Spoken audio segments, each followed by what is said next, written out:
Fallout, Equestria, Murky Number 7. By Murky Number 7. 60 Minutes in Hell. Fallout Equestria, Murky Number 7. Chapter 12. 60 Minutes in Hell. Look buddy, my job here is to keep the peace, and if I have to break a few heads to do it, then a few ponies are going to be hurting. What is it like to fight the good fight? Utterly new. I'd fought before, yes. I'd lost, but I had at least tried. I'd even shot a gun at a few things recently, griffins and passprites. I'd not hit a single griffin and perhaps only one passprite while panicked and just pulling the trigger out of sheer terror. I'd lashed out, bucked a few groins, helped take down a sneaky raider. But to actually move forward, armed and ready, with the express purpose to move in and eliminate something or somebody to help bring peace?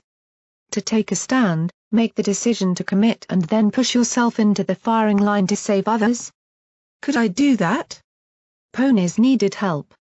Brimstone and Glimmerlight had stepped up to the challenge already. But the weight of the decision weighed heavy on me still. If I were to go in, wouldn't I just freeze or run away? It's what I always did. I'm no fighter. Even one raider would kill me. That image in my mind, it seared in, of one plunging a knife into my shoulder and twisting the cold metal against the bone. Even seeing a raider, I can't get rid of it. The thought makes my muscles twist and stiffen up, makes me stop in my tracks. What possible help could I be to any pony? But not an hour ago. Glimmer had almost been. That couldn't happen to the others. All the innocents that were trapped just like me. Even if they hated me, even if they would spit and curse at my very name. I didn't hate them back. From the pigsty to the ministries, I had been somehow growing. Every hardship, struggle, scream and tear had been pushing me further and further from the slave that I was. Yes. Chains remained. Chains still remain around my heart, but that doesn't mean I can't pull in other directions to do what I was quickly beginning to feel I had to. DJ Pon 3 and Little Pip had given me the inspiration. But it had to be me that made the decision. I had proved to myself by now that I could survive, endure and find a way to keep living, even if it wasn't perfect and often went wrong. But that had all been of necessity. Protégé had offered me one chance to make a decision for myself. To gauge risk against reward. I had taken it without realizing whether I was truly doing it as a pony or a slave. Whether I was choosing or obeying. Now I see that this is the sort of situation he was trying to prepare me for, when I had to choose to face great danger to help do some good for other ponies. To choose to take risks that it might pay off better in the end. Of course. Wasn't that what he had been doing with Red Eye all along? Was I only falling further into the subtle hooks of Red Eye's ideology? Or was I finally beginning to not just listen and wish, but decide to follow the things told to me by a voice across the wastes on the air? To fight the good fight, any way we could. Either way. Ponies needed help and, for once, both slaves and slavers had the same goals. To end Barb's sick rampage, forever. Working with the slaves? With the raider? Hell, no. They'll just turn on us the moment we go in. I cowered behind Caduceus, watching while the slavers as a whole lambasted Glimmerlight and Brimstone's assertion to offer aid. It hadn't gone down well, with the vast majority of those slavers assembled rising up in opposition to the entire idea. Missin had swore colorfully. I hadn't understood what he'd said. But anything said with that much malice had to have been a curse. The planning had been taking place above the plaza in an old security room. Tough inner windows of thick glass looked down upon the shop cells. Only occasional raiders could be seen running along the balconies. Mostly, they were hiding in the shop cells. Keeping their strength and stolen armaments a secret from all prying eyes. I could still hear the screams. My imagination had been running rampant with what each one could mean. The long ones were the worst. Drawn out and filled with as much shock as pain. Oh goddesses, protect the ponies within there. For their part, Glimmerlight and Brimstone had simply stood with stern eyes and waited the criticism out, ignoring the slavers entirely in favor of appealing to Protégé instead. The slave master had simply stood and watched them back, apparently gauging their readiness to help. Really, I couldn't blame them for accepting the help. Only out in the corridor I could hear the frantic calls for ammunition. The raiders were only barely being kept at bay. Less than 20 feet away through a couple of walls there were slavers holding the line behind upturned tables and open doors, trading shots that rung and echoed all the way to sting my ears with raiders who occasionally tried to sneak around their defenses or make a concerted push. Every slaver present was on edge. The word had already gone out that the entire mall was on lockdown. No pony was to move more than a few dozen feet from the perimeter until this was done. I'd heard as much from the planning when we had entered the room. We were as trapped as the rioting raiders. Somehow I don't get the feeling this was one of their brightest ideas, Murk. Caduceus muttered back to me. The nurse was trying to brush some of the dirt from his white clothing.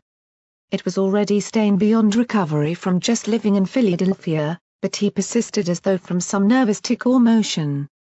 Just throw them in chains and wait till it's over before he rejoins them. You think they can do what we can't? I cast my eyes around them.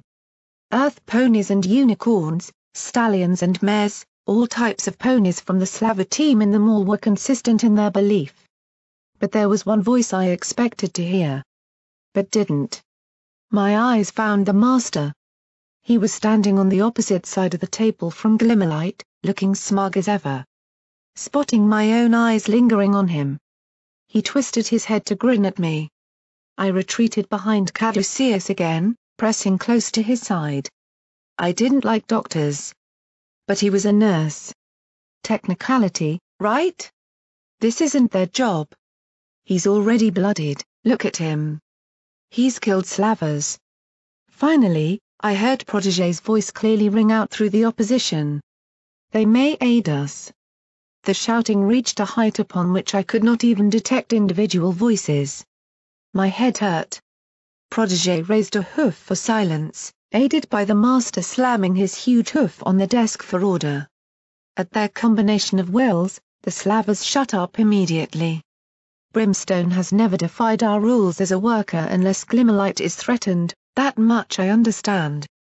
In this case, I have no reason to doubt his resolve in this matter. I am going, and Glimmerlight stated the matter with a seriousness I'd never heard before. Coral Eve is in there, and come hell or high water I will get her out. She may hate me. But until I know why or what caused it I am not turning my back. Protégé nodded assuringly. You will have your chance, Glimmerlight. A screaming suddenly broke through the background noise, begging and high-pitched. A buck's voice, fearful and simply howling. Don't. Please, oh please, no. Don't. No. PLE. A detonation from the plaza erupted up, cracking and damaging the internal windows that looked upon the plaza. Every pony present ducked, but the tough glass held. We all ran to the windows, looking down to see a small mushroom cloud of smoke rising from a series of exploded boxes. Raiders were laughing and running around it. I could swear I saw bound pony parts away from the center of the explosion. Had they just tied some pony down to them and execu? O Celestia on high. I saw Protégé scowl, Brimstone merely watched with glazed eyes. Just for the sheer fun of it. They're working themselves into a frenzy down there, every bit of hate and crazed ideas that raiders get. That perversion of freedom. You trapped it. Pushed them into a hole, let it build up, boil to the top. Now you're seeing it unleashed like a volcanic eruption of a sadistic hell. Protégé's brow narrowed, before he turned away from the window, staring at every slaver in the room, nodding to Glimmerlight. We will end it. We are a faction of believers in a dream, of a better Equestria whenever Ipony might help one another in better terms. Who are we to deny those wishing to save lives by aiding us? I will not stand to see workers killed in such senseless violence. We put them through enough in the pursuit of unity. They deserve rescue from this. It is our duty to use whatever we can. Calm and polite, yet authoritative and permitting no naysaying, Protégé had their attention. To my amazement, I saw the master nod and speak. I say let the slaves work with him. That's what they're here for after all. To work for us. Around the table, I saw at least half of the slavers suddenly agreeing. Had Protégé swayed them with his more idealistic words, or were they just agreeing with the master? I had a nasty feeling where the real power in this room lay, regardless of rank. Thank you, chain-link shackles. Working together we can bring an end to this atrocity. Brimstone, you know Barb well? He nodded. One of my big four, spent the best part of a decade running with him. If he's commanding them, you're not going to be able to play by any rules. Right, well we want you at the briefing then. In fact, all four of you come along. Shackles? You too. Masin, bring your assistant to help discuss what we have to correctly arm ourselves up. Rajni, make sure the defense cordons are still in place. How long do we have until Stern's Griffins arrive to raid? No word yet, but I'd say slightly over an hour. By the time we make a push, it may be just about 60 minutes. They won't wait long before launching an all-out aggressive storming of the plaza. Right. That isn't going to happen. Keep your ear to the sky and find out for me exactly how long the moment you can get word from the Griffins. Everypony, do your duty now and reconvene here in less than 5 minutes. We can end this without unnecessary bloodshed of those who are trapped in there. He trotted over to the blueprints, stomping a hoof on them before glancing over the table at each slaver and slave in turn. His eyes met mine, resting there for a few seconds before looking up again. It's time to prove that we really are pursuing the dream we all signed up to achieve. Preparations began immediately. Protégé was busy organizing the slavers into teams for the assault. The rest of them had left to deal with their various duties on the defense lines. We were effectively left to ourselves in the old security room, amidst the hustle and bustle of preparations and frantic calling to get together for Protégé's briefing.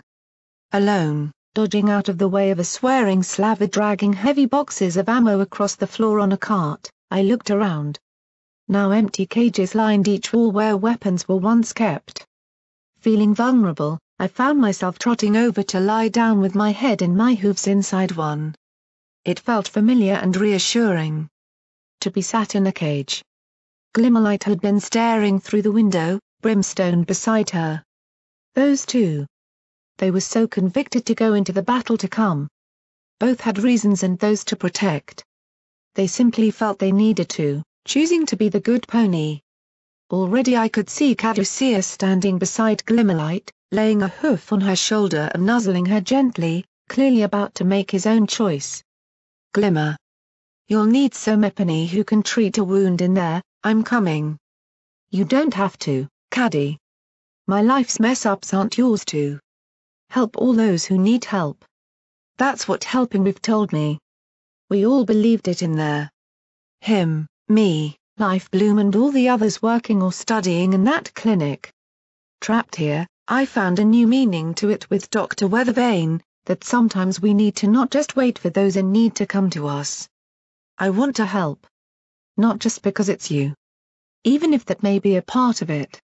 Hey. He grinned, to which I saw Glimmerlight only chuckle lightly, seemingly thankful for the more innocent notion. Her hoof tapped his cheek. You're such an oddity in this world. A real gentler colt. But stick behind me, okay? Don't get in the firing line. Besides, I doubt you'll have a problem with that view on things, eh? He blushed, but couldn't help but nod. The pair giggled, quickly hugging.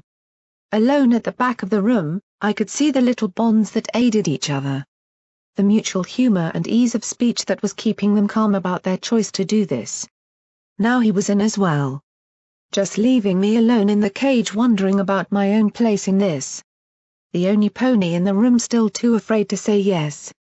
I wasn't a fighter or a healer. I didn't know how to survive battles. The one I had been properly in had ended with my begging and screaming before being stabbed in the shoulder. I'd been a liability. A thick stomping announced the brass-hoof-clad Brimstone moving across the room. He had been touring the defenses.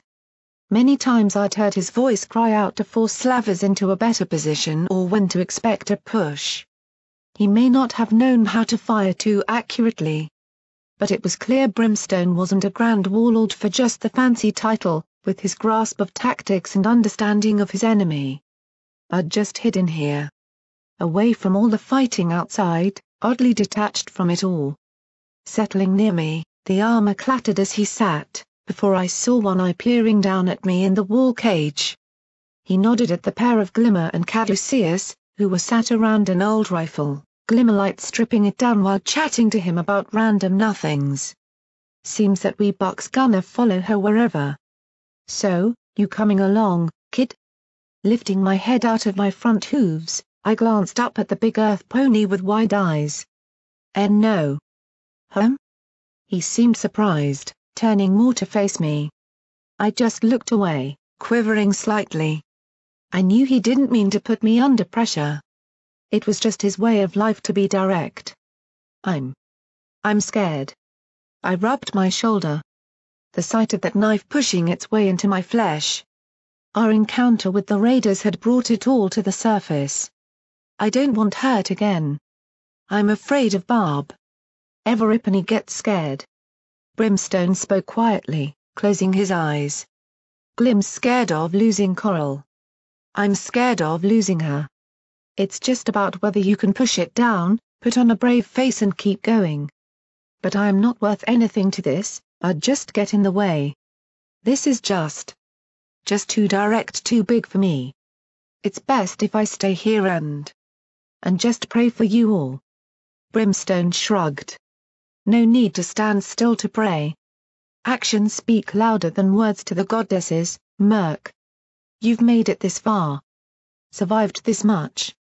You think I'd really let you hang around if I thought you were causing us problems? I wasn't sure if that was a compliment or not. Still shivering, I met his eyes before he slipped one hoof free of the brass weapons and gently tapped my head. It still felt like being hit with a frying pan. He only chuckled at my whimper and squeak. Just have a think, Murk. But you don't need to come if you don't want to. Just know you're welcome. Well. That was surprising. Was he trying to make up for earlier? That melancholy tone was in his voice again. I know I'd feel better knowing those ears of yours were watching out for us. You've got a place with us now. But it's up to you. Just remember what you've already managed to do. You're braver than you think. Getting up, the raider stomped off toward the window, glowering through it with gritted teeth. I curled up again, whimpering as I heard another drawn-out wail, a female voice this time from within the plaza. The sound of Glimmer screaming shot back through my head like a sickening wave. Nothing waited in there but pain. I'd be up against Barb. I couldn't beat him. He was just too good, too beyond any ability I had. He'd stalk us, outwit us and kill me. He'd hurt my friends. Weapons here. Get armed up. Missin had returned, galloping in with a cart from the corridors where the battle still raged to hold the raiders at bay, a small wheeled tray of weapons right behind him pulled by another pony. A younger assistant was guiding it. A unicorn buck, light grey as though a less severe version of Missin himself, but clad in oddly clean blue clothing. He hummed loudly as he polished an ornate pistol with gold trimmings and an absurdly large scope on top the moment he stopped. That was likely the extravagant assistant Missin had mentioned outside the stable. Hoi! Oyobuk! Missin clipped the assistant over the ear. I tell you. This is serious planning, not a Barnichi weapon convention. Put away compensation, blunderbuck, distribute rifles. Ow! Don't talk about her that way. He rubbed his head, muttering something under his breath that I was sure only I heard. Something about old-fashioned blunt idiot who didn't know the beauty of a unique weapon if it was shoved up his silly filly gun. Not proper weapon unless at least slightly rusty and still working. Proves his gun for stallion. Now shut hole and get working or I'm orgally vikaliu, paddler. Outside, many slavers ran in, heads low. Shots whined past the doorway of the security room. Could Protégé not have put his planning room further from the front line? They clambered to the armory cart, snapping up magazines, spare rounds and energy cells for the rarer magic weapons. A rush moved past my little hiding spot, clattering hooves on the floor making me hold my ears closed. Oh, this was all too much.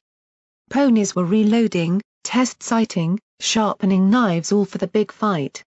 I spotted Protégé running amidst it all. You there? Get those mines down to the armory floor as a last resort.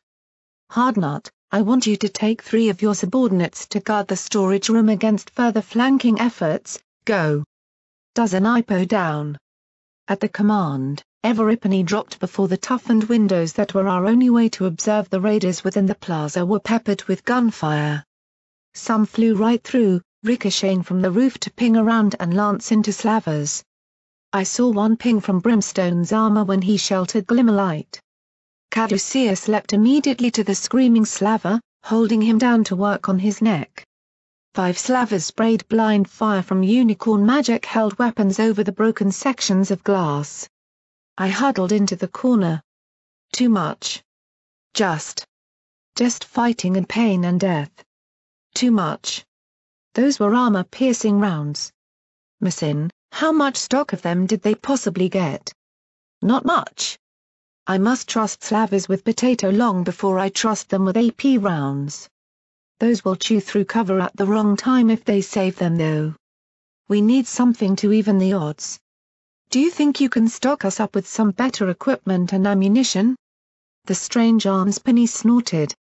Is no trouble. Armory is precisely for this role after all. As you requested, I have brought appropriate weaponry upon cart from assistant. All may arm from him for higher quality firearms. His eyes crept over to Brimstone.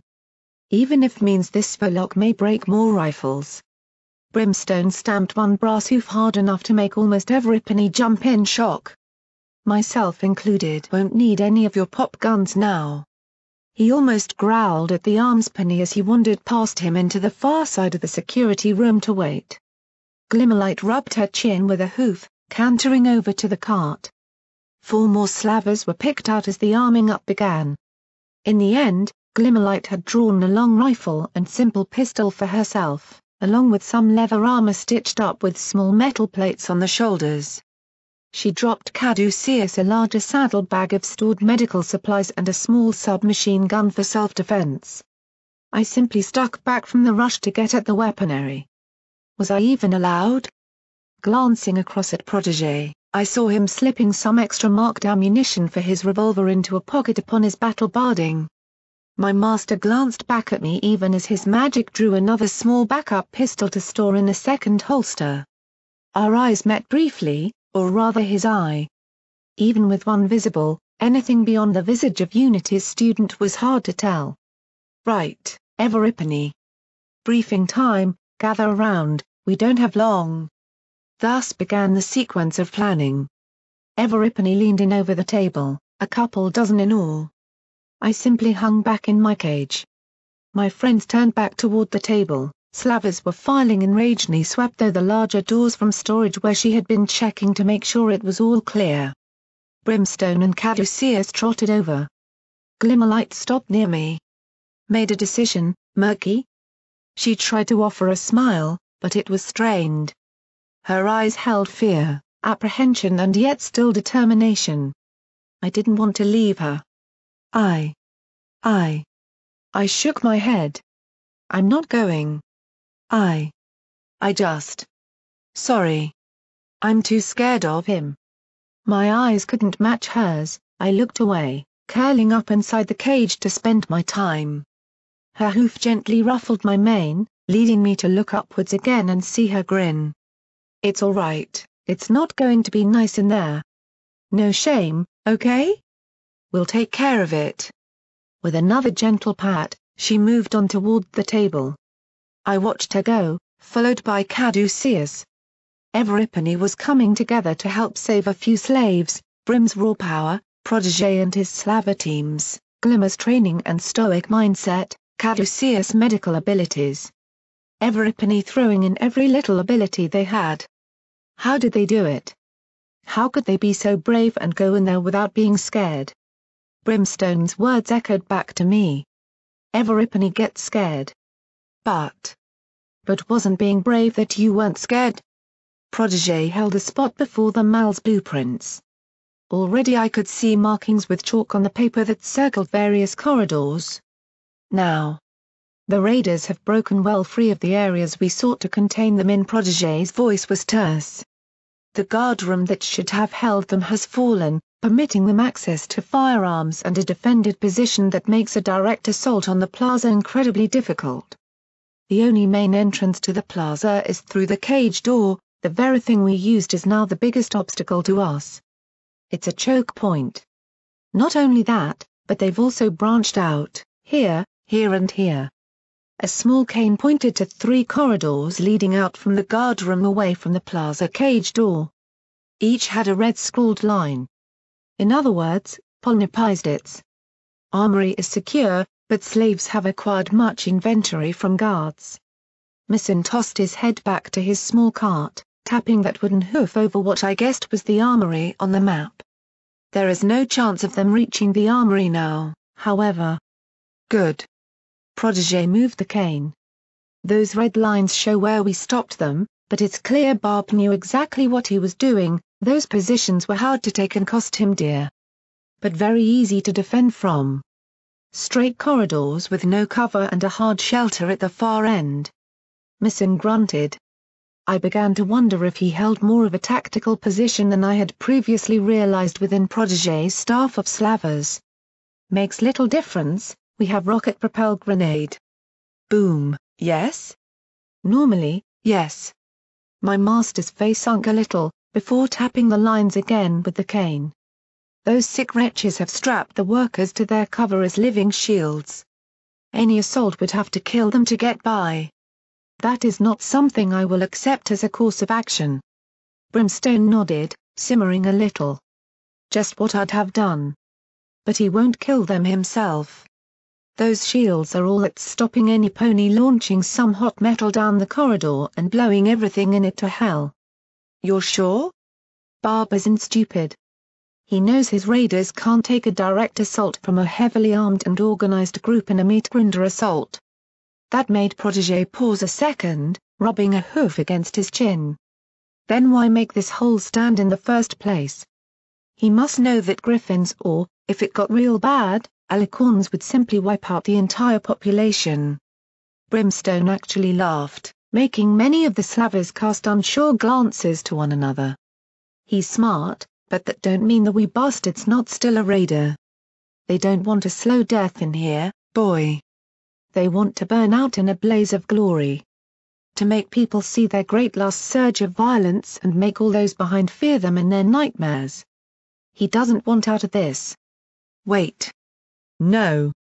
That wasn't true. Barb had said as much that he could get out and return to the wastes more powerful than before. But why was he doing this then? Why incite the master against him by destroying his slaves? He had a deal going. What was all this risk about?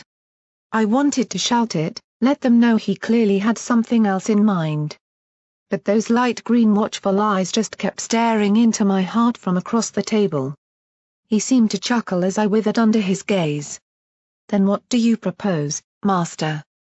Rajni had been quiet thus far, but spoke up, trying to divert the discussion back toward the matter of the mission. A question, Rajni. A question to the most experienced warfighter in this entire room. Warlord Brimstone, what would you suggest is the best way to placate this gang? Brim shot Protégé a harsh look. They are not a gang. Get that thought from your head now or this is not going to last long. They may not say it anymore, but they are a clan. Strong as a group, ferocious in numbers and without fear given proper motivation. Death before failure. One strong leader can make a ragtag group of mad ponies into an unending wave of frenzied aggression. They take after their leader. That's why so many of them are as brutal. They had me. But now many are shifting to Barb's style, deceptive and backstabbing. He is their icon. Kill a leader. kill the brain and the soul in one stroke. They will be much easier to bring down after that. You think we can get to him? Last we spotted him from the internal windows, he was on the higher areas, deep within what is now their territory. Barb is where he wants to be, don't trust your eyes with him. As for hunting him, he gestured to the Slavers. With this pish lot? Not a chance. The Slavers erupted in protest, swearing at Brimstone. Glimmerlight leaned in, muttering by his side. Very diplomatic, Brim. Shackles slammed a hoof again, silencing them. He had been quiet thus far. Simply sitting there and thinking with a blank look. Quiet down, all of you wretches. I won't stand to see a stock under me lost like this. Shut up and listen or get out now. Understand? That shut them up. I wasn't even talking and I felt myself nodding along with them that I was now listening. Protégé, meanwhile, seemed to go into thought for a while. Well. Then we give them what they want.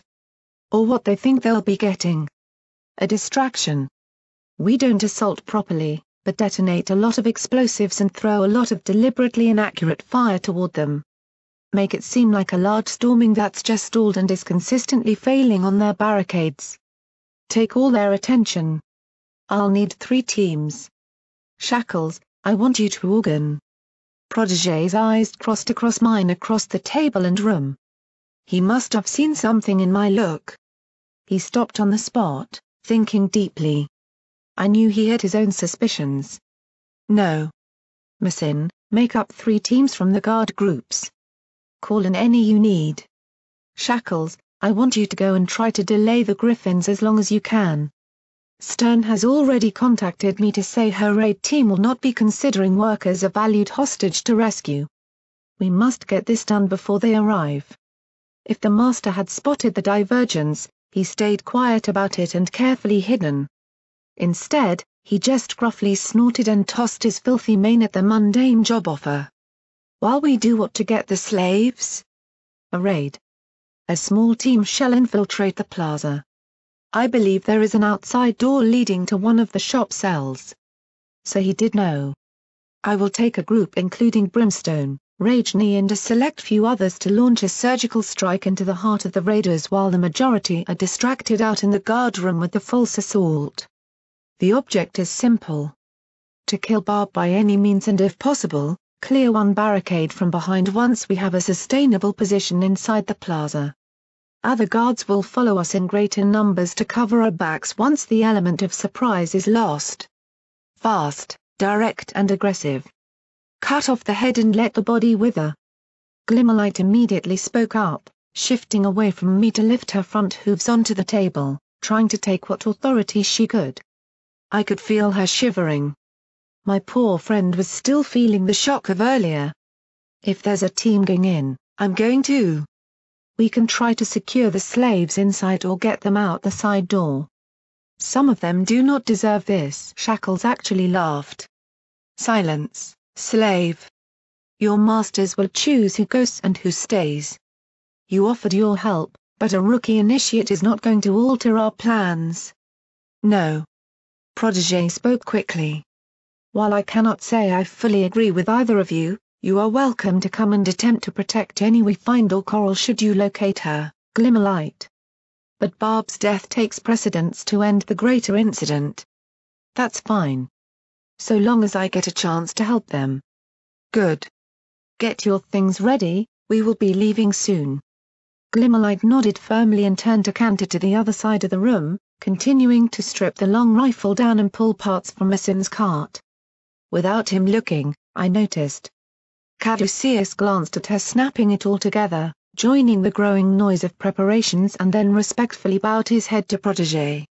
You'll need a healer with you, I had already decided to follow Glimmer. I suspect many of the slaves will require immediate attention after being under the raiders' activities. That is acceptable. I would also wish to ask you, Murk, if you wish to accompany the raid team. That hearing could provide a useful asset. That and a pony who can sneak around may be helpful against the shades. Will you accompany us? Words caught in my throat. I'd been simply a bystander to all the important ponies in their planning and discussion. Now I felt eyes on me. Everypony at the table had shifted to look across the room. I could see the same look on Protégé's face as Glimmer's. There was no shame to say no. I wanted to say yes. I really did. But I simply looked away, curling up again. My body was shivering and aching from wounds that, although healed, still seemed to hurt the more I thought about what these ponies were preparing for. Just a coward. I heard Protégé sigh lightly, before tapping for attention. The rest of you, stock up on every explosive and louder weapon you can to make the false offensive as convincing as possible. Masin, find 4 of the best guards in the mall to join us for the raid. 9 should be large enough for the team. Assault teams, be ready to make the push if we clear a barricade. Once inside, force a perimeter to any slaves and evacuate them above all else. This is our time to show them that their service is valued more than any. We move in 15 minutes, so we'll only have a short time to make it happen. Let's do it. The cheer hardly sounded enthusiastic, but Everypony split off into a mass of final readiness. 3 stallions and 1 mare appeared from Masin's picking and moved quickly to the weapons cart, stripping it almost bare of what remained. 2 of the stallions, earth ponies, took a riot shotgun each and a couple of heavy-duty pistols. The others, the unicorn stallion and mare, acquired carbines, one as a dual-barreled battle saddle, but lucky.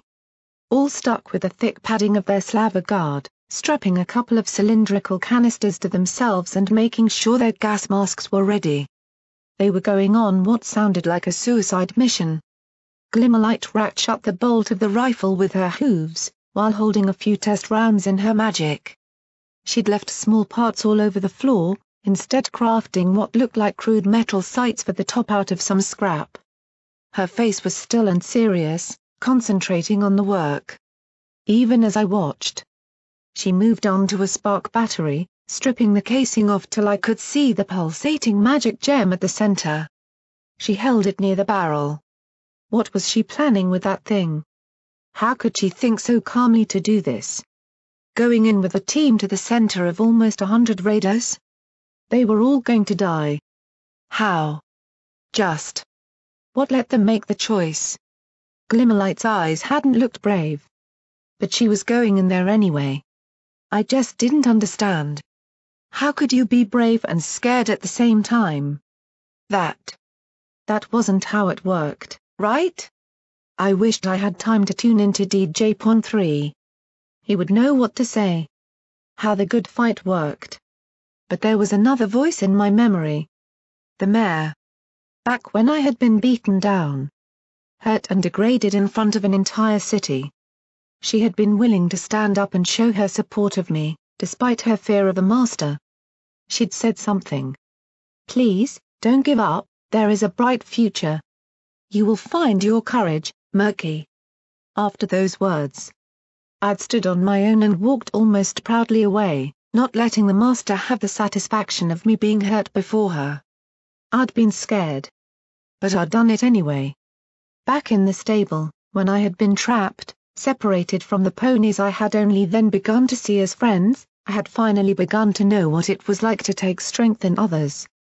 To trust and have confidence in Everypony. I'd been scared then too.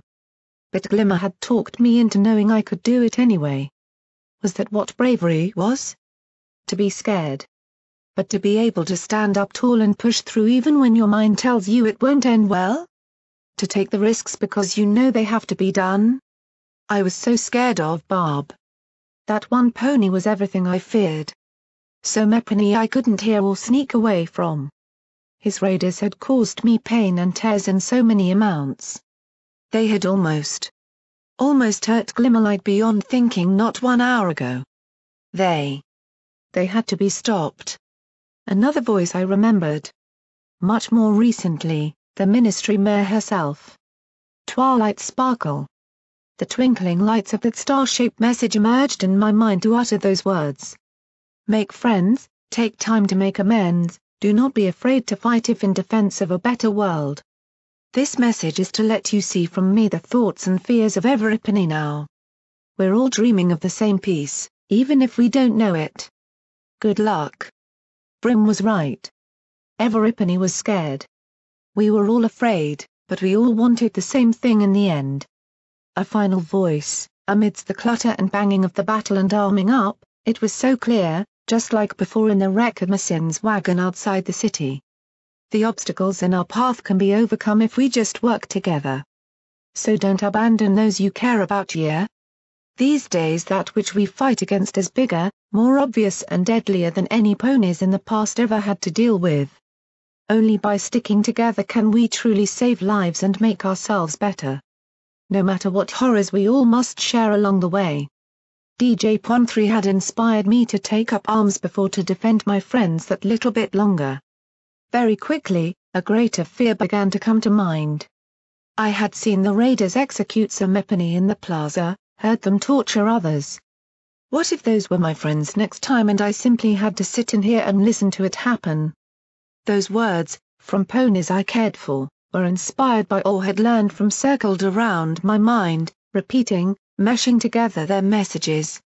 My eyes were clenched shut, hearing ponies scream for help before being cut short in drawn-out and agonizing howls of pain. I heard slavers planning and shouting orders. Heard Brimstone galloping around, tirelessly aiding in the defense I hadn't even worked up courage to look at. Heard Glimmerlight muttering nothing but numbers and theories about her weapon work. But those three voices cut through my cluttered head. The mayor. Twilight Sparkle. DJ Pon3. Words of courage. Of hope. Of inspiration. Please, don't give up, there is a bright future. You will find your courage, Murky. Only by sticking together can we truly save lives and make ourselves better. No matter what horrors we all must share along the way. Make friends, take time to make amends, do not be afraid to fight if in defense of a better world. They whirled, as I remembered them time and time again. Those voices that had helped me in each individual case finally coming together. The one message I knew they had all been telling made up of their combined words. The message that in one beautiful moment of clarity, shut out all sound as I heard it simply spoken in my mind. Only by sticking together can we truly save lives. Do not be afraid to fight if in defense of a better world. You will find your courage, Murky. No. I stood, quickly grabbing my saddle bag, fighting back the tears. I had come this far, survived ministries, a stable, the Philadelphia crater, the Passprite pits and even survived to escape attempts. Each had required me to gather my courage again and again. They were nothing near as dangerous as this was going to be. But it had to be done. I couldn't let them face it alone. Galloping across the security station, I ran into the room where Everypony was gathering. Just let the master watch me. I wasn't beaten yet. Glimmerlight, Brimstone, Caduceus, Protégé, Rajni, the master, Massin and every other slaver present turned at my pitter-pattering hooves running and stopping, tears dripping from my eyes. I tried to get my breath through a rough heat-scorched throat. I'm in. I'm scared but it needs done. Glimmerlight smiled. I even saw Brimstone nod in respect. Protégé maintained watching me, before grinning slightly with a knowing tilt of his head. The master seemed to chuckle from the back of the room, but stayed quiet. I stomped my front hooves, trying to look serious. This was a proper rescue, I couldn't let myself lose momentum. So. They all craned in, curious. What do I do first? The silence that lasted was somewhat uncomfortable, broken only by Rajni snorting with laughter into a wing. I even caught Glimmerlight lightly chuckling. Hey. Protégé just nodded and stomped a hoof on the blueprints. Your aid is greatly welcomed, Merc. May I request your presence with the raid team? I had to stick with my friends. Be brave for them. Why yes, Master. Please don't let this just be me following orders because he asked me to. Please. But I felt my heart sink, the inevitable slide into something I didn't want to do edging past the point of no return. Terror clenched at me. I'd just agreed to go into this. Oh goddesses. Good. Fetch the armament you require. I want you beside me for this, warn me if you hear anything. Yes, master. I turned, trotting over on shaky legs to the weapons cart. I found it almost empty in the wake of my friends and the slavers. All that was left were some long rifles larger than myself and a small series of revolvers that I just knew would be a nightmare to reload. Umming and ahhing, I paced around the cart, biting my lip. No battle saddles? Oh come on. Merc, is something wrong? Protégé wandered past, checking his own revolver. I don't know what to pick. I'm not really familiar with guns. I see. He turned away from me. Missing. Can you sort something out for little Merc here? Negative. Nothing in the cart that won't break his little teeth. I assumed you only want Tiny Pony for warning when he cries or to act as distraction. Missin seemed to chuckle a little at me. I'm not prone to wasting those under me, Missin. Find him something, I won't leave Merc unprotected. Fine. Fine. But not me. Too much real work to do arming ponies who won't leave puddle on each shot. Blunderbuck. Blunderbuck, where are you? The assistant reappeared from where he had been helping one of the slavers to attach grenades to his barding in a floral pattern, okay, and began waltzing his way across the floor to join us. Right. This buck was a little weird. Blunder, reporting. Find this filly weapon. Take to the armory and get something that will function on his level. Don't take too long to equip the little filly or... Missin, I don't think he's a fill. Could have fooled me. Now to Robertsaw.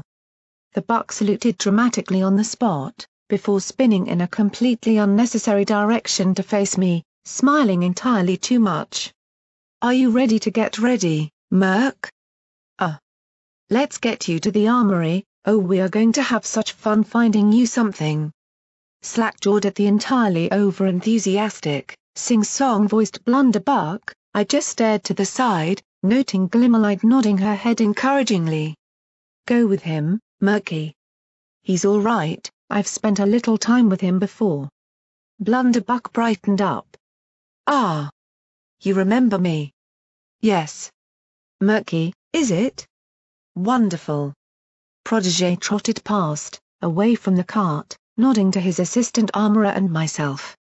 Be back within a few minutes if you can, we commence in 10 minutes, with or without.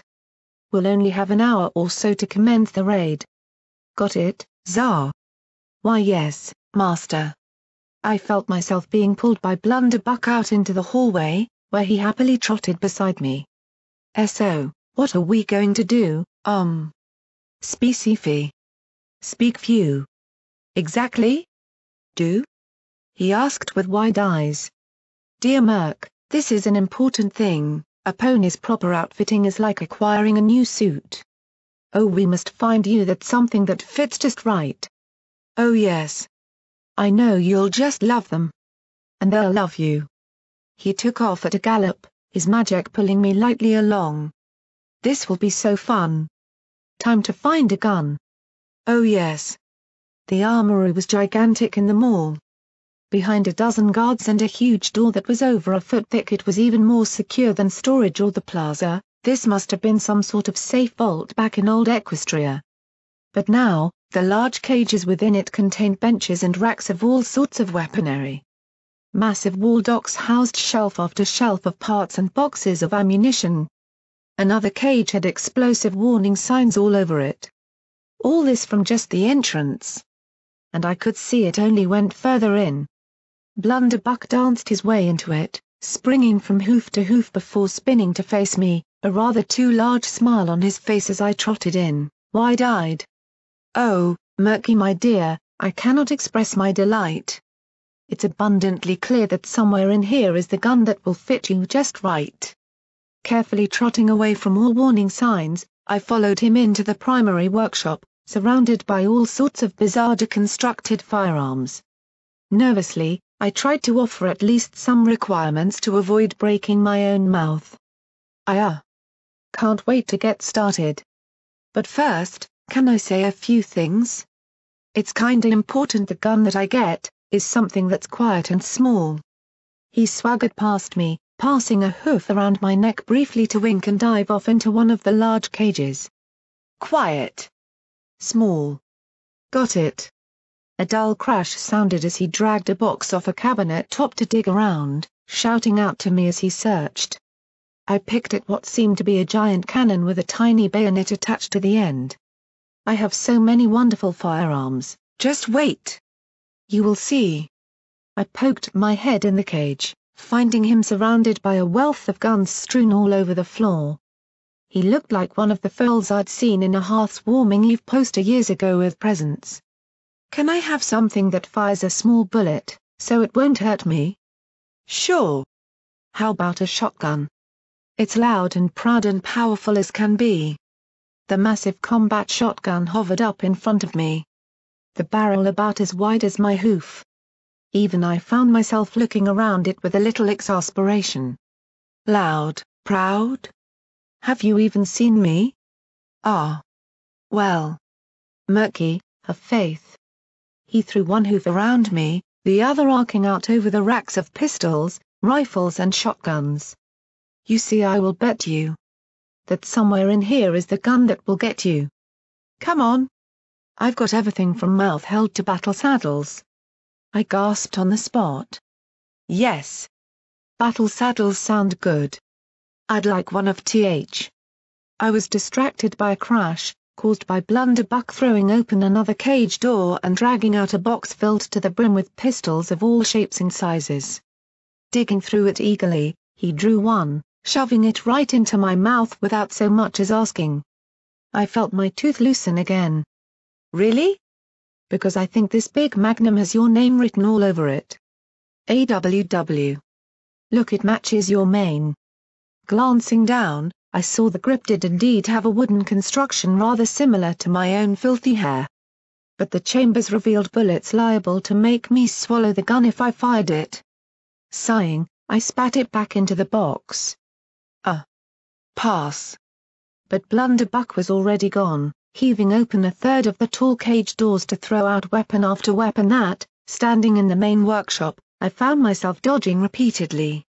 Behind him, I could see two larger cages in the darkness, heavily secured with more advanced locks. I could swear there was a pony-shaped something back there. Something big, easily a foot taller than Brimstone himself. I have so many wonderful choices for you to decide. Galloping back out, he threw or dragged a couple of items up to me whilst I glanced into the back of the room until I was literally surrounded. There are big launchers and guns for massive fun. Indeed.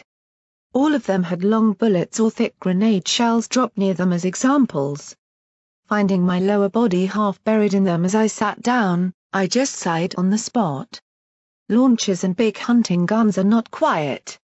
Blunderbuck trotted over, almost disappointed looking before he nudged one of the thick grenade launchers, or rather the enlarged places where what seemed like small artillery shells would go instead.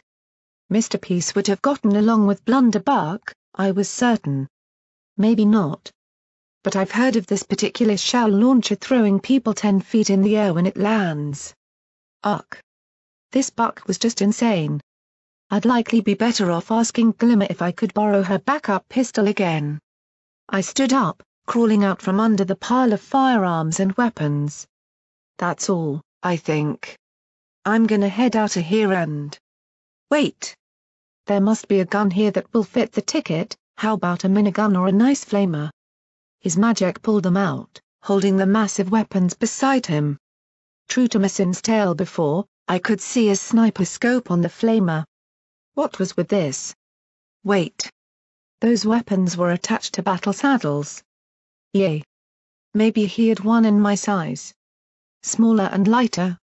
Smaller, lighter, right. Blunderbuck dropped the heavy equipment onto the ground haphazardly. Was that flamer full? And darted off to his workbench, where he started yanking a small mesh crate from below it, snapping together various parts. I've got just the thing in this box, Merc. Meet your new fabulous big sniper. Holding it out proudly, I saw a silver and gemstone decorated anti-machine rifle emblazoned with some unknown writing along the side. It was garish to my art-minded eyes, but just seemed to be like any other of the half-dozen big rifles I could see on the walls. It's just a big and loud sniper. Not just any big and loud sniper. A silenced big and loud sniper. He pointed with a hoof to a tiny bit on the end of the barrel that looked like it would silence it in the same way that me standing on a small book would make me tall. So. Like I said. I sighed, turning to face the rather dejected-looking armorer pony. He held the silver rifle close. "Blunderbuck, please. These won't do it. Any gun in my mouth will just hurt me. I need something on a saddle, something tiny with recoil that won't make me defy gravity." Blunderbuck rubbed his chin, scratching his light grey coat. The rifle folding and disassembling back into the box. He began casting his eyes toward a yet untouched cage that only now I saw was filled with straps. "Saddles. I'm sensing you want a gun that's small." Even I couldn't cull the sardonic tone from my voice. "You think?" Not one to seemingly let my denial of his favorite big guns get the better of him, Blunderbuck swiveled on the spot, smiling the moment he came to face me again. I hate to admit. The joyful eccentric manner was starting to catch me up in his sheer enthusiasm. Especially as it might have a battle saddle by the end of it. He began scrambling to throw open the cage door, ushering me inside before grabbing a measuring tape with his magic and checking me over with it. "I have plenty of wonderful guns that'll go by your side. Like a sweet combat shotty or a giant dual IF-9. Better, but smaller."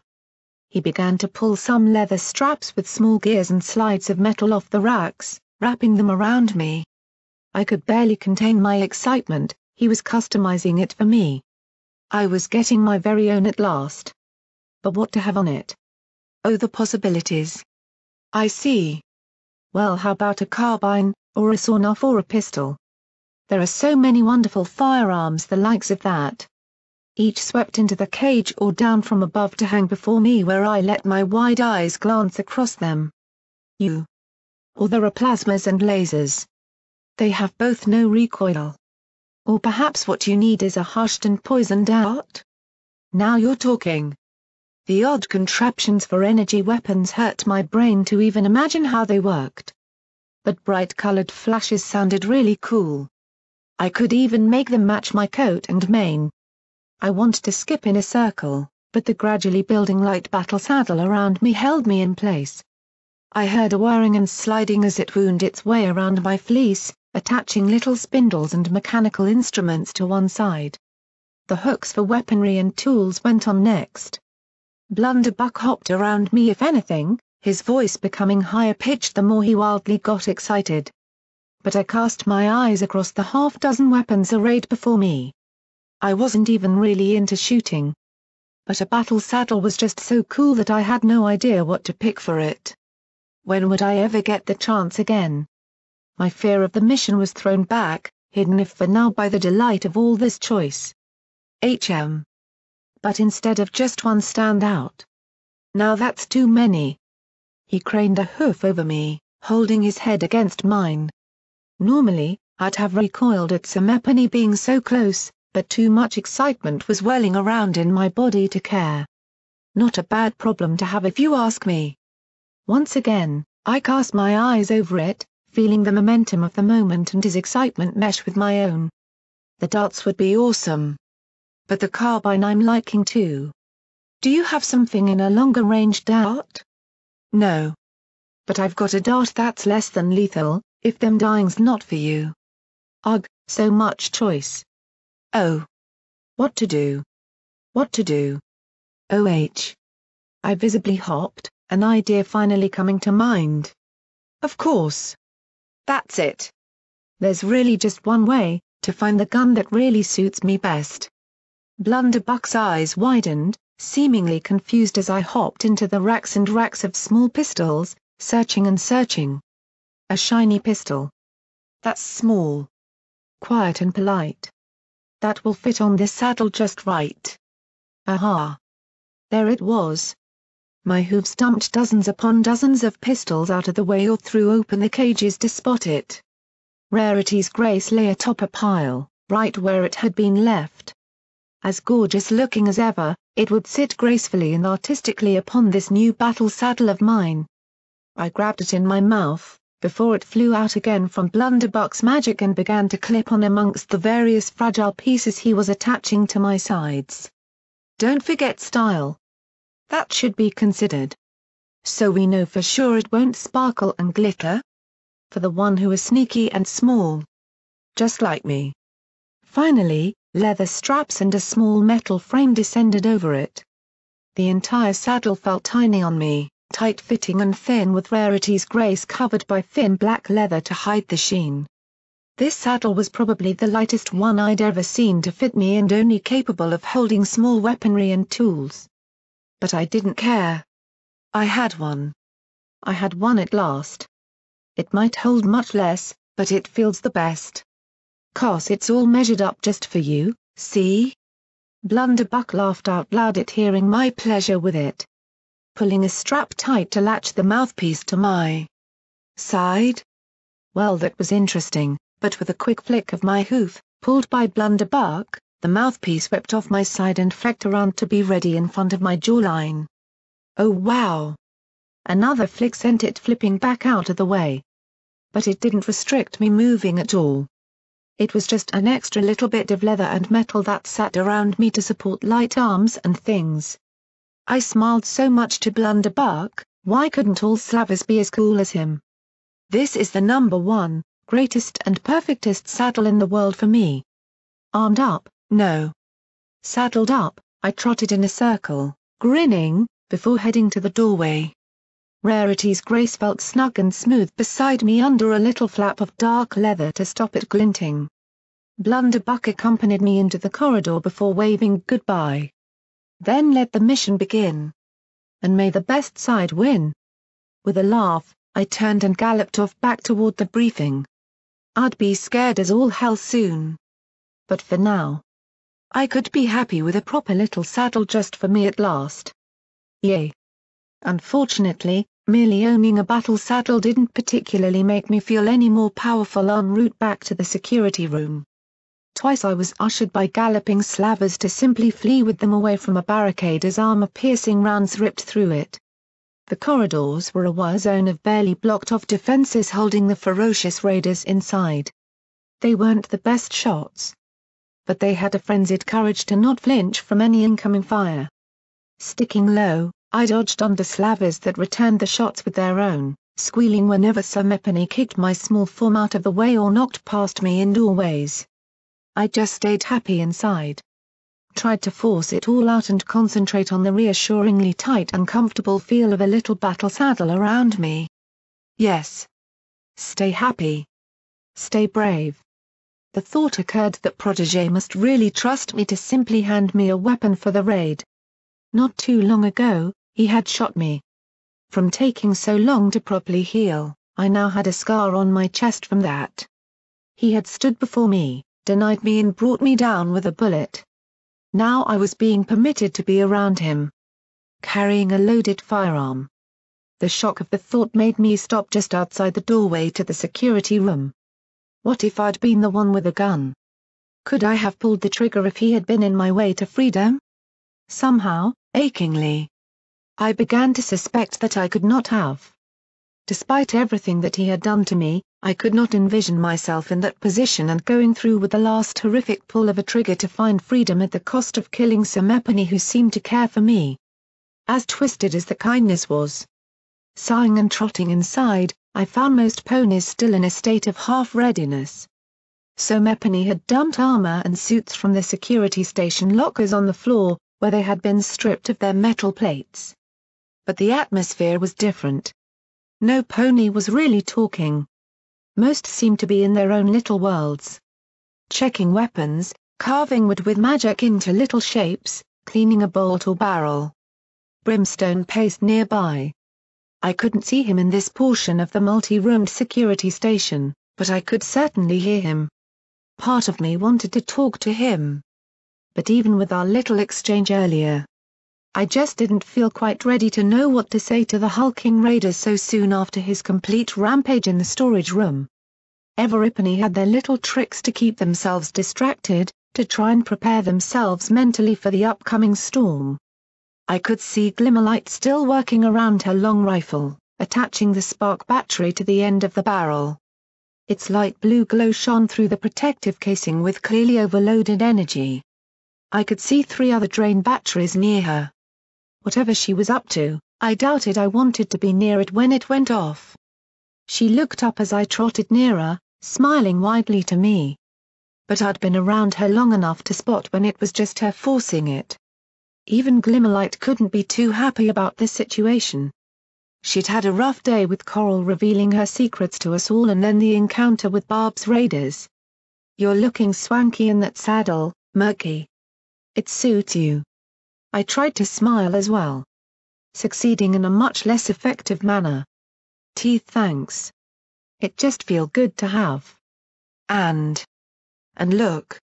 I twitched my front leg in that certain way, making the mouthpiece pop out and flick around on sprung gears. The oh-so-satisfying sound made my smile a little more genuine.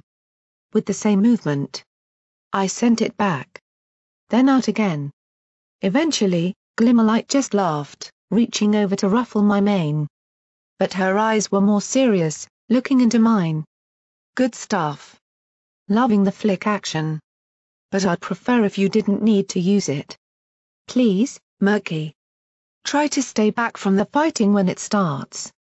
I don't know how I'd feel if I had to lose you so soon after we've met, you know." After hearing from Coral I just...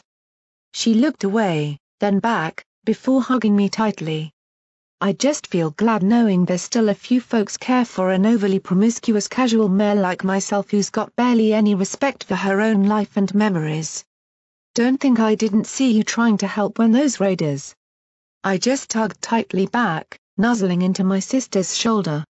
My voice was muffled, but I tried to make it as sincere as I could. "I just wanted you to be okay. I don't know what I'd have done up till now without you. If I'd been left to hear some dial talk about his mother without you around to help. We help each other, Murky. We're both hurting, but we're in this hell together. But, I have to save Coral now, no matter what, I'm going all out. So, if anything happens in there..." I cut her off. "No. We'll both..." Glimmer didn't even let me continue. "If anything happens to me, I want you to stick with Brim, all right? He says he's all for me, but I know he's better than that. He'll protect you." Already I could feel my eyes tearing up, but I held it back at just a few drips, forcing myself to nod. "I will. Thanks, Murky. But don't worry. There's plenty of fight left in this mare here. Now, go see Caduceus, he wants to check you over before we head in. Don't worry about me." She tapped the strange rifle she was toying with. I could actually see the individual bullets all popped open to be adjusted with something. What was she doing? "I've got plenty of bang all readied up for those bastards in there. We'll go in, get the slaves, kill Barb and then piss off to the Roma to get stinking drunk. Might even try to hook you up with some epony."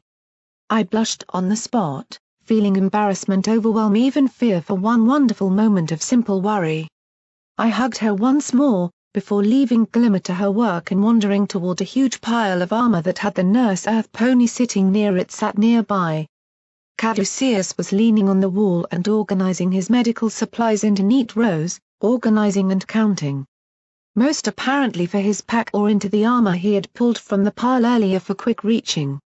Bandages, small healing potions and a couple syringes stood out to me. He brushed that thick blonde mane from his face to glance at me. Compared to most of the slave bucks, he seemed better fed. Likely due to his specialized role, giving him a much nicer reassuring non-filthy slave feel to permit him to check me over. I kinda needed it regularly anyway. Merc. How are you feeling after those healing potions?" "Better. My shoulder and chest don't hurt really anymore. But I still feel beaten, unsettled. Yeah. My ribs and eyes hurt. And my forehead. Caduceus motioned for me to sit as he checked me over, resting his hoof over my chest or examining my scar. The young buck was firm, professional and oddly comforting. He had proven his will to help out by putting himself in harm's way for us twice already and by helping heal me after Barb's raiders had their way. You are mostly fine. I believe it's mostly just the body knowing it's not quite right yet. Healing potions, for all their power, are pretty imprecise. We never can tell quite where most of their power is going to go if Semephone has as many hurt parts as you did. But I can assure you, as far as such a hurt little pony as you can be, you've got nothing critical other than your lungs left over for this mission. Even your shrapnel wounds closed up at last. He was right, although I tried to ignore the hideous mark the chunk of shrapnel had left on my lower leg, it had stopped bleeding since I'd stolen the Master's healing potions. That was worth smiling about. Right? I tried to do so to Caduceus. Really, I'd given him too little credit.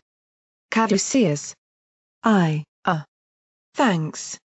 It's all right, Murk. Just doing what I do. Or what I should be doing, anyway. I must have raised an eyebrow in confusion, as he looked right at me and began to explain before I could even voice the question. Dan healers. Always so. So perceptive. Caduceus settled down, letting the armor barding fall before him lightly. See, Murk, like I was saying before, I've spent all my time in helping with clinic or in Hearts and Hooves Hospital. I've had patients brought to me again and again, handing me nothing more than the instructions to take care of them. My only goal was to be an actual doctor. Like helping with himself or weather vane. But it was just horrible, now that I think about it. Horrible? Every day, ponies were being wheeled into me, hurt or dying. Many we would save or help out. But there was always more. The wasteland or Philadelphia. They just created more and more ponies with injuries, hurt so many that our job was nothing but just hour after hour of pain and seeing torment. He stopped, shrugging. I guess meeting you guys. I've just realized I don't want that. I don't want to be the one who just sits in a clinic waiting for people to get hurt. I'm no grand healer. But I can't ignore this chance here. To use my skills in a way to prevent harm, not just cure it. If that includes offering my healing knowledge to you in your escape, I'm in. That was pretty admirable, I had to admit. The thought of him accompanying us was very comforting. But the buck bashfully seemed to bite his lip. So. I know Glimmer's fine with me, but if I may be as Ford, would you accept me as one of your little group? The question surprised me. Me being given some sort of query for permission? But he deserved it. He really did. Sure? Much to my surprise, he leaned forward, quickly giving me a hug. I just sat in shock. What was he? Thank you. Sorry to sort of throw that on you, but really, I felt you needed to know Glimmer isn't the only one of us around you who feels you need a little hug now and again. You are a poor little thing. But that I guess I could be fine with. I could tell he was speaking the truth. Coughing into my hoof, still feeling a little awkward, I just mumbled a thank you. Having friends still felt so new. The idea that ponies could just be so nice and comforting to one another like this felt so strange. Now, I better get all this organized. I'd be lying if I said I wasn't scared witless, but a stand's a stand, right? Sure. I'll just get some armor or something. He nodded, smiling and turning back to his saddlebag and own barding.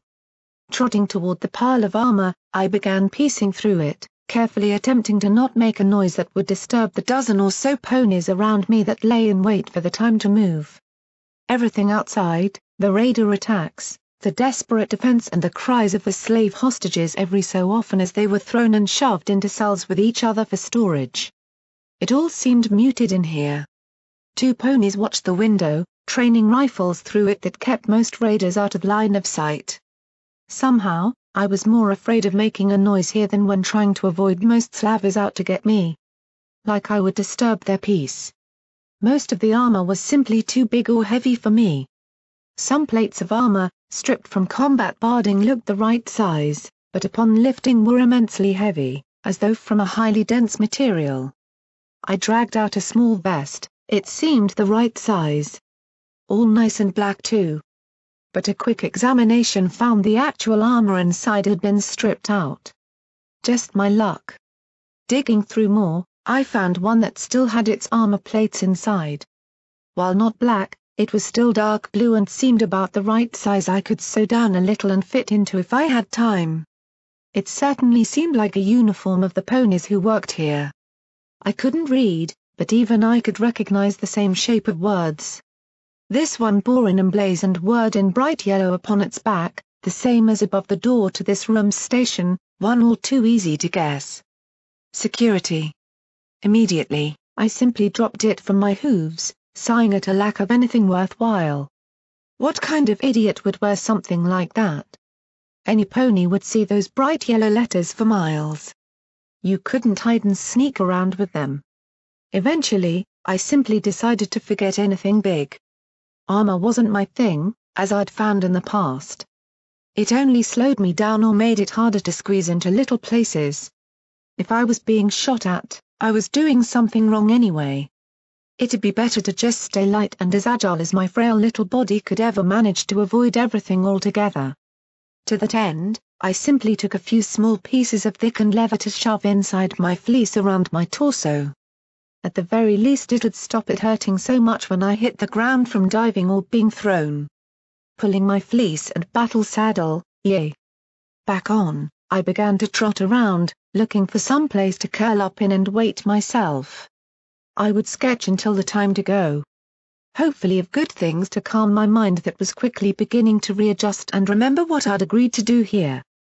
I'd have to draw something very nice to distract myself. Something that would make me smile and feel happy and warm inside and I could almost hear Glimmerlight teasing me in my mind for thinking of what my mind had defaulted to. Oh come on.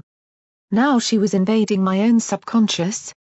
But trotting through the station back to my little darkened cage, I instead spotted one pony standing separate from everybody else.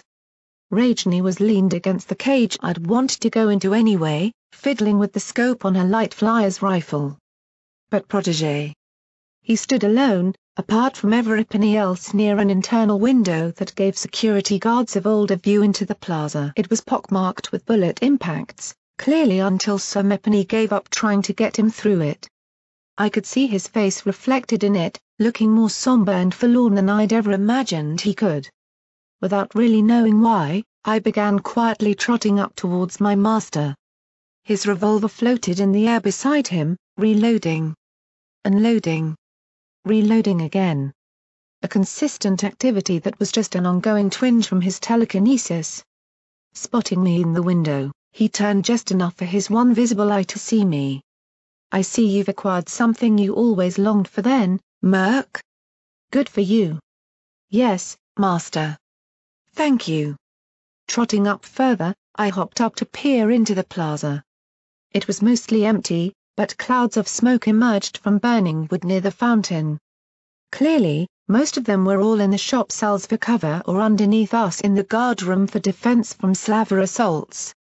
I had to stifle my whine and tears as I saw the horrific sight of two ponies hung from the balconies that connected either side of the higher levels above the floor. Their limp bodies, one buck and one mare, swayed gently.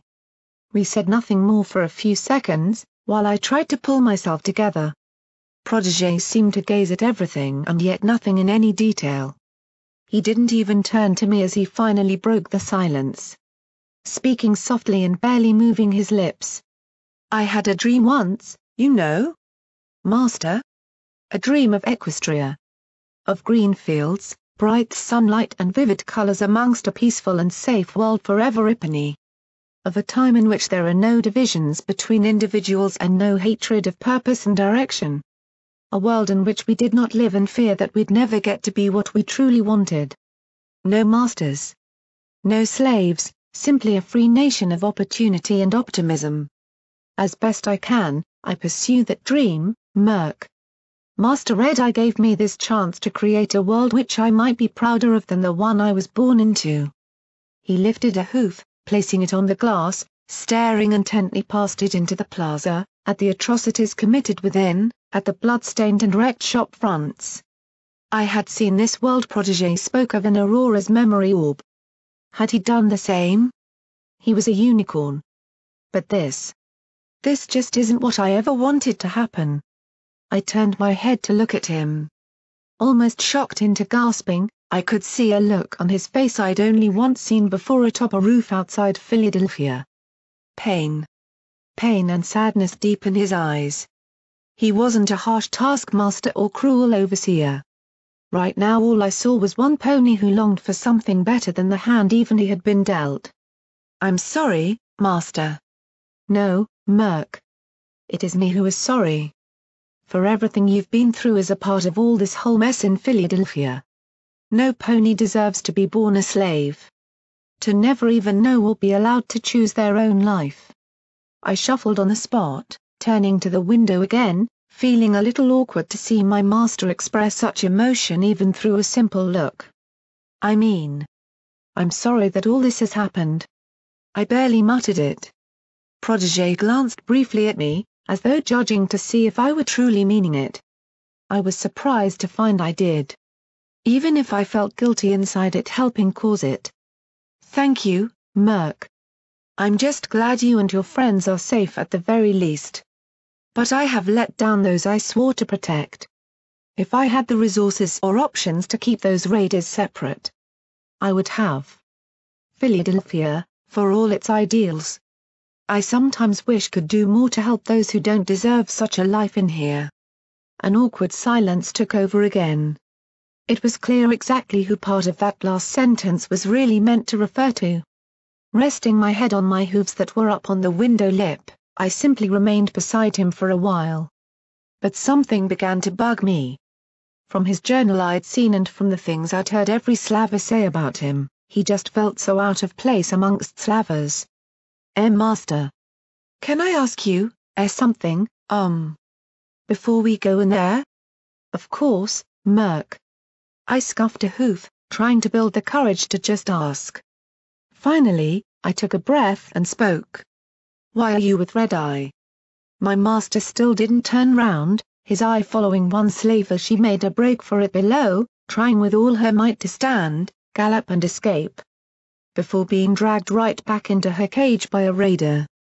Eventually, his eyepiece clicked off, hovering around before his face where he simply stared at the little device as though it alone contained the answer. "To find freedom." Those were not the words I expected. Swiveling on the spot, I more properly faced him. Finding both of those bright red eyes staring back at me. Only now did I begin to see how unkempt and clearly run ragged he was amongst the riot that had shattered his work in the mile apart. His mane had straggled, strands loose from being tied back falling across his face while his eyes were sullen. Freedom from more than just the chains that bind. Freedom from the wasteland entirely, from the horrors that we all experience. But not just for myself. For all other ponies who seek it or deserve it. Ponies like you. He reached one hoof across, laying it on my shoulder with a weak smile that died immediately. Master Red Eye helped me, Murk. He found me when I had nothing left, no belief driving me or virtue to take heart in. He saved my life, offering a direction to pursue a better world with. The road was hard, harder than anything I had ever been told to do before. But I knew it was worth traveling. Now, I seek to do the same for others that he did to me. To find those who deserve a better life or who have more to offer. And help make that happen. My eyes widened. You mean you want me to join you? To find other ponies who aren't all bad to make things better in here? I want to help you and those like you, Murk. To help them find their freedom through Philadelphia and to also help find every pony freedom through the work that we do here. That is why I brought you here, that I might try to keep you safer and on a more stable path to what it is you want in the end. Whether that be simply your freedom from all slavery, or to perhaps try to do more for Philadelphia once you have freed yourself. I can teach you, aid you and protect you as best I can if you stick by my side. I just want to be free. To just for one day know what it's like to be beyond the wall. No matter where that wall's ever been. That is your choice. But I promise, Murk, when we come back from this, I will do more for you. Perhaps a chance to remain by my side more, away from those that may harm you when not serving your 2-year quest. Everipany deserves a fair chance to succeed. But what about Glimmerlight, Master? What about Coral Eve and all the others? You don't give them half the attention or, I stammered on the word, afraid to say it, or care, that you give me. He went quiet. I felt his hoof rest a little more firmly on my shoulder, before he lightly patted it instead. Some ponies have it worse than others. I've told you so many times that I understand what you're going through on these duties for 2 years, Murk. That I know what it's like to have such hardship. Perhaps the calm before the storm of battle has made me willing to reflect on life. But I have never once lied or meant those as anything but an absolute literal saying. My mouth dropped open, drawing air sharply as some clouds in my mind cleared and put 2 and 2 together. You went through. 2 years is a hard journey, Murk. It is filled with danger, hard choices and the attentions of those who don't care about you reaching the end. Especially hard for Somepony, who was born into slavery. Attaching the eyepiece to his barding, Protégé turned from the window to face in at the team making their final preparations. He stopped, turning his head back, but not looking directly at me. His eyes simply seemed to look at nothing in particular. I knew that look. I'd worn it many times when I'd been looking backward on my life. But he had been. He was once a. It's not nice. Is it, Murk? Not knowing how to think for yourself or know what choices to make? Not understanding the emotions that flow through you after meeting the one pony who finally opens your eyes to something more? I couldn't speak, only stand with a mouth struggling to not just hang slightly open and quiver in an attempt to say anything.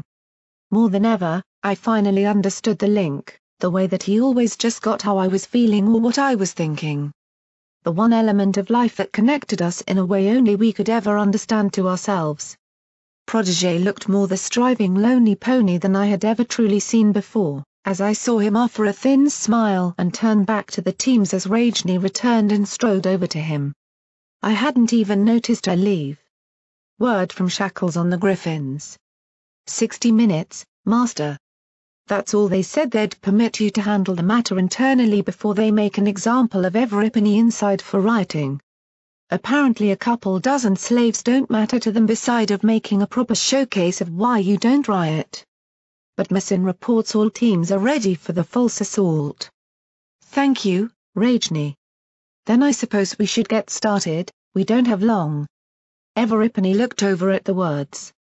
Stood in the center of the team, under the gaze of Glimmerlight, Brimstone, Caduceus, Rajni, the 4 slavers accompanying us and, of course, my own stunned look, he just spoke quietly.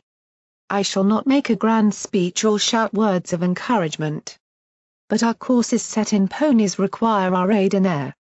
Whether we are simply following orders or pursuing something of greater idealism, we are one team seeking to save the lives of those who have no reason to die in a forgotten pain inside those walls. He turned, eyeing each of them in turn. His gaze was sad.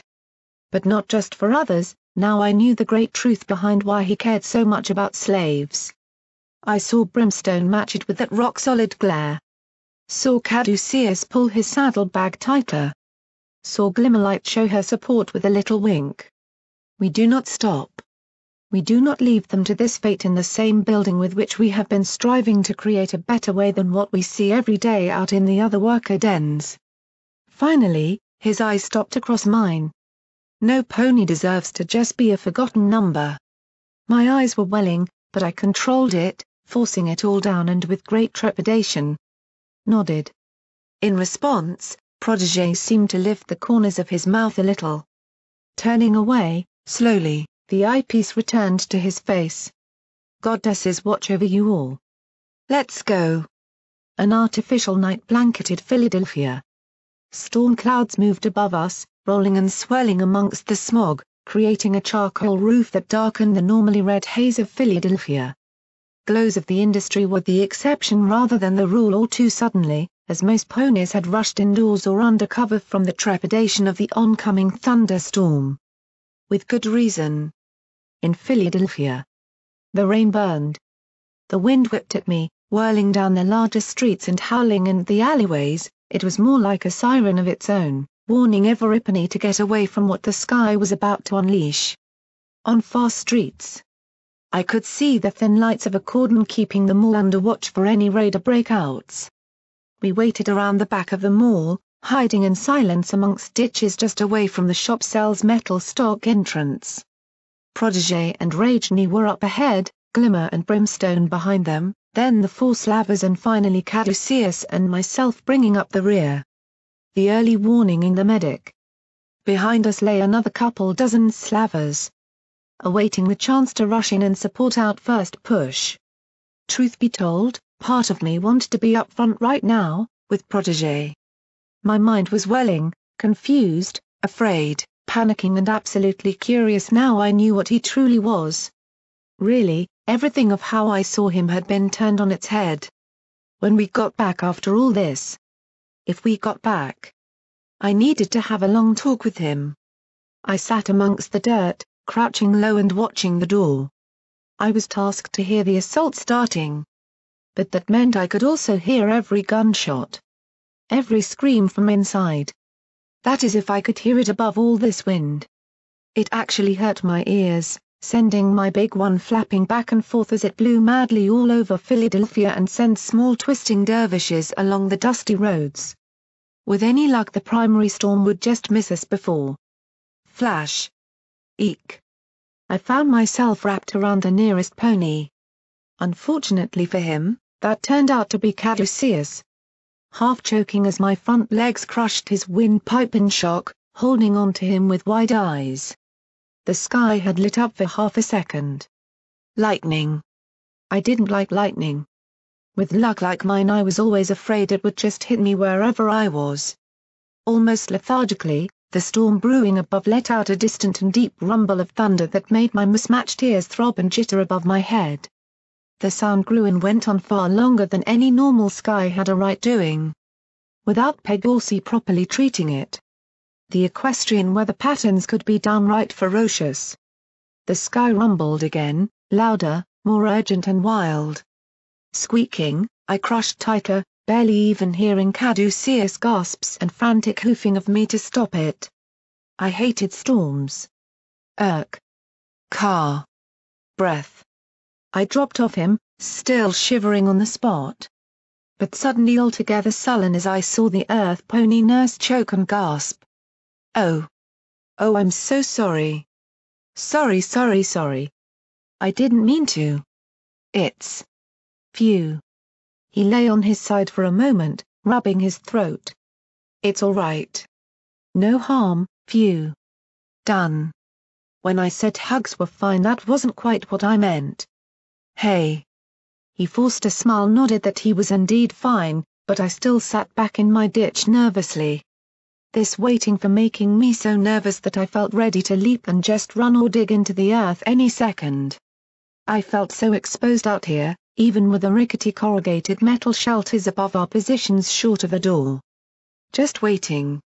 Waiting for it all to start in the blowing wind and hoping this storm didn't get worse. Then I heard a drip. It was followed by another. And another. Then 3 more in quick succession. A little warm plop on my head was followed by even more. Without any more warning. The clouds opened and streams of water battered down from the sky. Blocking sight lines, covering all around us and striking the ground so hard that it pinged back upwards by a good 2 feet.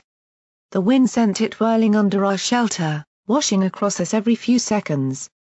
The lightning racked the sky once more, flaring the majestic shape of the mall into stark relief before us. but its contents only made me nervous now. A raider stronghold. Every exposed piece of skin began tingling, a prelude to the squirming and stinging that would be only a precursor to burning pains if you were left out in the rain for too long. But we had to hold here. We couldn't go any closer without risking alerting the raiders by sound until we absolutely had the assault's noise cover. That meant we simply had to endure. Ever the tale of the slave. Already my brow was stinging, my mane flattened almost immediately across it. Puddles formed, I almost lost myself in the oddly lukewarm water with my short legs.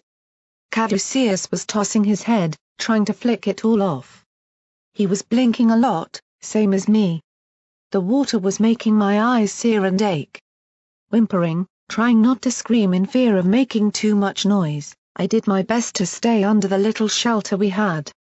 Those around us were almost invisible through the deluge, some of the slavers cursing as exposed bodies felt their skin crawl with pain. "Well. Thanks for that, Celestia, you great big bitch," muttered one of the slavers, the unicorn mare. She caught my shocked look, before just rolling her eyes and turning away. Protégé just seemed to stand alone, watching the crater under the rain that was striking the ground so hard it bounced as high as my head, sometimes spitting up into my eyes. Really? I knew this was an opportunity, but my courage to ask had failed me. Now I didn't even know if I was looking at a slave or a master anymore. He was both and yet neither. Stuck between two worlds and choosing the one that set him apart from me. Even just watching him standing and staring into the distant crater. I felt nervous to even think about his life. But it explained so much about him. Under the storm's blackness, the crater was an eerie sight. I'd been in it before, it had just seemed like a blasted ruin. But in such darkness, I could see an ominous light glow coming from the core, drifting in the dust that swayed on the wind between the irregular torrents of rainfall. There was no pony but the raid teams around, giving rise to an odd sense of isolation within the normally bustling city. Tossing my head and whimpering at the growing pain from the rain as it blew into my face, I tried to shelter down in the ditch as best I could, but the ground was becoming muddy. Dripping water down the sides to cluster below my hooves. Everipony was fidgeting. All except Brimstone in his fairly enclosed armor and Protégé, who simply stood with his eyepiece off and staring deeply into it. Already, my stomach was twisting over and over at the terror of what would happen once we went beyond that door. Fear kept building. We were uncomfortable, trapped in the humid and heavy air, in pain from the poisoned water and just awaiting the signal to begin a brutal assault. Even my rampant curiosity and confused glances toward Protégé now were not helping me to fight the urge to run and hide. But I could hardly think on that now. My eyes kept returning to him standing just short of the rain. But I really didn't know if I was staring at a fellow slave just like me or whether I simply saw my master. When we got back, I needed a long talk with him. I had to. Foom. My ears perked before my face even reacted. Was that thunder? But immediately after, there was a second. A third. My heart began to slow. Like I wanted to ignore it, deny it. It had been an explosion, dull and far off through many walls, muffled by the rain. But I had heard it. I immediately reached over and clattered my hoof on a slab of metal, alerting Protégé without having to raise our voices. He turned, watching me intently. "Murk?" A roar of gunfire began to pick up. Those closer to the door were even beginning to look up now. I saw Rajni nod. The assault. Protégé wasted no time, drawing his revolver and clipping the eyepiece back on. "This is it, team. Brimstone, get the door. Everipony else, weapons at the ready and kill all noise. We infiltrate as far as we can before we have to open fire." Brimstone rushed up to the door, his great hooves wrapping around the bars to tug it open. The rain washing off his armor while he did so. He dipped the helmet, I guessed out of fear of what it brought out in him. Everipony else readied up. Drawing weapons or tightening armor as we galloped up through the sodden ground. My skin burned under the rain, my mane flopping and fleece soaking it up within seconds of moving into the thick deluge. I flecked my leg, making the mouthpiece flip out for Rarity's grace. I had its 3 shots and the 2 grenades I'd stolen from the master's locker. It'd have to do in my protection. But a strange wave of calm overcame me. The waiting was over. All problems were lesser now compared to the coming storm. The sky itself was reflecting the mood. With a creak and groan, Brimstone threw the door open, heavy metal hinges sliding uneasily on rusted joints. Even above the thunderstorm and rain, the firefight was now audible at a ferocious level inside. Punctuated by all sorts of explosions. Protégé was first up, disappearing inside, followed by Rajni. Everything else followed, Glimmer with a last firm nod to me. Brimstone with that grim expression. The Slavers who warily trooped in. Caduceus stopped, offering a hoof back as the other back-end pony. Just keep moving, we stall and I'll probably be too scared to move too. We'll just stick together, Merc, the 2 of us. Okay? Standing in the harsh wind. I took a few breaths before nodding. Reaching out to take his hoof. And disappearing inside. Here we go. We were home. The back of our shop cell was decimated. The sofa torn up and a scrap pile tossed and scattered from raiders searching for anything. Shelves were toppled and the stench of waste and blood drifted throughout. Brimstone hauled the door closed as lightly as he could behind us, leaving 1 stone in the hinge to let the relief force behind us in when their time came. But he hadn't needed to be that quiet. For the assault was drowning everything out. Explosions every few seconds and the staccato retort of gunfire pounded throughout the building. I could hear raiders galloping by the front of the cell, rushing to the guard rooms and returning fire with long bursts. Protégé was up front, ready and edging closer to the door. Looking back, he motioned me over as the remainder of the raid team settled into the corners, staying silent. I crept over, hustling up beside him and feeling the unicorn lean close to my ear. We need to know what's out there. You have it? I did indeed. My new toy. A few minutes waiting had been spent making it. Pulling the little mirror I'd found from the containers out, it was now attached to a thin piece of metal and bound on with fabric. My master took it, his magic angling it just out to peer around the corner and into the main shop. Both of us stared at it, oh so patiently angling it for the best viewpoint that would show us the front of the store and whether there were any guards. Occasional blurs of motion on the dirty mirror gave rise to them pushing past the front in 2s or 3s. We waited. Still. Stay still. I listened carefully. After a while, with no more movement on the mirror and no sounds nearby, I nodded. The responsibility of the decision weighed heavy, but despite recent knowledge, I found myself eager to do as Protégé wished of me. Somehow, he felt closer. Like I had to help him all the more. Rajni went first, proving herself remarkably stealthy as she slid around the corner and behind the counter of the shop. But then, she had followed me all night once without me ever spotting her. Protégé went after her, followed by Glimmerlight. 2 of the Slavers were waved into the store, where I saw them roll behind a low shelving unit in the middle. Each stayed in cover, out of the way of the main open entrance. I just hung back in the stockroom with Caduceus and Brimstone. The big raider would move with us. Waiting for anything to kick off for his might to be unleashed. As if we needed any more. The assault was ear-shattering. Automatic gunfire and echoes reverberating everywhere accompanied by frantic shouting about reloading or to cover each other crossed over whoops of frenzied delight. It may have all been out of the plaza and past the guard room, but to me, it was as though I was right in the middle of it. This was the hard bit. We knew Barb was on the upper levels, but the only staircase was out of the shop front and then 50 meters to the right across ground that was visible from above. Most of the raiders would be out front, away in the corridors. But any that were above would likely spot us. The entire point was just to get as far as we could before that happened. Everything ready? Protégé's voice hissed out, responded by a series of light taps. I didn't tap. I wasn't ready, but I knew I had no say in this. It was just going to be a straight run. One brutal rush to get upstairs and kill Barb before bunkering down around any slaves we could find. Go! Protégé and Rajni swept out of the storefront. Glimmerlight went right after them, followed by the Slava fireteam. Brimstone shoved Caduceus and myself out before him and we galloped across the shop into the plaza. Into hell.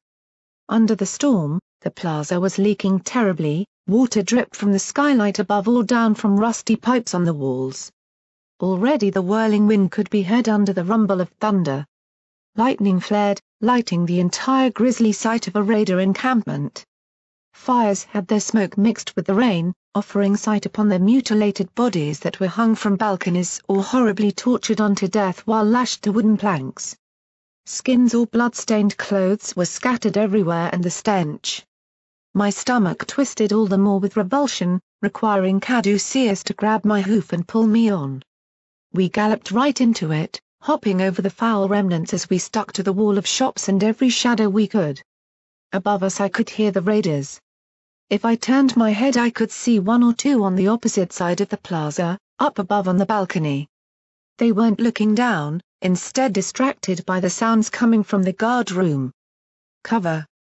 Protégé's voice sounded just loud enough for me to relay the message by tugging the others. We dropped into the next shop alone, scrambling behind old jewelry stands to hide.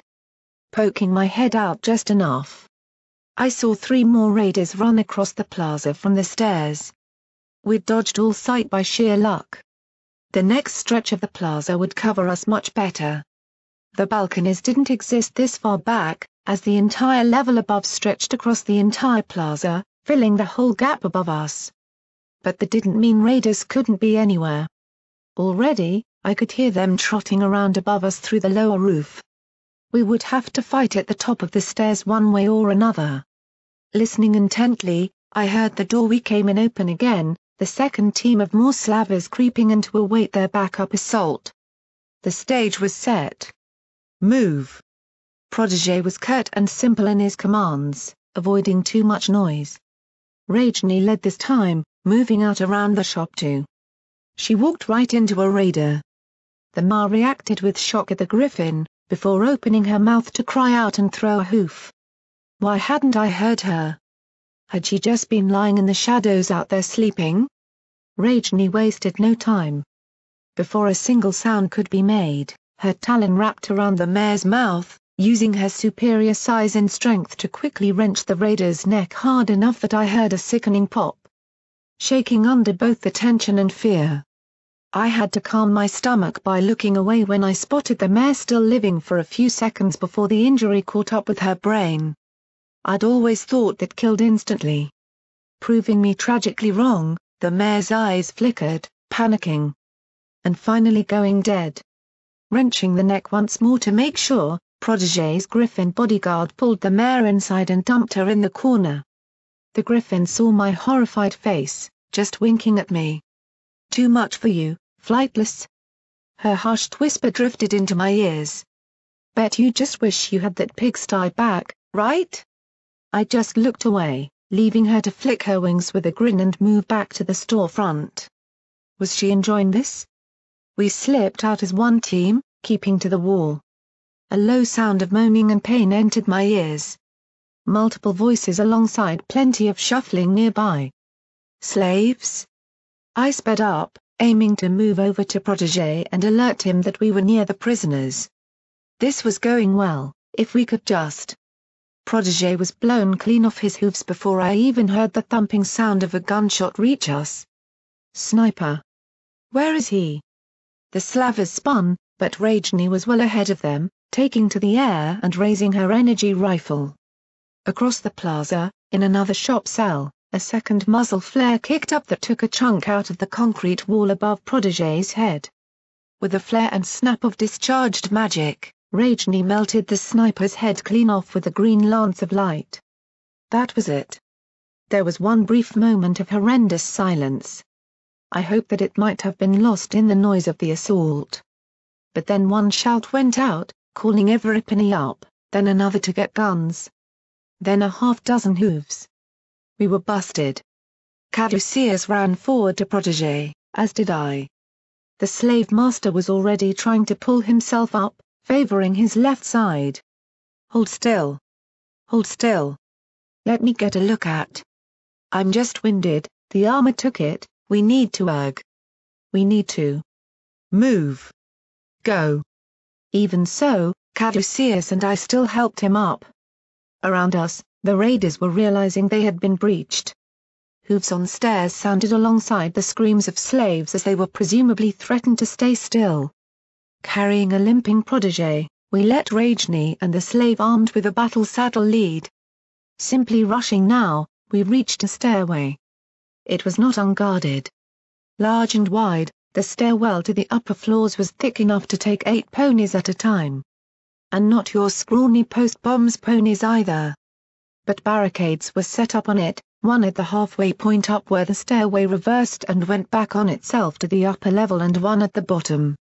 A dozen raiders were spread out, immediately rushing down to meet us coming the other way. A large set of more barricades were right in front of us, clearly a fallback point for the raiders should they have lost the guard room. Trapped between us and them were a great mass of slaves. All cowering at the sides or below the stairs. Throwing ourselves behind the closer barricades, the gunfire began. I found myself trapped in a small bit of cover behind an overturned refrigerator, almost pressed into Caduceus' chest to keep all our hooves behind it. Kill them all. Kill. Shots made the fridge jar and shift on the spot. Shotgun slugs thudded deeply into it, so hard that the metal surface smacked me in the face. Protege lifted his revolver above it with magic and let off 3 rounds blindly, relieving some of the pressure. But he was breathing hard, a hoof on his side. Yet still. He managed to raise his voice. Don't get bogged down. Fire and move. Fire and move. We have to keep going. Around us, the team has clustered into what we could. Glimmerlight was beside the female unicorn Slava, firing a few shots with her pistol around the side of the strip metal plates they had to stay alive behind. Rajni was actually above us, using a thick metal sign hanging from the roof as a hiding spot to fire off snapshots that were above the raiders' own cover. Boy! Flying was handy in a fight. But the raiders were digging in hard. Made even worse by the slaves who were struggling to stay to the side, our line of fire was restricted. The barricade on the first stairwell platform was just pumping out too many shots from 5 or so raiders behind it. We were pinned. Protege hastily reloaded his revolver to open fire again, but we couldn't aim properly to get ahead. Nearby, I heard a cry of pain that only went on and on with horror. An armor-piercing round had punched right through the barricade and sheared the leg off one of the buck earth pony slavers with us. Flailing and panicking, he was cut down out of cover. I heard Caduceus hiss in anger. Unable to move over and aid the pony. The nurse was rattling off what shots he dared with that small submachine gun of his, but he was clearly not very accurate with it. Any pony got any bright ideas? Protege shouted out, quickly snapping a shot at a raider trying to push forward and get around us. The pony went down, nursing their shoulder, but pulled themselves into cover. I wish I had. But I was useless here, just a bystander in a firefight. I just winced every time a shot spanked off our cover. Whimpering with terror that an armor-piercing shot might rip through at any moment. Give me some cover. Glimmerlight cried out, holding the long rifle tipped with the spark battery, surprisingly, in her hooves. The command went out, Everipany leaned up and unleashed what firepower they had. All except me. I only had a few bullets in Rarity's Grace for self-defense. But nothing for mass firing. But between Rajni, Caduceus, Protege, 3 slavers and even Brimstone with the fallen slaver's weapon. I actually screamed at the pain in my ears, so much gunfire going off so close to my head was like a crowbar being jammed in my ear. But the raiders died down, giving Glimmerlight an opportunity. The Ranger Initiate leaned up, settling the rifle on the barricade with her hooves to get her eye right down and aim properly. What on Equestria was it going to? She fired. With a loud crack and ping, the spark battery on the tip catapulted off, flying high and arcing down toward the barricade up ahead. Smashing into the lip of it, the spark battery flared and ignited, exploding with a blue haze and arcing magical energies. Raiders screamed, diving away with their bodies burned and disintegrating. One in the middle I saw turned simply to ash under the full force of the explosion. She's made an energy grenade to be fired from that rifle. I wasn't sure whether to be horrified at the effect or proud of my sis for breaking the deadlock. The Slavers got their weapons back up, shooting back more properly now their biggest source of incoming fire was down. Go! Get on their flanks! On their flanks, Rajni, move! Protégé shouted the order, falling back as the fridge lurched under a heavy rifle round to knock his likely heavily bruised side again. Caduceus caught him as he fell back, while I looked up. On their flanks? Why that? We weren't even anywhere close enough to be touching. Oh. Oh right, that's what he meant. I really was useless at this fighting business. Rajni swept down, her energy rifle flashing to the left. Slaves dived away from cover, trying to escape a raider who was using them as a hostage.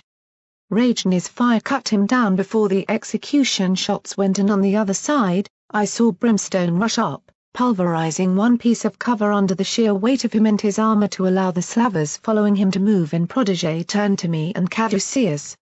You two, move up and follow Brimstone, they're going to start swinging more fire back here now that they've seen me leading them.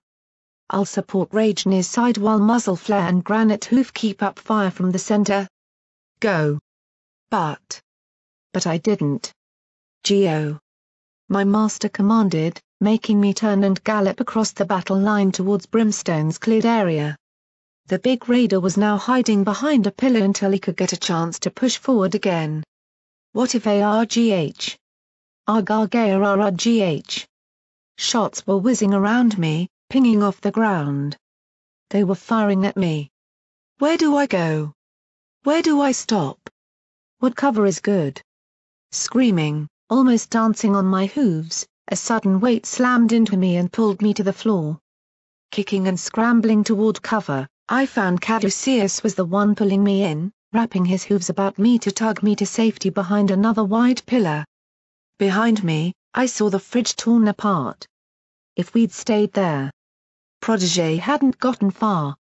The ground was chewed up near where he must have run, but now he was beside Glimmerlight, who was struggling to attach another spark battery to her rifle. She was so intent. Falling into a drill. I began to see the real Ranger initiate in her, more than just the fun-loving mare I knew. I often forgot she had been born into a militaristic upbringing.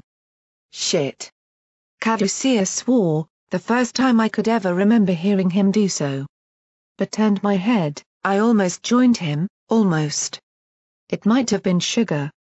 As I saw one raider coming down the opposite staircase on the other side of the plaza. He had a clean shot. Caduceus sprayed his submachine gun. He was inaccurate, but dumping the entire amount of his rounds brought down the raider. Breathing hard, the nurse just stared at the corpse. Do no harm. Do no harm. He was going to harm more. Breathing through clenched teeth, the buck seemed to hug me for support, realizing what he'd done. But this battle was escalating. 3 more raiders ran down the stairwell from above. Protégé down 2, Rajni the last one, but another 2 followed, galloping to join their clan comrades. What if any more came behind us? We were too exposed, in real danger. I had 2 grenades. Maybe I could. No. Any glance out showed me the slaves trapped on the edges and near the Slavers. I couldn't throw explosives in there. But I had to do something. Reaching down, I picked up a rock in my mouth. Pushing Caduceus' hooves away, I leapt out and began sneaking along the edge of cover near a Brimstone. Ducking down, scooting as best I could and trying to ignore the foul taste of the rock, I edged as close as I could. Grenade. I screamed all I could, diving back behind the barricade. Up ahead, the shout was echoed, before half a dozen raiders leapt out of cover, along with screaming slaves rushing away. One of the slavers, muzzle flare, I thought, raised her carbine in a telekinetic field and took 3 out with well-placed snapshots. Wow! She was good. Rajni, swapping out for her light bullet-fed rifle, picked another one off. Somehow, without even realizing I'd had a big effect. I had changed the momentum. There were only 4 raiders left now, after I spied the one protégé had winged earlier now lying still. He'd bled out. Stop, I'm getting higher. Come get some, ya fuckers. But the remaining ones were not giving out. I squealed and screamed as combined fire chewed at the wooden barricade I was behind. Bullets flew through, spraying me with wood chips. I heard Caduceus scream for me to get back to the pillar, but I'd locked up with fear. If I left, they'd just shoot me in the open. A grinding, shrieking of metal on rock hit my ears. Glancing up, I saw Protégé and Glimmerlight pushing an old metal rubbish bin, heavy and square, toward the last raider position. The pair were drawing fire, giving me time to leap back toward Caduceus. Protégé's revolver shot over the top, such close range pushing the raiders back to further away cover, but giving the flanking elements a chance to move. Brimstone and Rajni descended. The former charged, bellowing a war cry and hurling a stone the size of a boulder at one. The stallion's head cracked, showing blood, before their previous leader crashed into the other, pulverizing her head off the railing of the staircase with repeated crashing blows. Rajni swept down in a strafing run, blasting one in the rump before descending in a dive with her rear legs outstretched.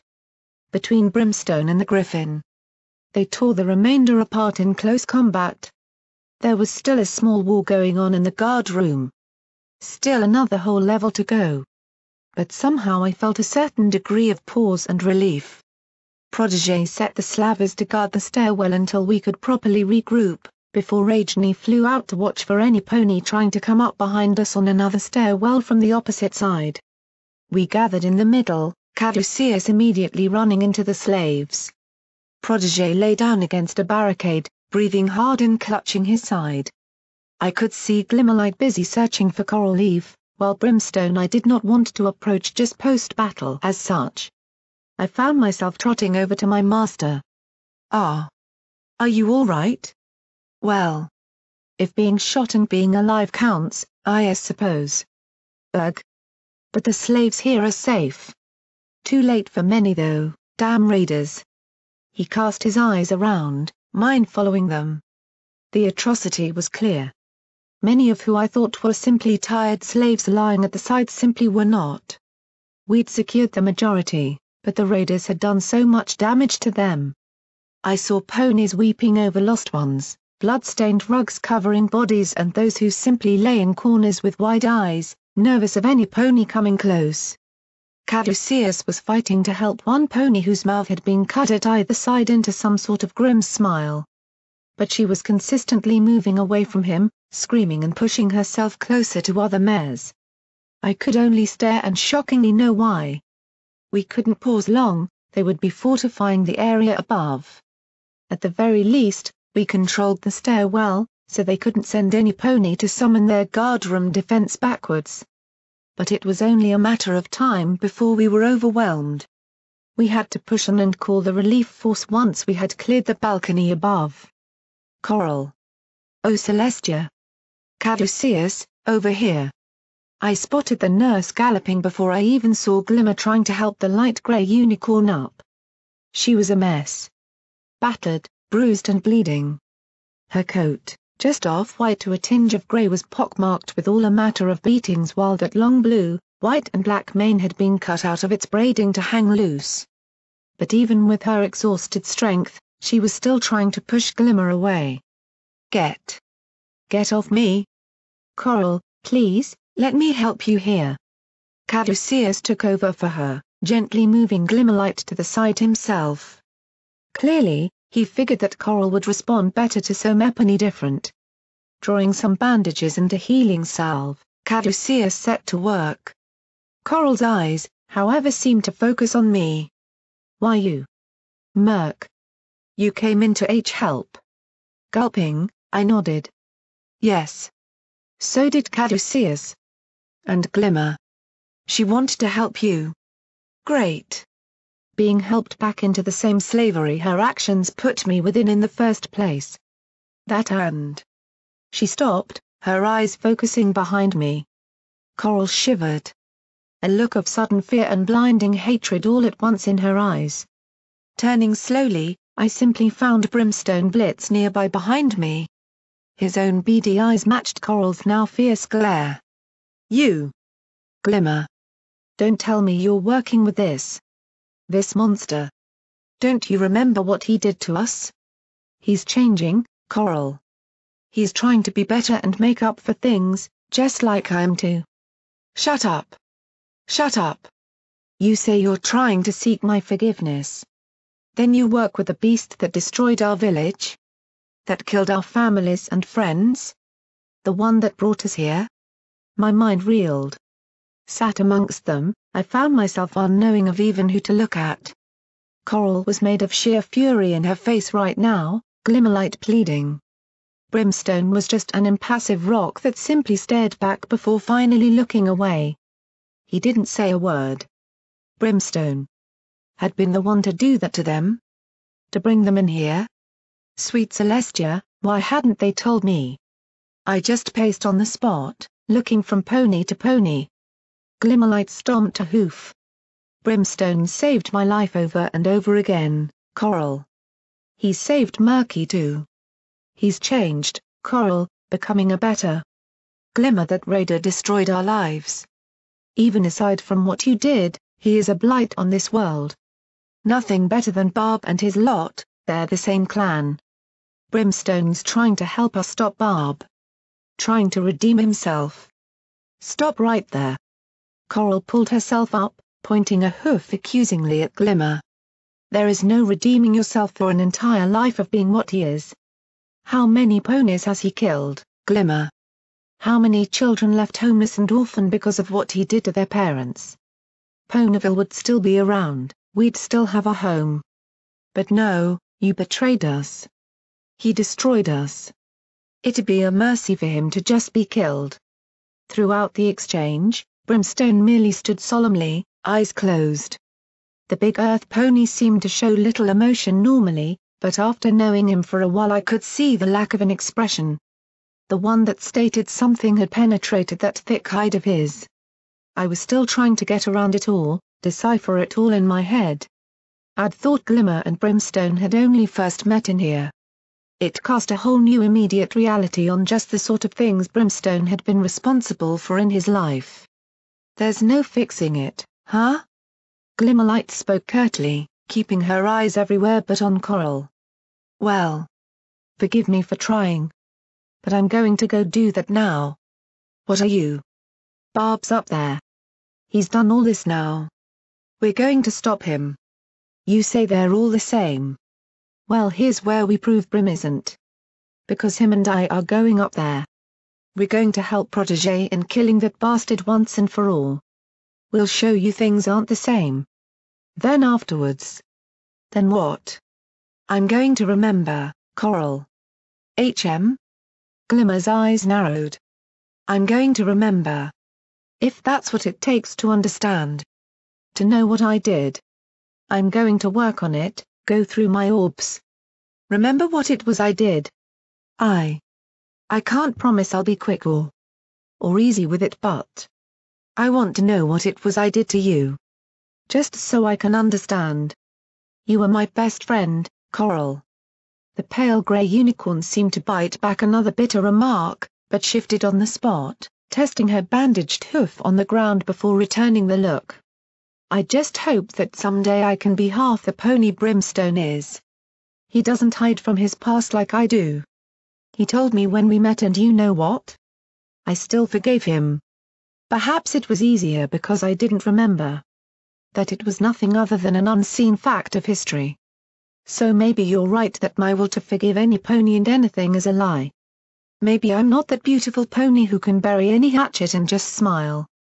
But I can't change that now. All I can do is keep trying to make the best of what I have. Right now? That's by showing that I'm going to take steps. Coral seemed a little stunned. As though she had never expected Glimmer to show that amount of sudden maturity or serious thought. Steps.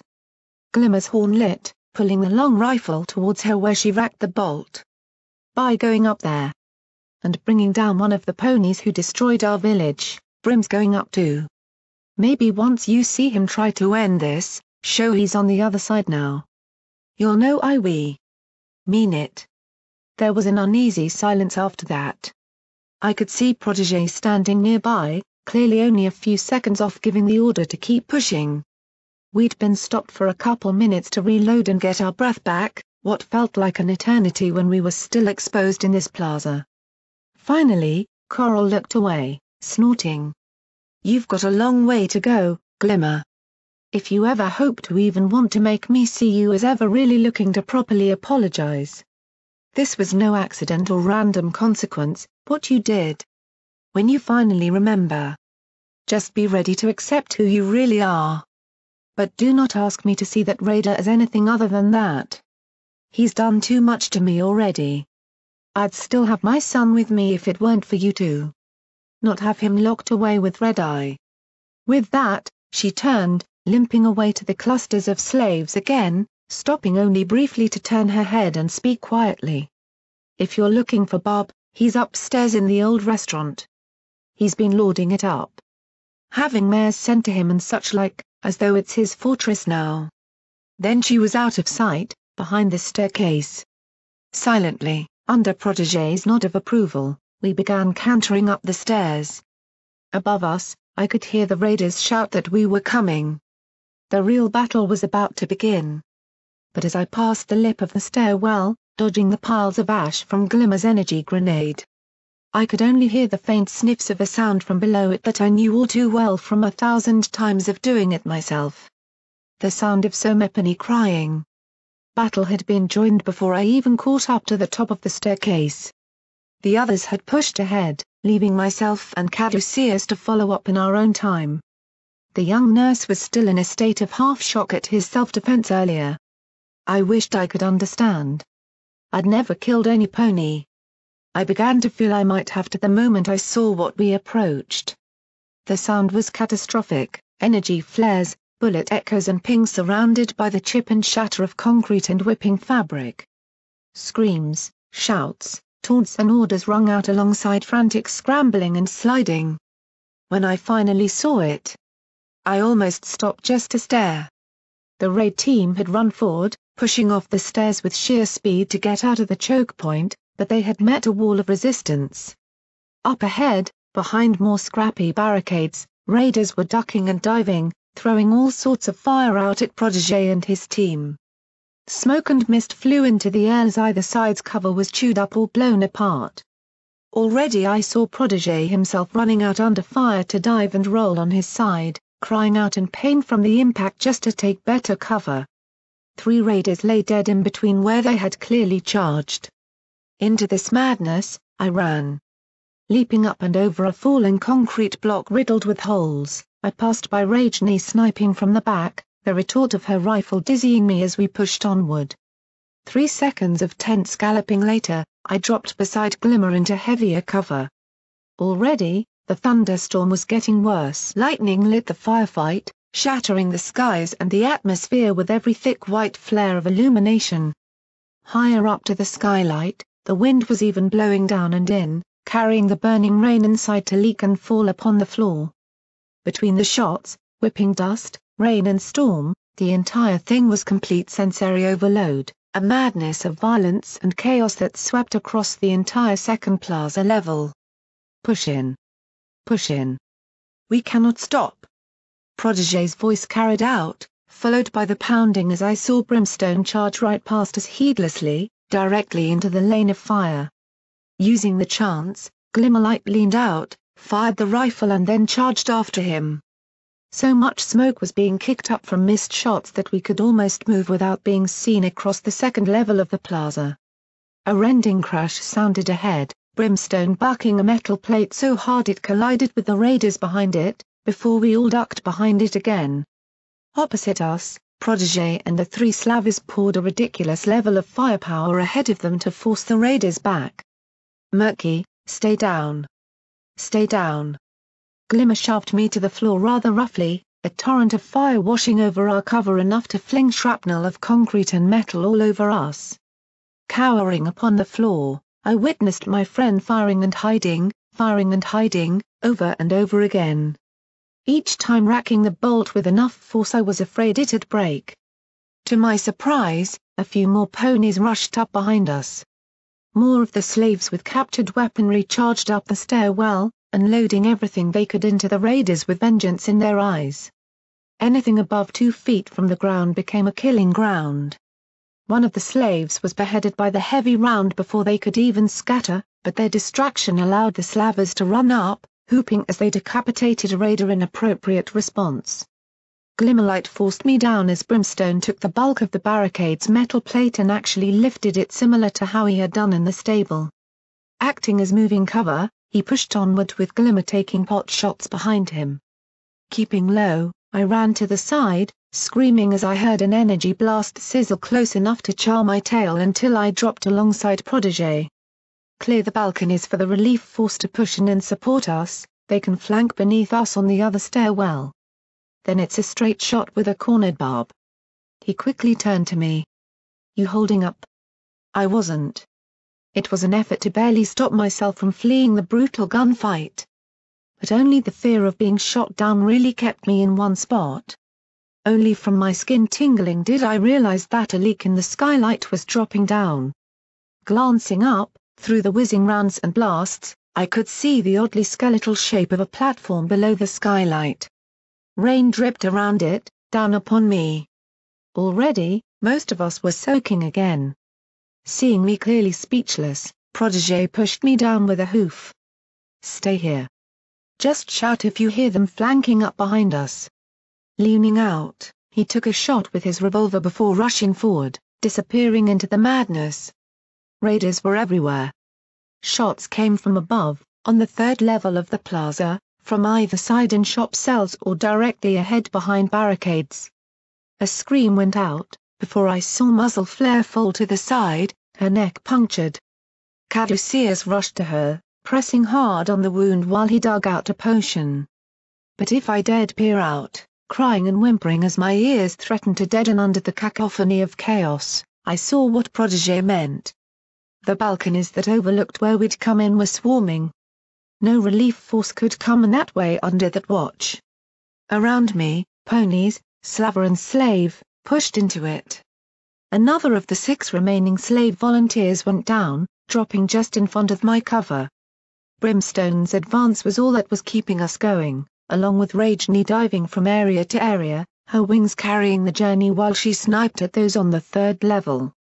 I saw one fall from his balcony, wailing on his way down to impact in a growing puddle upon the floor. The thunder coincided with his impact. Then the order came, we had no other choice. Everipany, charge. We need to clear the balcony. Charge. Move. I didn't know if that meant me or not, but his voice was commanding and definite. I saw raiders beginning to flank around us from the opposite stairwell. I had to move. Now. As one, we broke cover, galloping into the maelstrom of incoming fire out of sheer need, one suicidal rush to clear the balcony and let the relief force in. Brimstone hurled the barricade, smashing asunder 2 raiders blocking the way with a captured tripod machine gun. Glimmerlight fired another energy grenade to the high level, ripping away a fence and blasting the 2 raider snipers away. I found myself behind Protégé and Caduceus. The latter was dragging the injured muzzle with him, spraying fire from his mouth-held weapon. My master fired precise shots to all sides, but was limping and slowing down. Rushing up, I forced myself alongside him, helping to keep him going. Terror gripped me so hard that I just fell back into my basest instincts. Help your master. Blood sprayed across me, muzzle flare inadvertently being the only thing keeping Caduceus from losing his head as her shoulder evaporated. Dropping the corpse, he joined our charge. Everything became a blur. But before I knew it, we were on the balcony. Brimstone threw a raider off the edge, Rajni was fighting a raider with a knife, rolling across the floor with him. She had taken a bullet to a hind leg. Glimmerlight fell. My cry of shock stopped only as I saw she wasn't shot. Simply rolling under the balcony lip to stay in cover. We were under fire from all heights and locations. Too much to take on. Most of us were wounded, the slaves were simply firing scared. But we had done it, we had cleared the balcony. Protégé leaned over, crying out so hard his voice broke. Relief team. Move in. Move in. The slaver with the carbine battle saddle blasted a raider running up with a sledgehammer, making the buck catapult head over hooves. Another followed. And another. Brimstone intercepted them, engaging in combat with multiple attackers, his armor sparking from the rounds striking it. Their efforts were barely holding off the tide, a half-dozen small combats as part of one greater whole to keep this one point clear. Below us, I saw movement at the shop cell. Reinforcements. They spread out, getting ready to charge in toward the stairwells now the balcony wouldn't simply massacre them. About time too. We could barely hold this position any longer. Why weren't they moving? Relief team. Stairwells. Now. Protégé screamed, waving his revolver toward the ends we had moved up from. A bullet chipped off the balcony ledge, sending shrapnel to dig into both of us. I cried out, falling backward toward the fence around an already wrecked hole, clutching the side of my neck. My hoof came away bloody. Shaking horribly. Looking down, I saw the reinforcements just standing there. Why were they? Then I saw him. Moving sideways through them, casually touring it and watching the brutal scene engaging the raid team above. The master casually stepped to the leader and laid a hoof on his shoulder. Before shaking his head. Shackles. Move in. Move in now. The master merely turned, seeing the bleeding, wounded and desperate protégé trying to order the rest in. And shook his head. Grinning that hideous grin. He simply stepped backwards, followed by the entire team meant to support and reinforce us. Shackles. Protégé's voice barely seemed to carry now. As the reality sunk home. We'd been abandoned. Betrayed. Left to die. Protégé had tried to keep him out of it. But he had come back. The slavers obeyed him. Where are the fucking second team? We can't hold this. Glimmerlight swore again, colorfully, struggling to reload her rifle while dodging fire from a dozen sources. Ahead of us, echoing a blood-curdling war cry, a huge rush of raiders erupted forth from the shop cells where they'd been hiding in the shadows. And charged us. I flipped the mouthpiece of my battle saddle out, gripping it in my mouth. Protégé was already firing, his revolver slapping 6 shots toward the incoming mass. I saw Rajni blasted from the air, firing with one arm on the ground with a steely look in her eyes. Turning toward the raiders, driven by pure fear and desperation, I snapped the 3 shots I had off. One raider went down, the small bullet not even making him cry out before he struggled back up, nursing the dented armor plate he had stolen. Brimstone Blitz hit them like a cannonball, crashing through them with a charge of his own. But they swarmed him. Although gutted and crushed under his assault, they just kept appearing. They had been hiding in here this whole time. They'd only left a few to defend the fake assault. Like they'd known all along. The slaves were torn apart, caught in the open behind us, the snipers picked them off one by one. Screaming, I found myself chased by a raider wielding a knife. My shoulder felt cold and numb. Images flickering into my mind as I saw his studded and pierced face bounding through the melee. 3 shots landed beside me, making me fall on my back. The raider never got close, Glimmerlight swinging her rifle into his muzzle, out of all ammo. She swung it to and fro. Before being dragged down, screaming as a half-dozen raiders piled onto her with clubs. My cry was never even heard. Rajni tried to rise once again. But a gunshot snapped right into her chest, putting her on her back again, firing her rifle until the last shot with one hand at the oncoming raiders. Had her armor stopped the round? Oh goddesses! Was she? One by one. We were going down, overwhelmed and outflanked on all sides. I felt myself being picked up, thrown and leapt upon. Yelling, begging, I lashed out and scrambled. But a hoof only slapped into my head, knocking me to the ground with a sharp pain and dizzied vision. A rifle went off near my head, almost deafening me. The battle saddle slave was leapt upon, his throat torn apart until Brimstone's ongoing brawl swept by him, taking the attacker off his back. He still fell, bleeding copiously. Then, the unthinkable. Throwing the last pony from his back, Brimstone rounded off for a shot to smash right into the front of his armor and penetrate. The big raider staggered, before a mass of other shots rattled against his armor. Heedless of friendly fire, they were shooting even while others rammed and attacked him. My throat was raw from screaming as I saw him fall, the last remaining on his hooves. Protégé spun, his revolver snapping off precise shots aimed with his EFS. Raiders fell on every side, the last two shots even going high, bringing down two of the snipers. A series of clicks announced he was empty, leading to his backup pistol being drawn and snapping off more shots at those trying to close on him. That too ran dry. His face was a mask of fear, anger, hate, guilt and absolute burning determination. Screaming to the sky above through the skylight, whipping rain and lightning in the air around him, his magic lifted a half-dozen weapons, unloading in all directions, even as I saw him stagger, rounds skipping him or impacting on his armor. Raiders fell one after another, being knocked away or forced back. All weapons empty, he even smashed raiders in the face with his empty revolver, but for every one he struck, another two leapt forward. Dragging, pulling, and finally striking. A club swung, and my master dropped. Hoisting his, I hoped, unconscious body up, they cheered, yelling and laughing at their prize. I had 2 grenades. I could. Then the brass hoof impacted on my head. And I could do no more but fall into the darkness that awaited. An immense pressure was across me. A force pulling me down and down. My legs wouldn't work. My neck felt sluggish to move. A red glow washed across me, twisting and warping in abstract shapes to slowly come together. I was in Philadelphia, witnessing the shape of the Great Wall before me, taller than ever.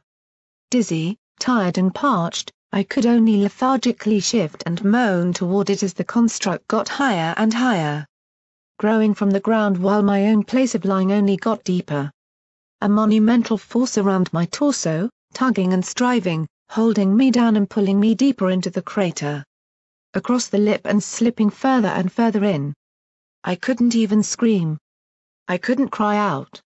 My throat was burning, the radiation from the crater affecting me. Tasting blood, it dribbled from my mouth.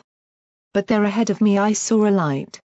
A shining beacon of hope that held itself amongst an aura of calming magic. It grew, rising and floating into the sky toward the top of the massive wall, now reaching the clouds and bending backward over me. Choking on blood, my lungs spasming and retching, I forced one leg to wave, to shout for help. But the light only kept ascending, flying without wings toward the lip of the wall and disappearing into the world beyond, never to be seen again. The glowing heart of the crater only awaited me, every part of my body beginning to ache and shiver from radiation poisoning. My chest swelled up, the tainted lungs bulging and throbbing. I couldn't breathe. I was drowning. The sick and last gurgling scream to leave my lips was only responded to by that one hated line, emanating from Philadelphia as a whole. She didn't save you. Everything began fading, a darkness beyond black creeping in at the edges of my vision, only being broken by one brief sight of Somepony reaching out toward me, shining with an inner light. Glimmer? Coral? Sundial? Who was? Every sense was brought into the horrid weight of reality by the slap across the face. My head twisted, coughing and spluttering on the taste of iron in my mouth. A sweet and sickly stench drifted into my nostrils. The back of my head felt wet. Wake up, Philly. You've had your rest. No. No, don't open my eyes. All a nightmare. All a nightmare. All a. The second slap threw my head back down again. A thick lump on the back of my skull ate terribly, pounding on my brain. You know. No sleep anymore for you, Philly. Time to get up and face the music. Dreamland's too good for you. I whimpered, curling my legs inward, striving to stay in the darkness, praying to wake up to somewhere else. Anywhere else. I said wake up. My head was lifted, pulling my entire body from the floor, shaken, slapped and thrown back again. Two hooves clasped either side of my face, squeezing hard enough until I began to whinny and murmur in pain. My cheeks were being crushed. My jaw pushed aside. Finally, I opened my eyes to see my assailant. I knew who it was by voice alone. But seeing Barb's sick grin made me want to break down in tears on the spot. We were in darkness, an enclosed room. Around me were a few other ponies lying in various states of health.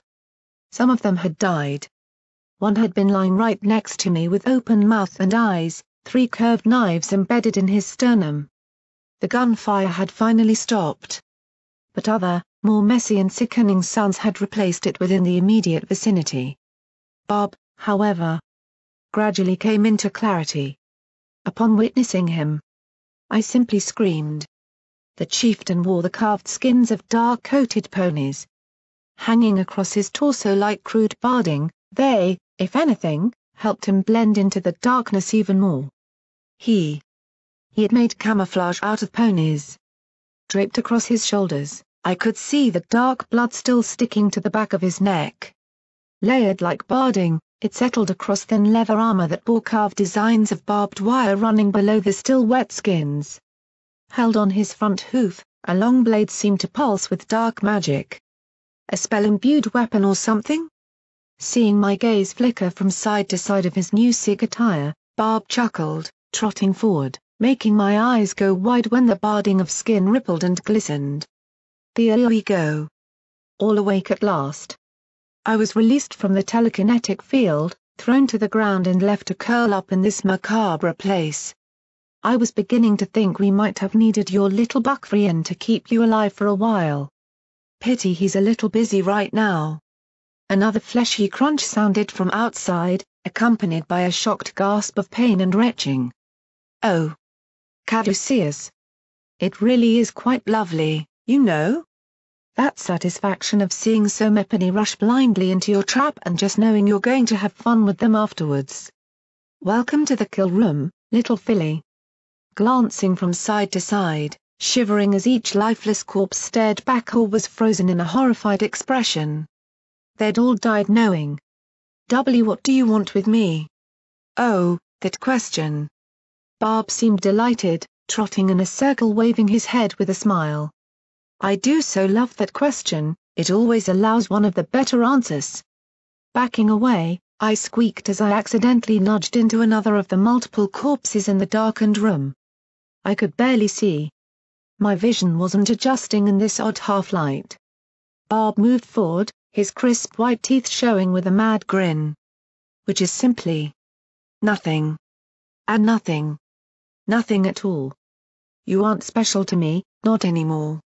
You've done your part, stayed silent when I needed you to and got those keys. Oh no. Now you're simply the next in line for me to throw to my shades. All bets are off now that you're here, Philly. Must feel nice. Knowing your life is about to become nothing more than our plaything to humiliate, break and harm. But that's what you get when you become our prisoner. Now get up, the game starts soon. My only response was a wet cough and a weak of my head. Please. Please, Bob, aye. If you're going to beg. Save it for the shades. His eyes turned dangerously. Begging won't help you now. But it will entertain them. Feel free to cry as much as you want then. They love that. Hee hee hee. Already my eyes began to tear up, the stark horror playing its way into my head. We were trapped with raiders in a place no pony could get to. Or wanted to get to. Betrayed and left to be captured. Feeling disbelief and horror threaten to overwhelm me, it took Barb actually pulling me with his magic to rip me from the ground and yank me outside, crying the entire way. When the light hit me, it became clear how little I had. I'd been stripped of everything. My saddle bag was gone.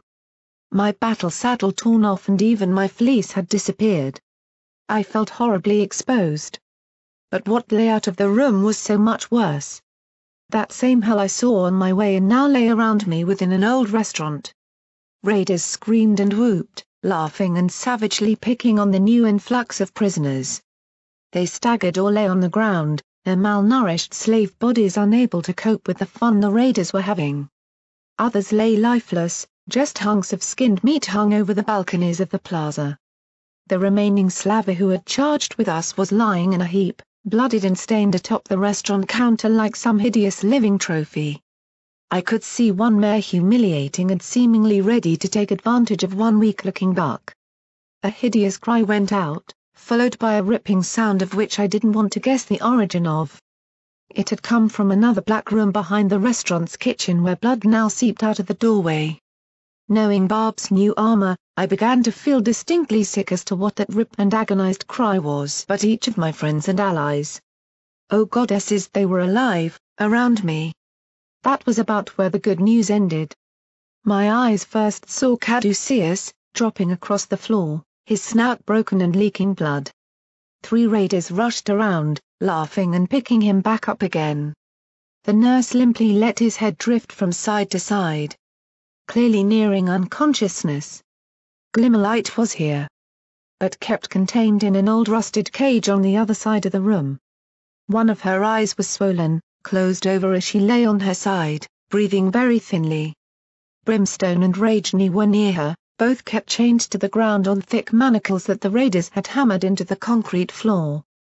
Even as I watched, raiders were taking it in turns to rush in and strike the trapped warlord, laughing as they dodged his return attacks. Constrained by the chains, his fury was clear to see. Protégé was nowhere to be seen. Oh no! If another hard crack as a raider bucked Caduceus in the stomach, while he was being held up. The buck doubled over, blood spraying from his mouth. I tried to run to him, attempting to help him up. I felt his hooves latch onto me, shivering and desperate, turning his face to exhaustedly look at me. Murk. Run. Run. Run, Murk. He tried to gasp, now trying to push me somewhere. Too beaten and dazed to think straight. But magic gripped my midsection, pulling me back. Our hooves separated as I tried to keep a hold of the pony who'd kept me alive in the battle. Barb sauntered among the entire scene, absent-mindedly tugging me with him. Below us, I could hear the slaves we had secured being rounded up and herded. Across the room, some of them were cowed in the corners, the light grey of Coral between 2 other mares was clear to see. She was unconscious. Welcome to our little playhouse, Philly. Course that play only goes one way. Not that we exactly care. Hey, boys. Philly's up. My blood chilled as the raiders, bearing bleeding piercings and crude blooded war paint swung up, cheering and moving forward toward me. I saw Glimmerlight's head rise sharply at my presence, before pushing her hooves against the cage. Just leave him be. He doesn't deserve anything in here. They didn't care. Reaching me, I found myself being shoved from raider to raider. One of them grabbed me, turning his head to Glimmer. He shot me in the fucking chest. Big bruise there now, who's to say I done get my revenge, eh? Oh, it'll be just sweet to hear you squeal when we pluck those wings. Make sure to beg nice and loud now, eh? He shoved me to the ground, teeth clamping onto a wing. Anything I even wanted to say was drowned out, knocking my little hooves away. Hidden from Glimmerlight by the crowd, I heard her scream for me, only louder as my own shriek of terror echoed above it, high-pitched and pleading. Leave them alone. For now. Barb waved his subordinate away.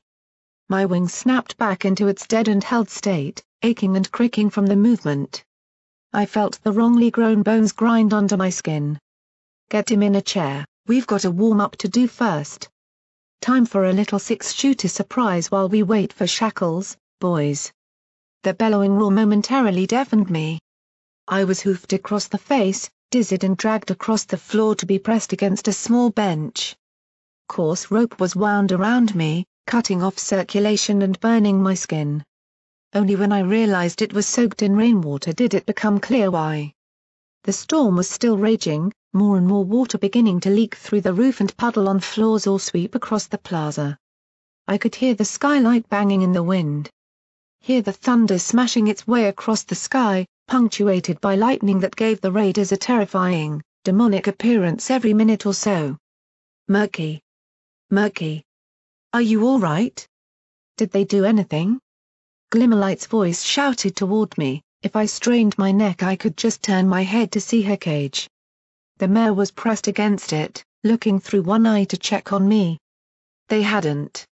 But there was another problem bubbling up inside me. I need my rad away, Glimmer. It's getting worse. I could feel my throat searing and aching from more than just swallowed rainwater. The cough I followed up with only helped prove it. I had 2 sachets in my saddlebag. But wherever that was I didn't know. Oh, I'm so sorry, Murky. Just stay strong. I'm here, all right? Huh. Not for long. One raider hoofed her cage, before leering in, his eyes clearly not on her face. Hissing back, she struck the cage toward him with a fiery backlash of anger. The raider only laughed. We'll see how long that attitude lasts. Don't think I've forgotten what you sounded like when we caught you last time. Any defiance on her face seemed to drain immediately. She wouldn't have known. The memories of the village raid had been stripped by her own choosing. Seeing the foul raider stallion's look, I could justify it. I wished I could remove some things from my mind. But he just laughed at the sudden despondence on her face, trotting on to help with their setup. Holding a hoof over her damaged eye, my dear friend just silently pleaded with her eyes to me. The words clear, we'll get out somehow. The raiders pulled a single small table out with 2 hard wooden chairs either side. All the rest were removed, thrown away or over the edge until they had an area left over. Cries went out for the first 2. Chants and bellows of choosing went. I heard the filly. A few times, or the traitor.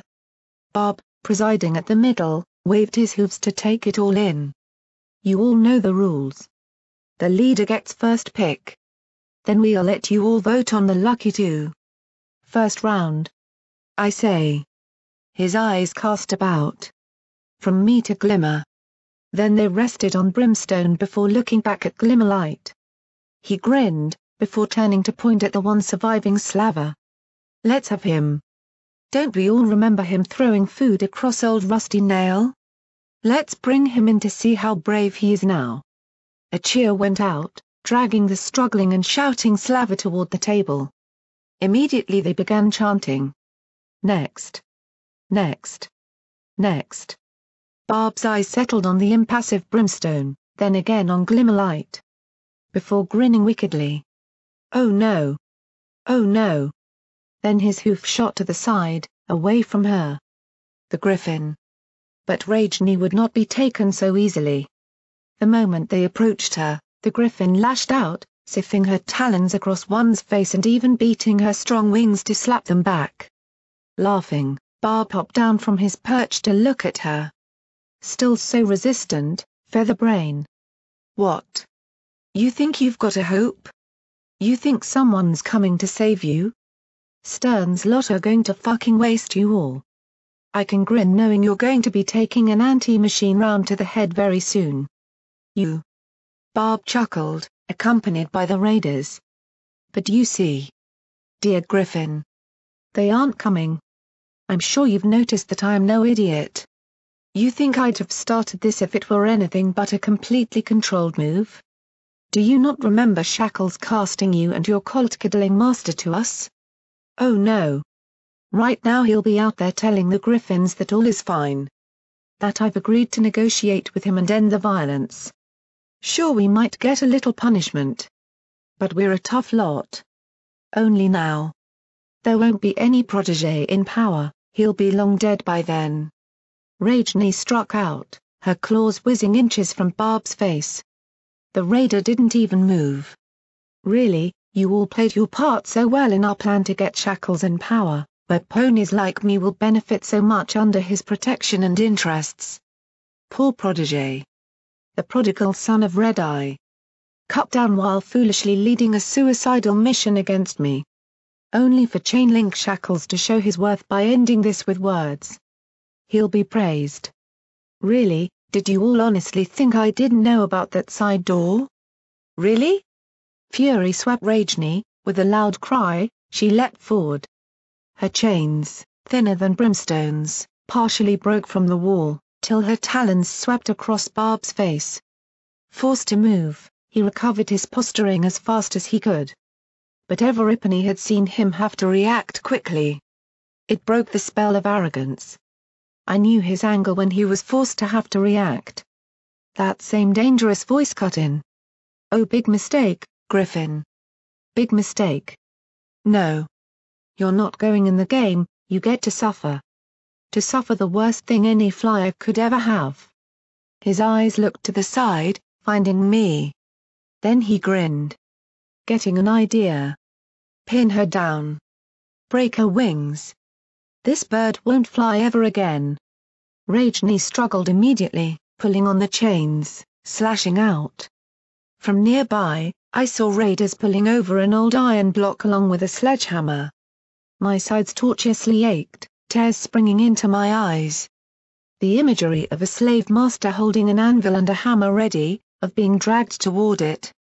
Oh sweet Celestia and great Luna help. But nothing could, we were simply their toys now. Even as it began, I struggled helplessly, trying to hide my own wings out of fear alone. Barb only sat beside me on the bench, holding my face toward Rajni as the raiders pinned the large creature down, pulled out her first wing. And swung. I hadn't known griffins could scream that loud. Hideous minutes passed. Each crunching impact making me cry out and try to look away. But he held me there. One hoof despicably caressing my wings to just remind me. The piercing cries of the griffin echoed all around the plaza, going on and on. Barb only chuckled, delighting in the performance before finally signaling them to stop. Each wing, pulverized and broken beyond repair, drooped at her sides. She was controlling her expression, holding back tears. But I knew that look, that horrible realization of what she had now lost. Rajni had never liked me. But I quickly began to feel only I would really understand her pain right now. Very quickly, I saw her seem to pass out on the spot, the agony overwhelming her. Well. A nice warm-up. Now back to the event. We'll need so many else now. How about? Scanning his eyes across, I saw him clearly tempted by brimstone. The warlord just met his gaze. As though daring him for whatever sick game this was. Barb only grinned, changing his glare to glimmerlight. No. Oh no. His hoof shot out to the side again, just like before, like he knew it was taunting me. But this time did not land upon Somepony I had little connection to. The mayor's new little fuck toy. Bring him up here. Caduceus, held up by two raiders, reacted with shock, pushing backward. But they closed around him, dragging the buck over to the table where the slaver was being forced into the seat and held at gunpoint. Glimmerlight bucked the cage, crying out to him. I did too, but all I received was a hoof to the skull. Crying out in pain, I only briefly saw them pushing Caduceus into the chair before Barb silenced them again. 6. Shooter. Surprise. Another resounding cheer. As I said, something to keep us all entertained while Shackles sorts out the talks with the Griffins. So for those 6 shooter virgins out there. A raucous laugh from the raiders. The rules. Protege's revolver slammed down on the table between them. It had been horribly customized and ruined.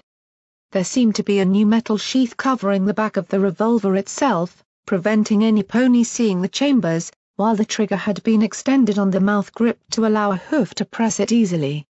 His magic, dark, shadowy and wisping, picked it up before loading a single round into it. You may recognize the idea, similar to one many gamblers play with if they're feeling a little extreme. But we take it a step further. The revolver snapped shut, spinning the drum wildly. He then held it between the two. Caduceus glanced at it, nervously watching the gun. The slaver was breathing heavily, easily calmer than the nurse. Caduceus, looking toward me in glimmer, just shook his head. I don't want to play your game. Look, I can heal. Tough. You stood against us, so it's you or him now. This gun's going to spin, right? Whoever it lands on takes the gun and pulls the trigger against their own head. End of the match, so Meppen is going to be dead. So who will it be? Slaver or nurse? Calm or nervous? You look ready to piss yourself, healer. The raiders laughed again. Caduceus was wounded, sweating and tired. I could see him shaking. Please, goddesses. Pull him through this. Please. Caduceus thumped a hoof on the table. There's no reason to do any of this. Shut up. You're playing. The revolver whipped him across his broken muzzle, drawing a sharp cry and leaving Caduceus leaning heavily to one side. I could feel myself wanting to shout support. But my throat was raspy and I wasn't sure if it even felt right. Him winning meant so many else dying. There was no happy end to this. It was a decided game. One death, one survivor to whatever else the raiders wanted to do. The inevitability of it was heartbreaking. We were trapped in their deluded world. Round 1. Yes. We were trapped. Now the sick games were beginning. The gun span in Barb's magic. The raiders began cheering, just as a roll of thunder made the room shake. The table overlooked the plaza, blowing the two dueling ponies' manes in the wind. The revolver sped up and spun madly. Before slowing. Turning. Aiming. Right at Caduceus. The gathered ponies whooped, laughing as I saw Caduceus gasp in horror. The poor buck had only come to help ponies. He didn't deserve this. Shaking, he reached out his hooves, taking the revolver so lightly he nearly dropped it. Look, we can. Do it. Do it. Do it. They want you to pull the trigger.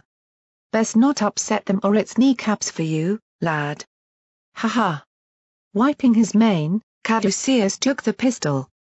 Shaking, he began holding it against the bottom of his muzzle, pointing upward through his skull. Glimmerlight was pressing her nose through the bars, soundlessly moving her lips, prayer after prayer. Whimpering, Caduceus closed his eyes. A hoof resting on the enlarged trigger. Click. The gun slammed down, Caduceus gasping and breathing hard, shivering intently. The slaver met his glare harshly, staying silent and preparing should it ever land on him. I squirmed, trying to move.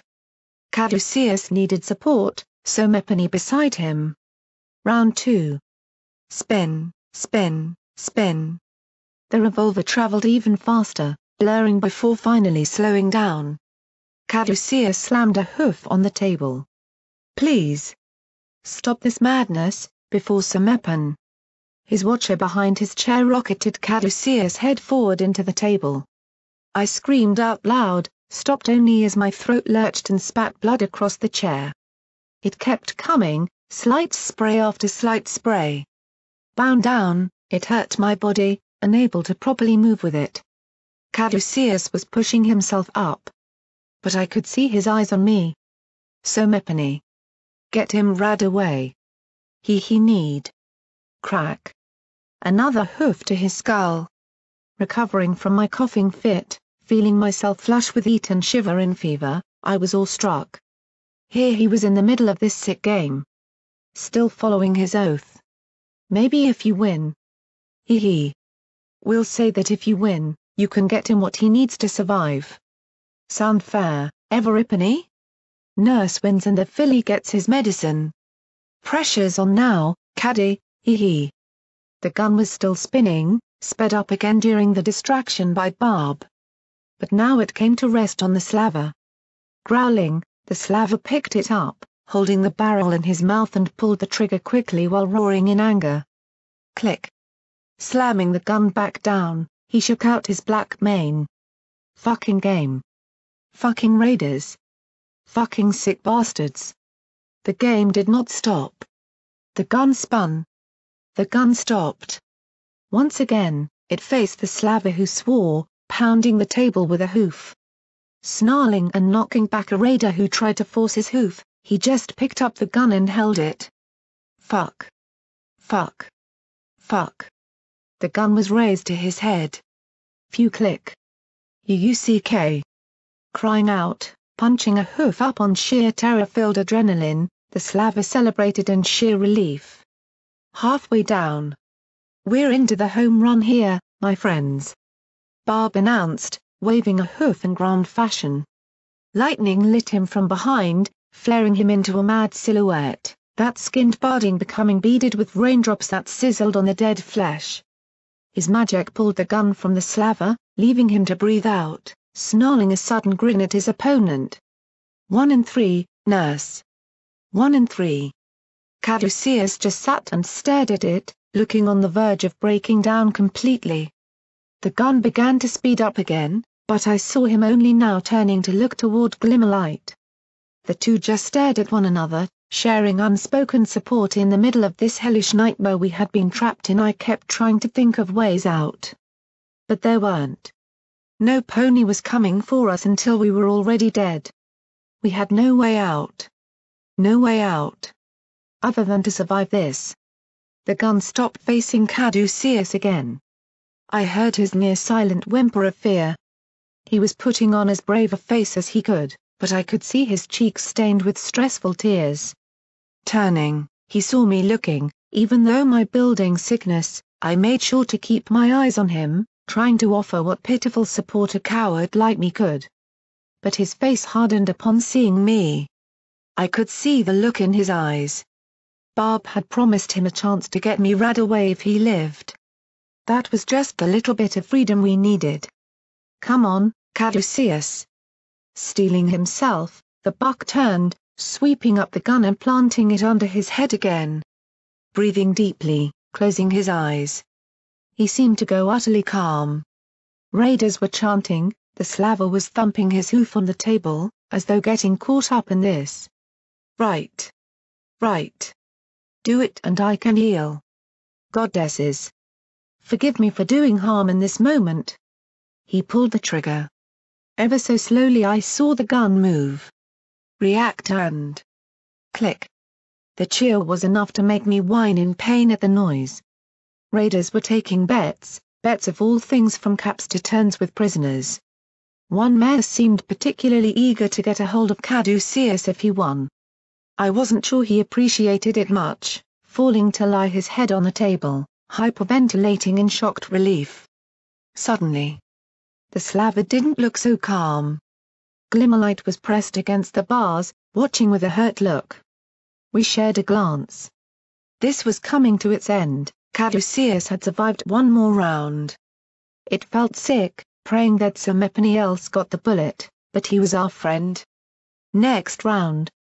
Barb announced, the gun spinning for an incredibly long time. Finally.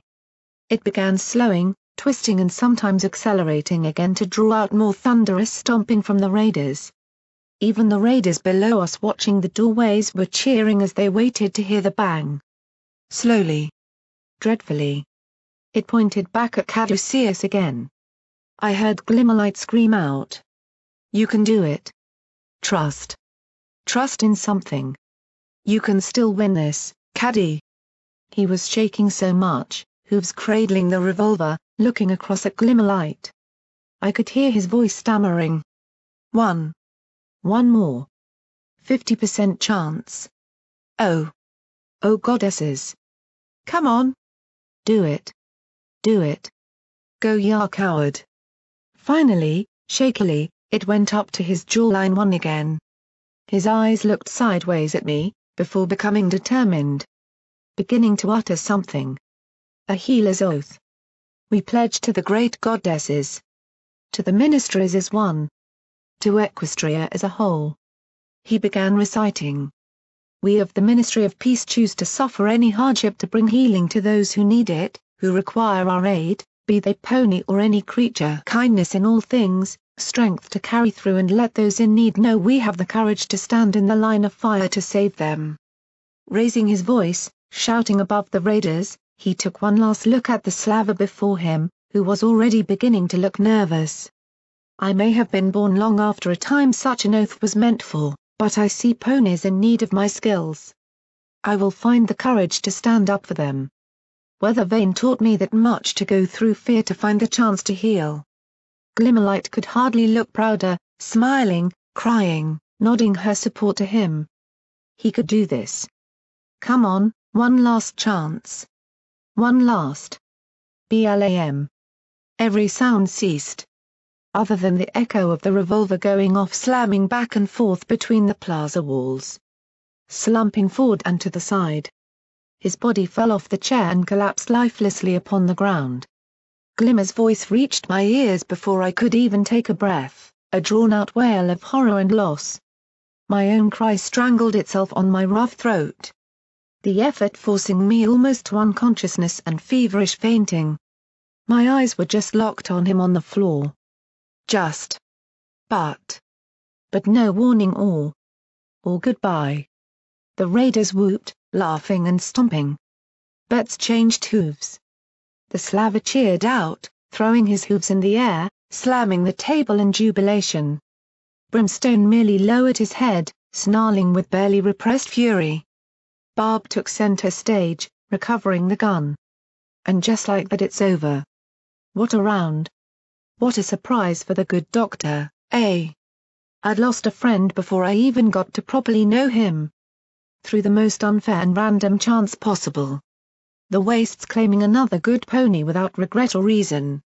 He was gone. Just. Like. That. Next. Ruined.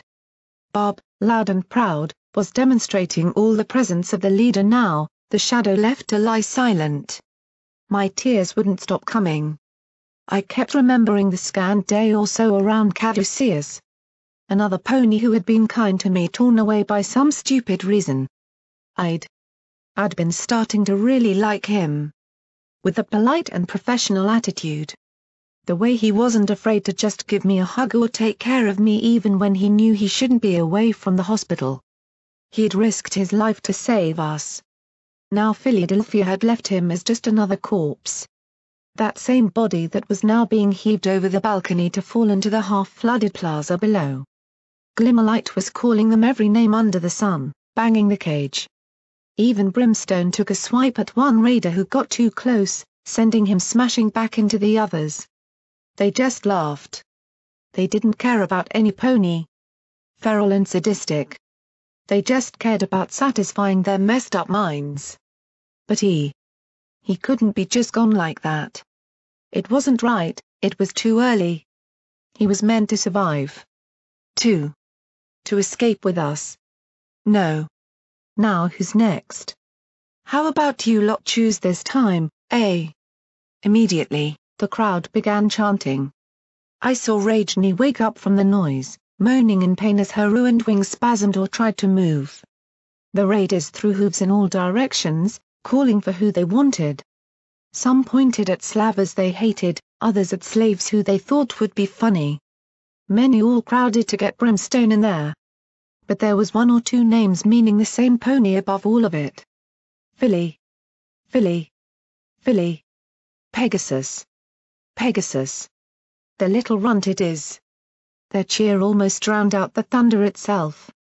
The rain had only gotten harder, the ongoing thumping of it hitting the ground merging with my shivering and matching the sudden increase in terror I felt. Under the hiss of rainfall, I felt hooves clasp over me, tearing my bonds free. I heard Glimmerlight scream for them to let go of me and heard Brimstone bellow. They were not kind, not respectful and filled with a frenzied mob mentality. I screamed again, feeling myself being borne aloft by them and carried to the now blood-stained table and chair.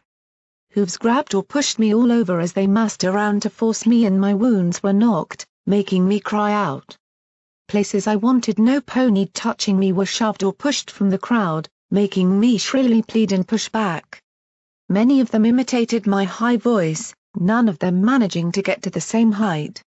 One even spanked me with a hoof, getting a big laugh for my reaction. I felt so powerless. My rump landed on the sticky seat. I tried to push away, but they were insistent. Then the barrel of a rifle was pointed against my cheek. "You try to run. We don't kill you, filly." Barb spoke from behind the riflepony. "We'll only stop ya running. Trust me, we can do so much worse if entertainment isn't our business. I'm sure there's a few ponies in here would just love a Pegasus. You know what they call wings? Handlebars." Whining and curling up on the seat, trying to cover every part of myself I could as the sick joke made them roar in laughter. I could see Glimmerlight trying to buck open her cage again, with little luck. Brimstone was striving, pushing against the wall with all his might. But the chains were in deep. He fell to the ground, his wounds hurting. Our next challenger. Now who shall we get to face him? Barb swung around, brandishing the revolver. I said I'd let you choose. But may I offer a recommendation? The raiders went quiet. They were too excited, too hyped up to worry about who got what now. This was their payoff, for weeks of waiting without opportunity to really cut loose. And I was in their sights. But who would they? What about his master? My heart skipped a beat. Amongst a colossal cheer that shook the very roof with their stomping, one of the doors leading out of the restaurant onto the second floor of the plaza was knocked open. A sorry sight being dragged in protégé had been horrendously beaten, barely able to even trot as they shoved and pushed the normally so proud unicorn, and seeing me sitting opposite the table, he just scowled at them. "You won't achieve anything with this." Barb chuckled. "On the contrary. I don't want to. We just want a good time. Win or lose. You're not going back to your bed tonight. Now. Get in the seat and we'll begin. We can uck." One of the raiders, a sickly yellow mare with an old grenade pinned through her nostrils, slammed a pipe into his back legs. My master went down, before they began pulling him across to the table. I wanted to run around it to help him, but the rifle's cold muzzle still pressed against my neck. "Now. Master or slave, which will survive six-shooter surprise?" Barb announced to the rest of the raiders. Protégé and I just looked at one another. This was, oh goddesses, lift me from this hell. This wasn't right. Me or him. There was no way out of it. One of us was going to die. Barb spent some time building the raiders up into another frenzy of excitement. Many of the slaves were being forgotten, thrown in locked rooms or held down with chains and shackles.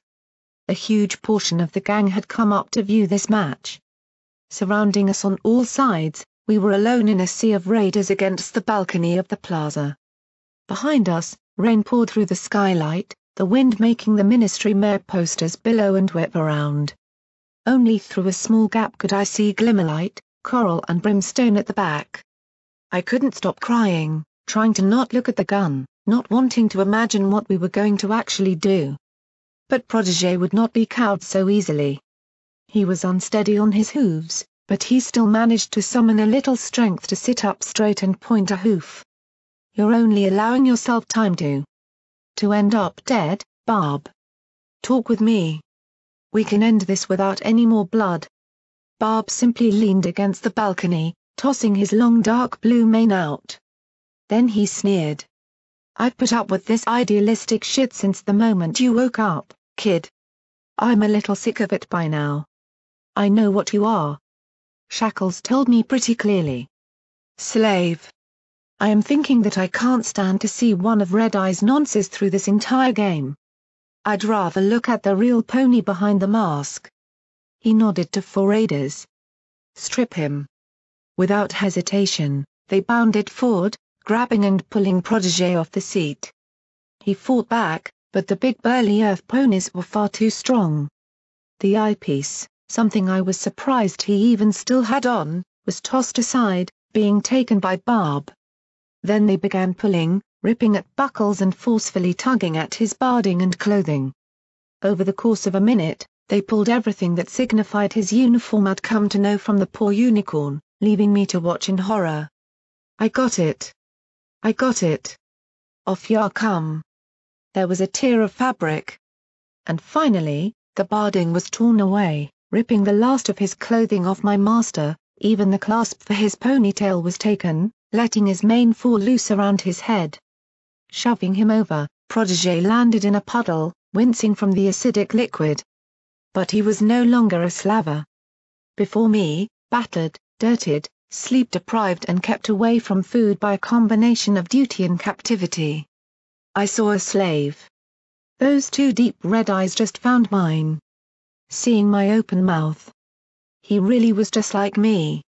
Whip scars covered his body, even one old gunshot wound somewhere along his stomach line. Patches where his coat hadn't regrown properly were a lighter shade of black, the legacy of Philadelphia's sicknesses. The large swelling from the shot earlier was there too. He'd been through a life just like me. But one thing caught my eye, something I'd never seen before. His cutie mark. Everything had seemed to fall away as my mind processed what I saw, the symbol that both hurt and inspired, that was both a dream and a trap. He bore upon his flank the symbol of Equestria itself, two goddesses circling one another. While the red eye glowed at the center between them. To save Equestria. Under red eye. It was everything that he was. Everything he dreamed. And everything that was controlling his life. It was beautiful and yet tragic. Now, the slave before me was picked up, held back into his seat. We were only a foot or two away from each other at this small table, almost like a staring contest. Barb chucked, spinning the revolver absent-mindedly. There. There. Now isn't that better? Nothing between the two of you now. The one who hid his wings and the one who hid his past, both out of shame. You can look right into their eyes. Or even reach out for comfort if you aren't afraid to show it to all of us. We won't laugh. Much. Now let's get to business. But how about we up the stakes? The revolver's drum slid open, Barb inserting 2 bullets, one beside the other, before respinning. 2 rounds. Less free slots before Sir Mepony gets it. Game on. The revolver slammed down before us, before lifting and beginning to spin. I was quaking, looking to Protégé for help or advice or anything. But he sat there, silent and as withdrawn as he could be. Stripped of his uniform and eyepiece, reduced back to a rougher and more hurt pony, he just didn't cast that same easy confidence anymore. Even so, he met my eyes, eventually speaking quietly.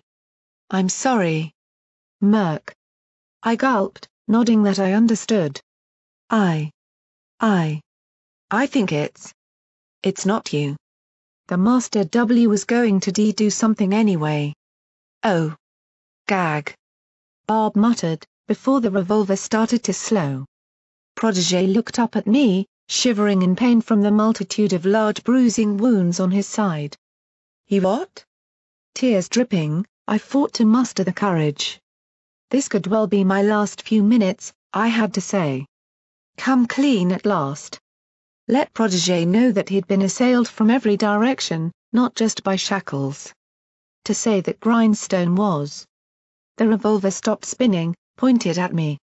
My train of thought derailed immediately, making me shriek and fall backwards from the weapon.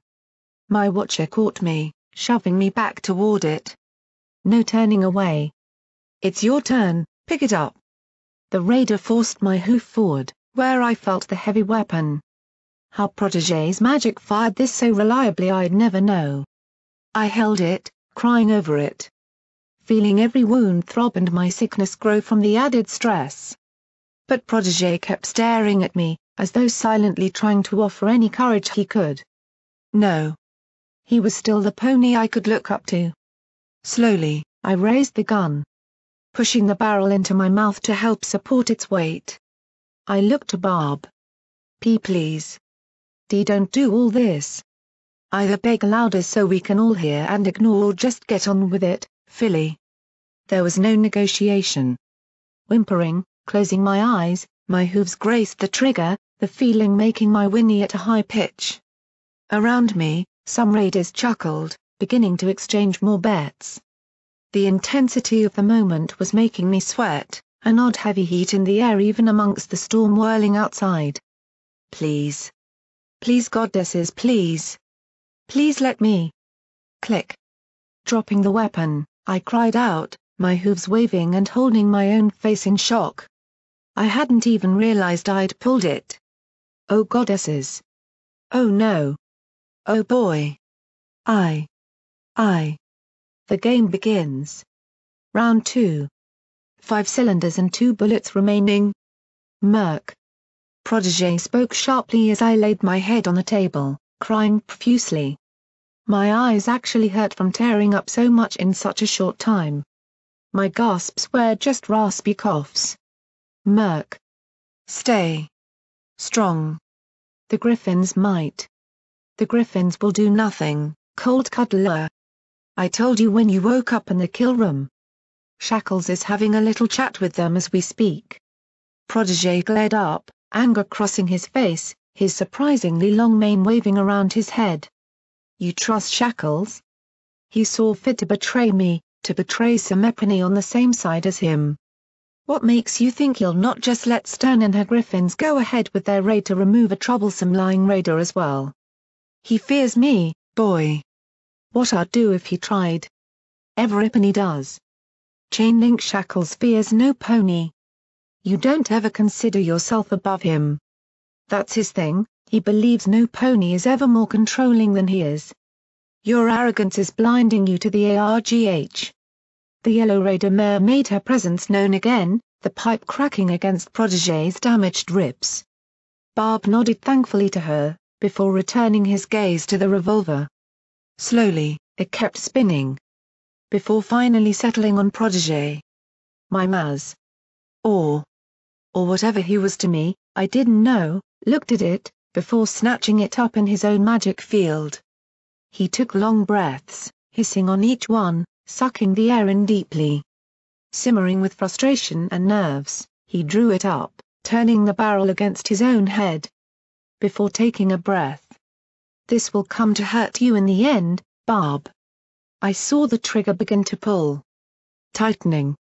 Tightening. I didn't want him to die, he didn't deserve it.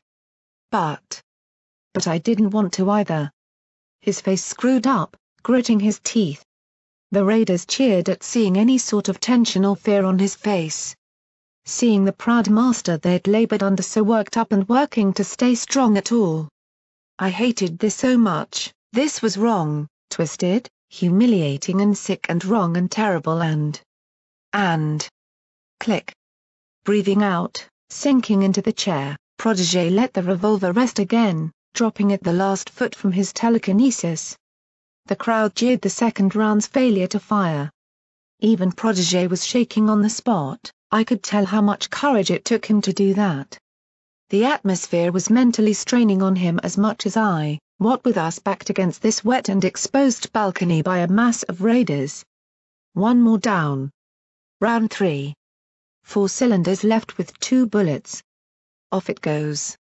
It immediately began spinning again, making me shiver every time the barrel passed by me. I just tried to look at Protégé, to find the courage to speak up. But seeing that defeated look in his eyes, knowing he had been abandoned to this with me.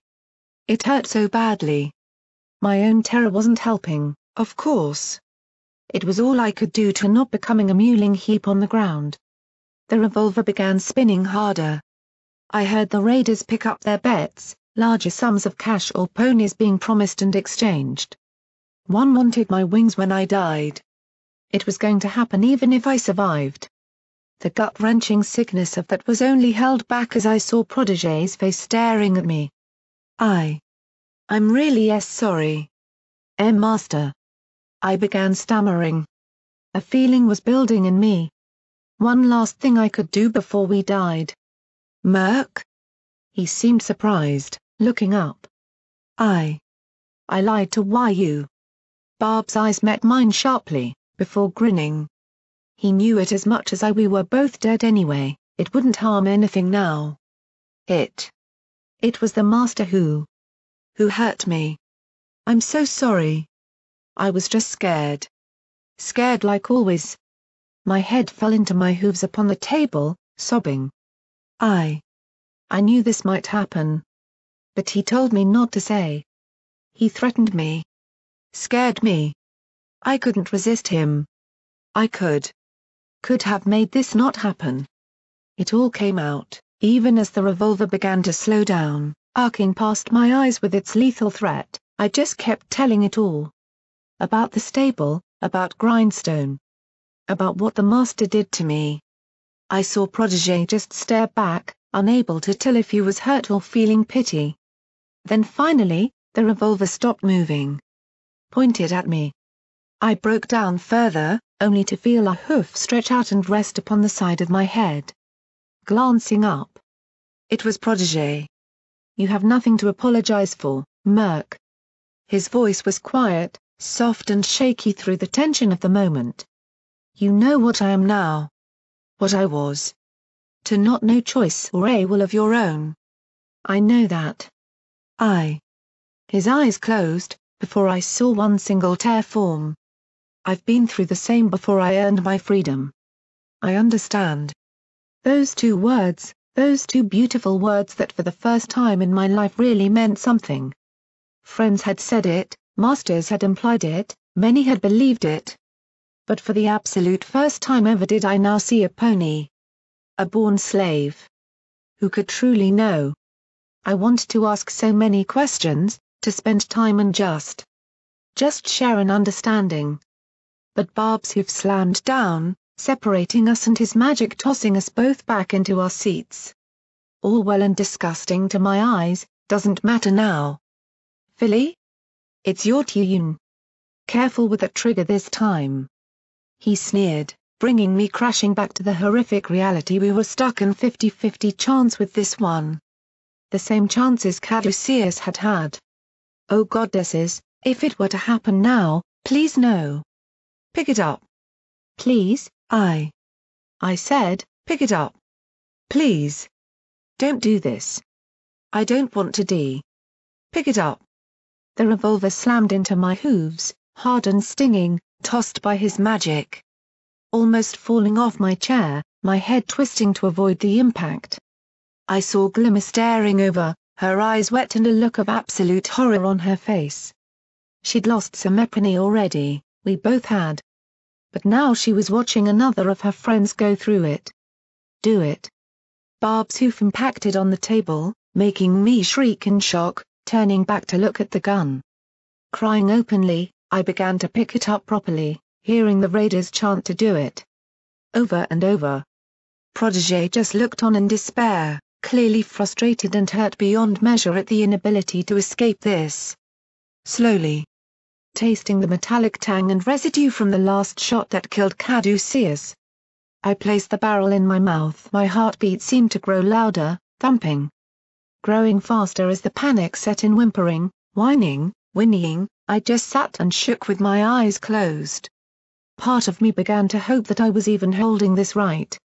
The thought of not actually being killed outright made my entire body shiver in horror. My hoof closed upon the trigger, the chant and beat of my heart only growing louder each time. Be brave. Be brave like Caduceus. My teeth chattered on the barrel, that loose one stinging even as I cried out and pulled the trigger to BLAM. My head exploded into agony. My entire body falling away from the chair and landing, surrounded by blood. Screaming, wailing and thrashing at the immense searing pain that had blown through my head as I clutched my hooves to my mouth and howled into them. The sound reverberated in the air, echoing and making my ears hurt even. Quaking on the ground, the pain started to fade quickly. Replaced with the growing pain of my ears being assaulted by raider laughter. Above me, Barb stood with a second revolver that had gone off just behind my ears. The blood below me was from Caduceus. Always gets them, every time. They simply laughed. I broke down on the spot, the horror of the cruel joke and fake execution stretching my courage far past the breaking point. I didn't care if they even laughed at me anymore. They would not let me lie, however, 2 raiders picking me up. I fought, trying to pull away. I cracked one in the shin, trying to pull myself nearer the balcony, but their magic gripped my midsection tightly, pulling me back to the seat and returning the revolver to the table. My face felt sticky with caduceus blood from the floor. I could barely sit upright, crying and falling forward, my nose running and throat hiccuping painfully. Like a foal begging for something from their mother, I couldn't stop this simple wish from crying forth. Please just let me go. Guess what? No. Haha. The raider to my right knocked me in the head. Immediately before me, the revolver began spinning again. The game was still on. Round 4. 3 cylinders left with 2 bullets. More bullets than not now, my friends. Get your intense bets in now for which one's gonna buy it first. Murk. Brimstone's voice bellowed above all of the raiders. You can pull through this. Remember what I first said to you. The shout felt so rare. For Brimstone to offer any sort of cry amongst his old peers. But my memory, in a moment of strange accuracy, did remember the first line. I'd been a mess in the pit. Quivering on the spot in the presence of my icon herself. Terrified to die. In an inescapable position. Put on a braver face there. Don't let them have the pleasure. It wasn't the words that meant so much. It was the reminder. That one moment when I had been inspired beyond all others at the sight of the stable dweller escaping Philadelphia before my eyes. A sobering thought. To face it with better dignity. I could. A knife descended into the table, narrowly missing my hoof. Broken from any recovery, I screamed, clutching my shoulder out of habit. Stop spacing out there, Philly. Barb whispered into my ear, I don't want my lot to have anything but you at your most terrified and pathetic. I know you really are inside, so just let it out. Whimpering, seeing Brimstone growl and stomp at his chains again, to absolutely no avail, I could sense his frustration. But Barb had me where he wanted me. The knife slid up my leg as he drew it away, causing another Philly-like whine to emanate from my mouth. His audience was getting what they wanted. The absolute humiliation of 2 ponies. One of shattered pride. One of sadistic breaking. The revolver was still spinning. Finally, it came to rest upon Protégé. Breathing heavily and quickly, he just stared at it, his chest panting hard. Gripping it in his telekinesis again. The barrel raised. Barb. This won't end well for you. Shackles and Grindstone don't care for any pony but themselves. Even then they'll be in it for their individual benefit, I'll bet. You'll gain nothing from this in the end, Oh, get on with it. Barb wickedly laughed, slapping the table. Pull the trigger. Let's see how much of that big brain really can come out. Scowling, frustrated beyond measure, I saw his eyes return to me. Protégé still breathing quickly and harshly. Fighting to stop himself shaking, sweating enough that his mane was becoming bedraggled, he fixed me with a stare. If this one is it, please, just one thing. Why yes? I hope my only impression upon you was not that of a tyrant. Murk. It took me a few attempts to muster any words, my throat beginning to clam up. My vision was hazy, but I could still see those 2 pale red eyes sadly staring at me. It wasn't. Then. Perhaps that's one regret I can rest easy upon should this be. Closing his eyes, gritting his teeth, the revolver pressed firmly on his temple, Protégé hissed deeply and took one great last breath. Don't lose sight. You can be free, Murk. I've never said it, but I know you can do it. My way or your own. I wanted to rush over. To grab hold of that gun and move it so badly. But a rifle barrel touched the back of my neck. I could only watch as he began seething at the mouth and pulling the trigger hard. Click. The entire gathering of raiders went stock still, before exploding in sheer excitement. Protégé simply sat, stunned. Every odd had been against the last empty chamber being next. But it had been. That meant. Oh no. That meant. A round 5. Sudden death. 2 cylinders and 2 bullets. All bets up. This was it. Behind me, knowing the stakes, I heard Brimstone lash at his chains. His legs were bleeding from the effort, harming himself in every effort to get free. Waving his raiders away, Barb gazed over at the massive figure. "Oh, don't even try, traitor. You couldn't break that metal in your prime 15 years ago when we all had that big laugh, never mind as the washed-up, old and declining bastard you are now. What are you? 55? 60? Ha, I made sure it's the same stuff we scavenged out of the yards. It goes right through the wall to hold on the other side too. You are not moving. Besides." He nodded to a nearby raider carrying a sledgehammer, the same they had used on the virtually unmoving Rajni. With a sick grin, the hammer swung around, impacting directly over the still bleeding bullet wound on his chest. Roaring loudly in anger more than pain, Brimstone still fell to the floor. "Can't pull anything with a wound like that on your chest. Now. Back to our game." Barb grinned at me, seeing my look of horror. "What? Oh, I'm sorry, was he your last hope here? That the big old Brim would swing into action? Forget it. No ponies coming to help you. Now. Time to spin the gun." Slamming it down again, the drama of thumping it before us never getting old with the raiders, I just gazed across at Protégé with tear-filled eyes. I knew I was giving that pleading look to end this, to stop it all somehow. But I couldn't help it. It was the pit all over again, the inevitable inescapably of it all crashing down on my emotions, turning me into a blubbering wreck. For his part, my master just continued to stare at me, breathing hard on wounded ribs and trying to keep my eyes focused on him rather than the gun as it moved achingly irregularly. Side to side. Spinning. Spinning. It began slowing. "Murk, look at me." I couldn't. The gun was. "Look at me."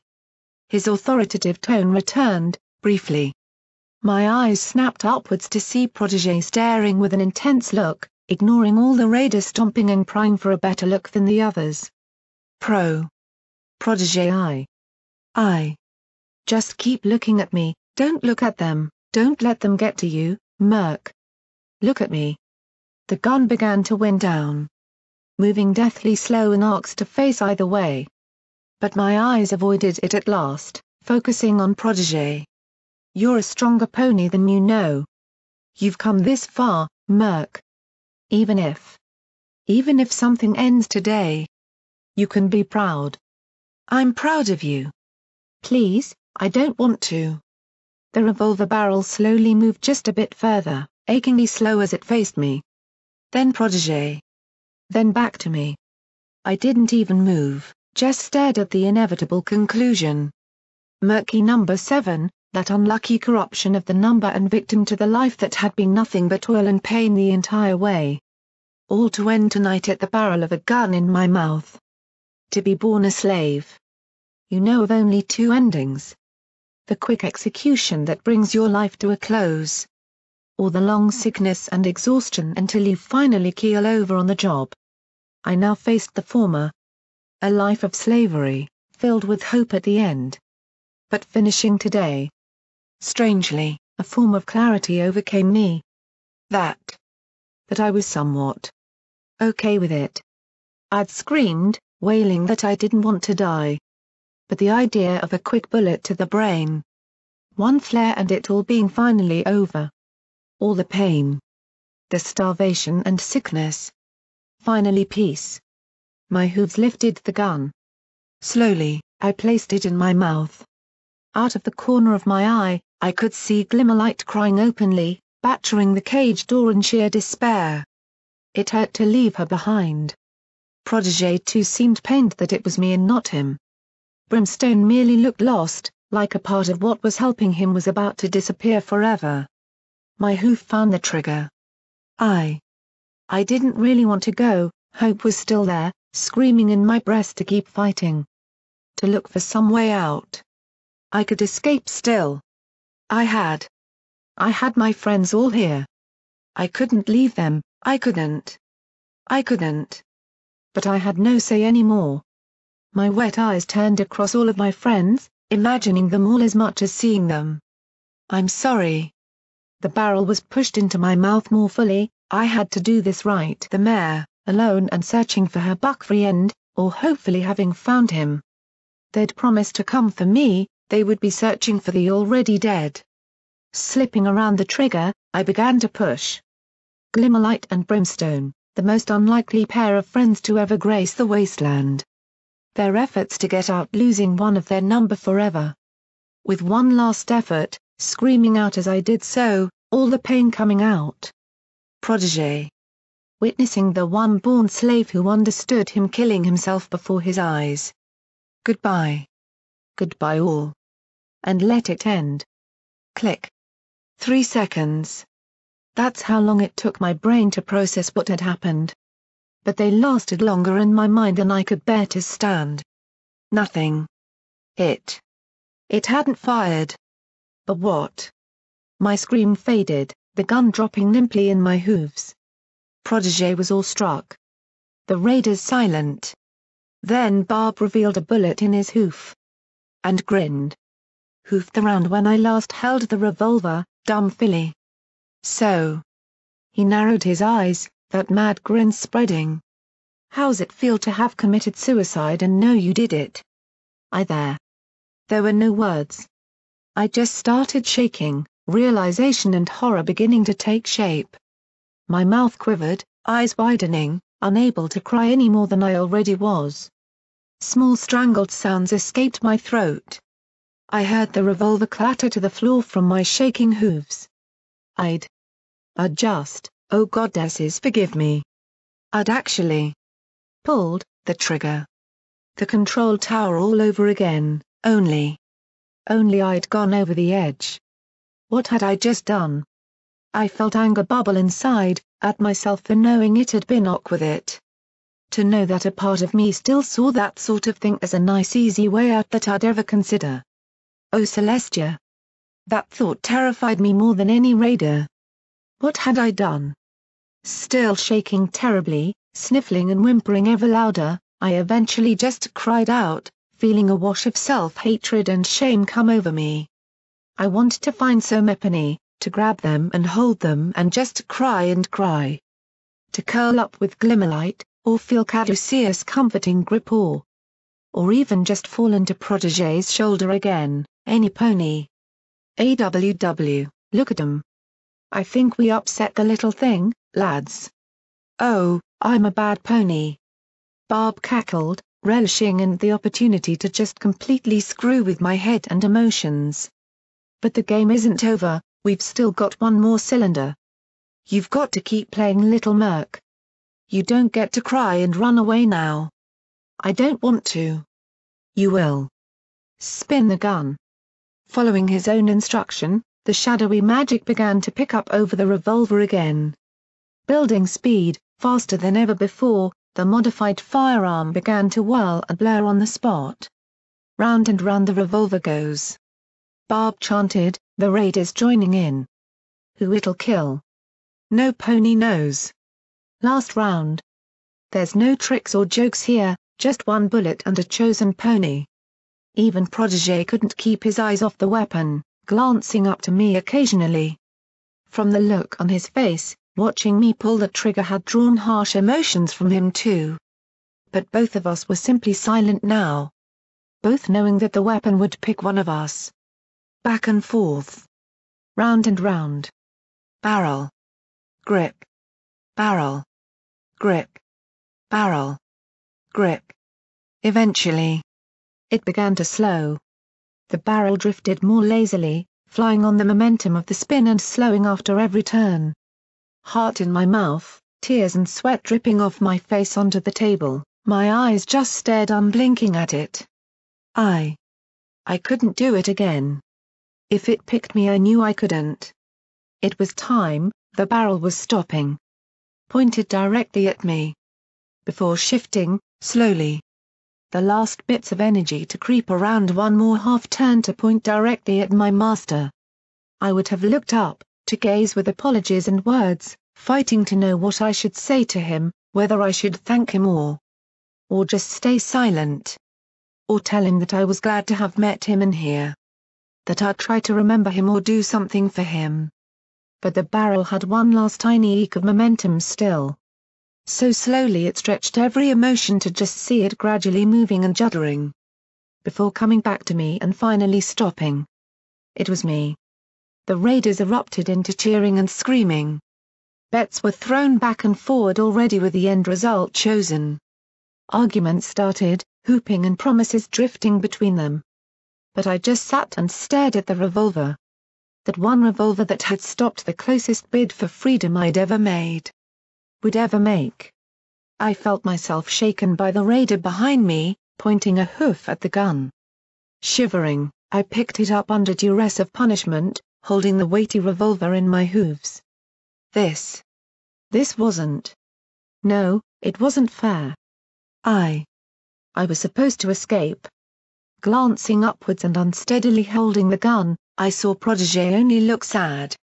Trying to maintain his posture under the oppressive atmosphere. The storm's wind circling in through the skylight whipped that mane across his face, sometimes hiding those pained eyes. He was a born slave. The one who sought freedom in, if anything, a differing story to my own. A grander story of the slave who rose out of the pits to be so many more. One I may have to now accept would go on while my own ended here. After finally having made a decision to come here to try and help ponies. We're all waiting, Philly. Not going to show you're just a complete coward? Come on, you did it once, let's see that brain matter fly. Probably the only flying you'll ever do. My master glanced angrily to Bob, taking the raider chieftain's glare without so much as flinching. You're nothing but a blight to all ponies, Bob. You think this is going to help Equestria at all? That there's some purpose? On the contrary, I don't care. Equestria's dead and gone, might as well get on board the fucked up train of the future, boy. I'm the conductor here and I say it ends here for him. I had never seen my master scowl quite so much, real, proper anger. I swear to you, Raider. If there was a seventh shot in this sick game, I wouldn't even care what your cronies did, it would be for you. Bob merely chuckled, patting Protégé's shoulder. I think not. He nodded to the clan, from where a dozen weapons pointed at Protégé immediately. Oddly, my master looked more to me than them, frowning. You so much as raise the gun to me, you'll be gone before you know it. We're rough and ready. But we aren't without our skill, you see. Oh, and Philly? My hooves were still holding the gun, not wanting to move it to my mouth. I couldn't.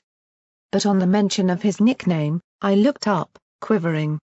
Don't think about trying to hoof the bullet or something either, I can feel the weight of the round in it, or lack of, should you even try to remove it. Oh, that bullet's only going one place. Now come on, kiddo. Get it done. The raider behind me began forcing my hooves upwards, ramming the barrel into my mouth and jarring against my loose tooth and swollen gums from their previous beating. Mumbling in pain through the heavy metal barrel almost choking me, I felt my hoof raised to the trigger and left to do the pushing on the strange inverted customized grip. I was terrified my shaking would set it off, unwilling to apply pressure. I didn't want to die. I didn't want to die. The well of emotion began surging up, hatred and shame that I'd pulled that trigger once. It only reminded me of that horrible voice deep down that always whispered, telling me about the one choice every slave always had to make it all end at last. To cast yourself into the oblivion and the embrace of the goddesses and pray they'll forgive you for doing it. To even think it was still in there made me want to be. I did. Falling to the side, convulsing as my sickness crept up and left me in a fit of coughing and retching, my blood mixing with caduceus. I landed upon the floor, the revolver falling beneath me and clattering into the granite ground. Spitting red, struggling to breathe, my kicking hooves caught those trying to force me back up on the shins or knees. A wave of fresh terror approached as I felt myself almost go blind, eyes rolling back as the pain and tightness in my lungs and chest flared up. It lasted for some time, almost half a minute, before finally the convulsions passed, leaving me exhausted, bloody and dying. I was pulled up, my hooves fumbling below me with the revolver to keep it with me. They left me lying against the balcony, my back to the long drop and the storm above. I can't do it. Oh, you will. I can't do it. I screamed aloud. Looking up with blood dribbling from my lips, still shaking violently inside and liable to expire any minute without my rad away, I caught Protégé's eye. I couldn't do this myself. I want Protégé to do it. It's only one shot, he'd do it right. Murk, you. Please. I half shouted. I can't do it. They'll only make it worse if I don't take the bullet. Please just make it quick. The last words were naught but a whisper. But I saw him finally look at me, sigh. A nod. Barb chuckled again, trotting to grab the revolver from me. The raiders raised their guns the moment Protégé took it, guarding him. I think we'd all like to see this, the master forced to execute the one slave he really began to like. How wonderful. I almost wish I'd thought of it, Philly. Now get to work, my dear master. Stepping aside, he waved a hoof for Protégé to approach me. Gripping the revolver in his telekinesis with a steady familiarity, the unicorn glared at the raider leader.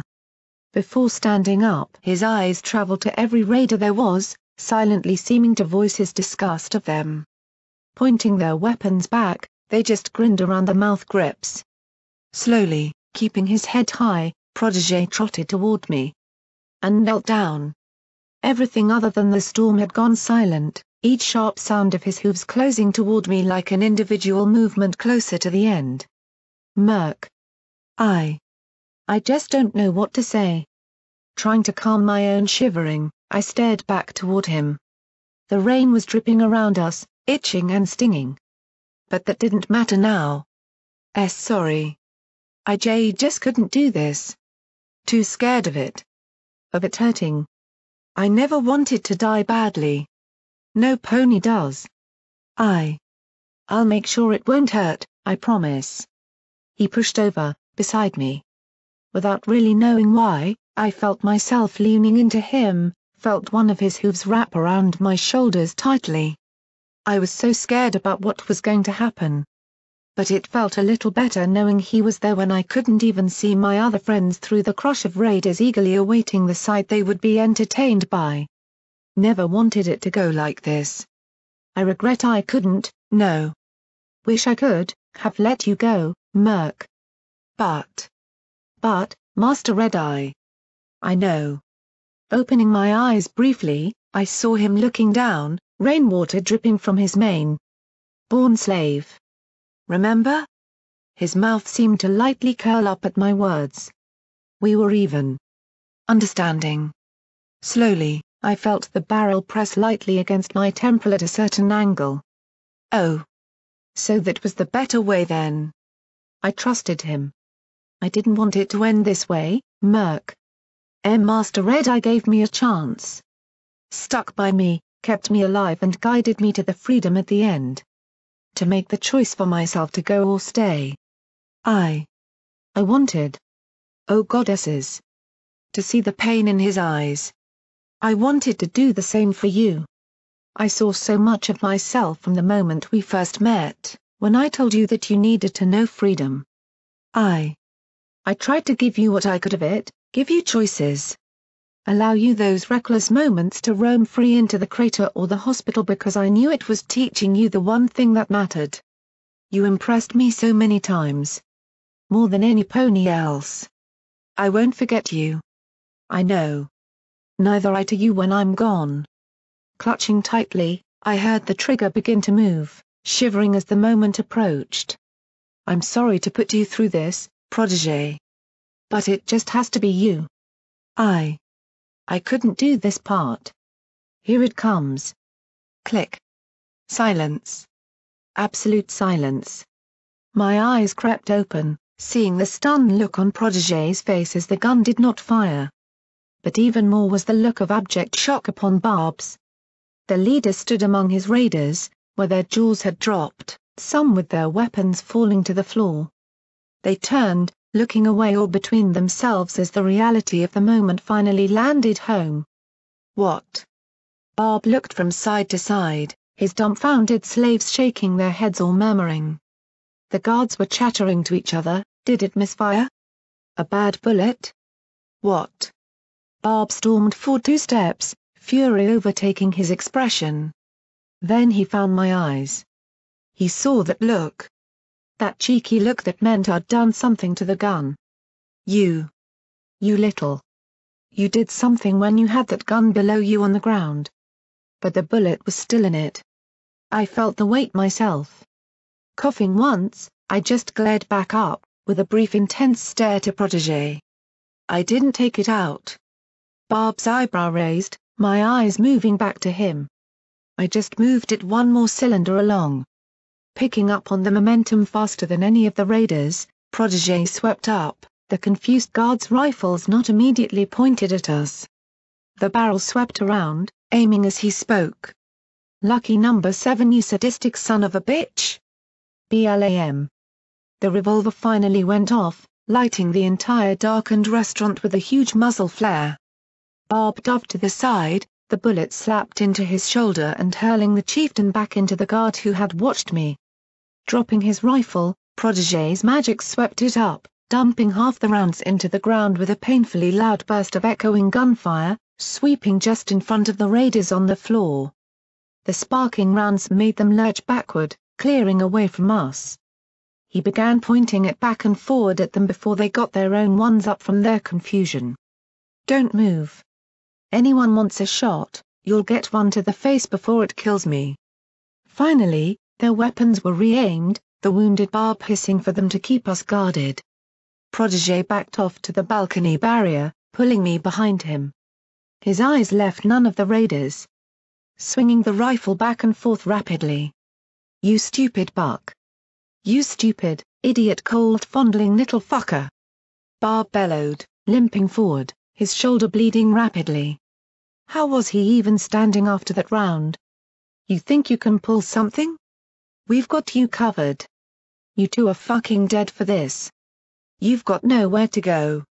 Nothing but half a mag left and no plan worth a damn that won't have you caught and tortured till we make you scream like the filly. We were backed in, the raiders advancing till we were completely surrounded.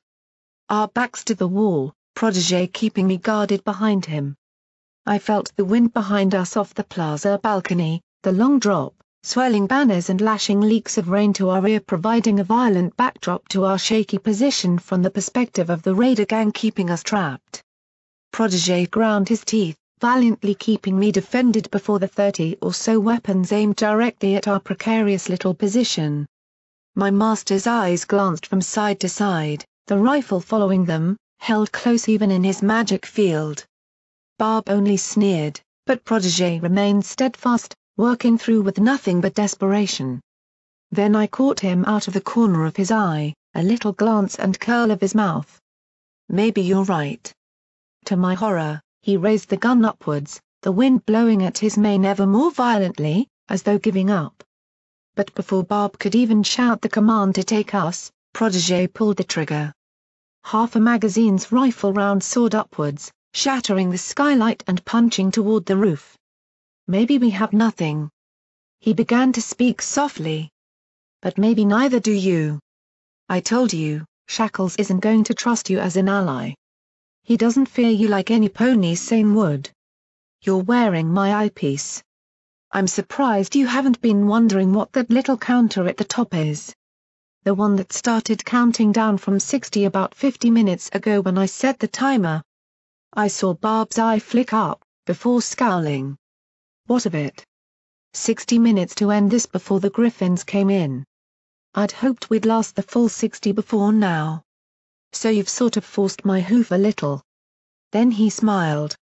I'll bet those griffins are up there right now around the skylight, preparing to raid. So what if I just gave them a reason to go 10 minutes early? Barb's mouth opened to bellow a command, but it was lost amongst the explosive chaos that Protégé had set the fuse to. A great roar of detonation bellowed through the plaza from above. One whole section of the skylight blasted in, sending millions of shards of glass cascading down amidst the rain and smoke. As a dozen griffins dropped in, firing as they came into the mass of raiders that had so conveniently gathered in such a tight cluster around Protégé and I. We dived to the ground, Protégé dragging me below him as the massive anti-machine rounds tore through the raiders, 2 or even 3 in a line. Barb had disappeared almost instantly, his raiders falling to the ground in droves.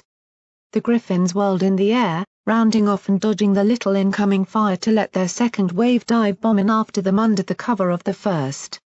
Protégé grabbed a broken and fallen rifle, tugging the magazine off for his own before opening fire, knocking one raider off her feet while she galloped for us. Firing in short bursts, he held the raiders off me, keeping me safe behind the cover of the balcony. Even so, I still managed to turn and buck one raider royally hard, by my standards, in the only place I properly knew how. My little hooves got right in between the legs to deliver a satisfying crunch, the raider going down, his voice as high as mine. Calmer, for once. The incoming griffin fire was less now that the raiders had rushed off in all directions to take cover, as had the griffins. Many had landed on the opposite balconies to snipe across. Heavy rounds rocketed above us, decapitating raiders or chewing the restaurant to pieces. I hope they knew to watch for us. Murk, careful! 2 raiders turned their guns on me, hiding low themselves. One snapped back from Protégé's last round, the second snapped away, before re-aiming, snarling. An azure light overtook his weapon, every pin, nut, bolt and part coming apart in his mouth until he was left with nothing but a trigger, that he still pulled, I guessed, in a vague dejection. The barrel upturned, smacking him in the face. Glimmerlight's horn glowed in the background, screaming at me to get to cover. Both Ragni and Brimstone had grabbed whoever was nearest, talons or massive hooves ending their lives quickly. 3 others attempted to rush together. But a magical spark and crackling sounded out, before a blast of overpressure blew across the room. The 3 were sent spiraling through the air, along with multiple chairs, clean off the balcony edge to tumble to the ground. Coral Eve, exhausted, her horn blackened around the tip and barely able to stand, snarled at the results of her telekinetic wave blast. The combination of griffin fire and our efforts within the restaurant had mostly cleared it of raiders in less than a minute. Most had fled or died in the initial barrage, but it was almost ours. One sniper shot missed a raider, making him duck down and scramble to 2 of his comrades behind a table. Continuing on its path, the shot snapped one of Brimstone's chains. Free to bring more weight and strength to bear, the warlord began tugging, making the concrete crack behind him on the remaining chain across his foreleg. Pent-up rage, anger and frenzy was oozing off him, so much so the big pony seemed able to ignore the wound upon his chest. It quickly became clear how he'd stayed at the top of the pack so damn long. Get him! 3 raiders, dodging under the incoming fire that made everything above the thick balcony wall a kill zone, took aim at the escaping Brimstone. Then, with a mighty roar, the last chain sprung free, swirling around as he pulled the entire thing from the wall, a massive chunk of concrete with it. The large rock pulverized the raiders, smashing one head and flooring the other 2. Bellowing his war cry, their old leader stormed into them, wielding the 2 chains in his forehooves like flails that snapped bones and tore at flesh. With Brimstone free, even wounded, the battle swung so hard in our direction that it lasted little more than a few more seconds. Protégé signaled to the griffins, who raised their rifles in recognition before soaring off to hunt down the remaining raiders. The restaurant was clear. We did it. We did it. I fell to the floor, gasping from exhaustion before rampantly coughing.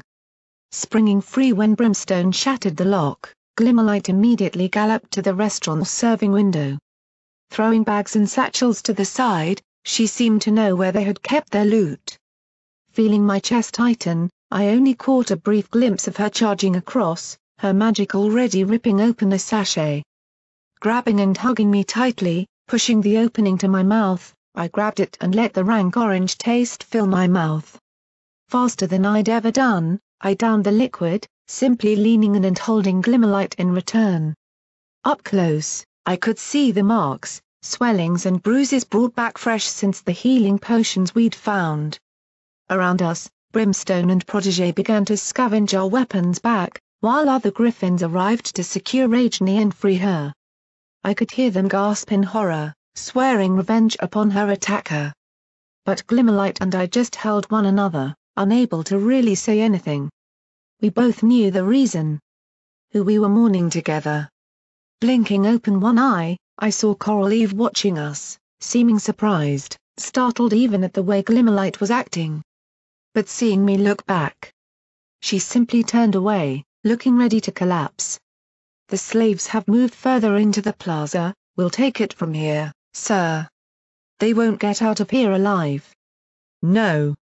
The raiders have moved in, but they have taken slaves as living shields, your assault will only. Protégé was arguing with the griffins, who had secured the restaurant.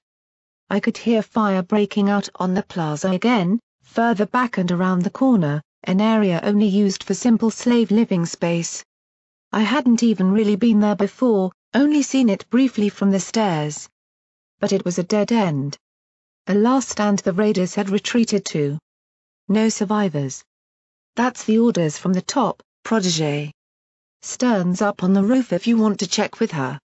They ruined a sister's wings, they will die for this. Not every slave is the griffin took off. Damn you. My master, bleeding, tired and still shaking on sheer adrenaline, swung away from the griffins, moving back as he began to grab what ammunition for his revolver as he could. Not on my watch. No pony else will die today. If Barb dies, the rest will likely surrender, right Brimstone? The gruff raider nodded curtly, fishing around the loot the raiders had acquired. His brass hooves were returned to him for now, as was my pack, fleece and battle saddle, thank the goddesses. He also located a few healing potions, just enough to get any pony around in the danger zone back to stable health for later when healers could move in. Brimstone himself took one for his chest wound, stamping the ground as his strength returned. Not if. When. I'm going to crush that little upstart. The name earned him an odd glance from Protégé. Somehow, I felt he had chosen it on purpose to wind up the slaver. But they nodded to one another, knowing that at least the two of them would go this extra mile. No, not alone. We both knew we had to. Slipping my fleece, weapon and saddlebag back on, I joined Glimmerlight as we trotted forward as well. The unicorn was retrieving her rifle and some scavenged ammunition. A green magic energy pistol lying on the ground was added to her hoof holster in replacement of the sidearm she'd carried in and lost. Barb had done too much. Hurt too many. I wasn't any good in a fight, but I wasn't going to abandon my friends. If the most I did was simply listen for any pony flanking or distract them a little, it would be enough. The slave still trapped deserved it be done. Caduceus deserved it to be finished for all he had given. Together, the four of us galloped out and toward the end of the plaza. Behind us, I saw Coral Eve watching once more, before turning back to start helping the slaves fortify their position and wait for healers. The griffins had been stalled. The dead end was a perfect defensive point from the main plaza, all the way at the back of the slave area. Raiders had left dozens of barricades across it, strewing the way in with sharpened metal shapes on the floor to prevent wild assault charges. It was no obstacle to griffins. But if they took to the air, they also lost all their cover and became bigger targets with extended wings. We found them ducked behind pillars and higher balconies, fighting on all levels in a vertical battle to push forward. The raiders clearly had stockpiled the ammo they had stolen, most of it being down there. One large tripod gun, why was that in the guardroom to be stolen? Had been set up and surrounded by thick plates to lay misery upon any who strayed into the middle. Its heavy death rattle coincided with solid flooring and pillars being torn up and decimated. I could see 2 or 3 griffins lying mangled upon the floor, their armor buckled and shredded. We approached up the side, Protégé taking in their tactics at a glance. The griffins will be readying up a firestorm of heavy rounds to batter through those barricades, explosives and everything. It'll kill every hostage and raider without care. Likely the heavy weapons are being brought up as we speak. We don't have much time. The unicorn looked around, before settling on one of the shop cells on the side. In there. We followed his orders, respect as much as rank. The shop cell was dank, stinking of waste and filled with muddy-looking mattresses. Suddenly I was very glad for our couch we had. The wall in here is cracked, probably weak. How do you know that in such detail? There's 100 cells in here. Glimmerlight asked as we moved, and indeed, it was cracked, just as he had said. Protégé just turned, glancing at the mattresses with an oddly familiar gaze. 2 years is a long time to remember every detail. Now, if we can get some explosives or some large metal object to wedge in, we could. Coming through. We dived aside, landing on the musty beds as Brimstone clattered past, charging the wall at full pelt. It didn't even slightly stop him. Only one cinder block thick and coated in the cracked plaster, the wall simply disappeared in a big, brim-shaped hole. That too. Protégé seemed a little bewildered, his elaborate plan suddenly becoming a little pointless. Don't worry, he does that a lot. You should see him in terminals. Glimmerlight winked at the unicorn as she cantered after Brim. I followed with a rather perplexed Protégé in tow. Rarity's Grace felt snug at my side. With great effort, I'd reloaded it on the way, springing the top of the shielded 3-shot drum open to carefully hoof the small rounds and flicking my front left hoof, the mouthpiece sprang out and around to the right position. The rooms beyond the shop cell were not open to the plaza, perhaps the back of another storage area that merely shared the same walls. Large crates and small cubicle offices passed us on all sides on the final run to find a way in behind the raider position. Eventually, we found a doorway made of thick steel and heavily locked. Brimstone hammered on it, backing with brass hooves and all. At most. It dented slightly. But by the side lay a terminal. Glimmerlight leapt to work, tip-tapping away madly. While she worked, Protégé turned back to us. Right. Barb will be in there somewhere. The sooner we kill him, the sooner this battle is over. I know we all want a shot at him. But remember, those slaves need some weaponry to protect them. He dumped a small sack he had been carrying, it had a dozen looted weapons from the restaurant. We get these to the slaves and do what we can to protect them while we get Barb, whoever spots him gets to him first. But no agendas. Who gets the chance takes it, but the slaves need protecting. Understood? The door clicked, the locks retracted. Glimmerlight spun off of it, leaning on her hind legs against the terminal. You'd never have thought she had just been through what we had been. I was still shaking at the mere thought of any gun right now. I didn't want to see one up close for a long time. Gotcha. Now. We doing this? Pausing for only a second, almost seeming to regard himself for a second, looking at his own cutie mark, Protégé nodded. We are. He approached the door.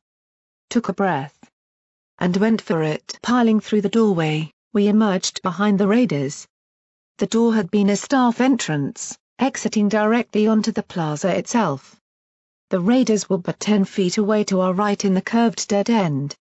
Our first shots took a good half dozen off their feet. Or rather, Glimmer and Protégé's shots. Brimstone leapt immediately into them from the rear, charging from barricade to barricade.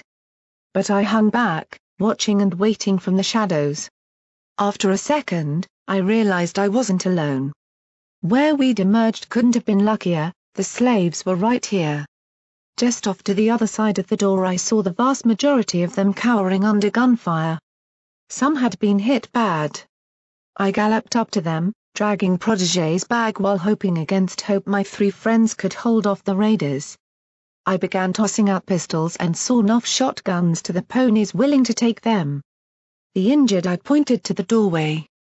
Many of them recognized me, many hisses about the Pegasus beginning to go out. But they obeyed, too afraid and hurt to argue. I couldn't blame them. Without the others, I'd have been among them. They were all that gave me the courage to go on. Behind me, Brimstone's walk re-echoed amongst the plaza.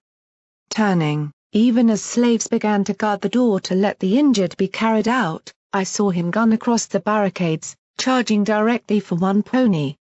Barb. Amongst the confusion, the raiders' position had shattered. Those on the balconies above were still holding the griffins back, and I could see more slaves being held around the barricades as cover. We'd gotten a large amount of them here. But Barb had to go down. It would be a massacre of innocents if not.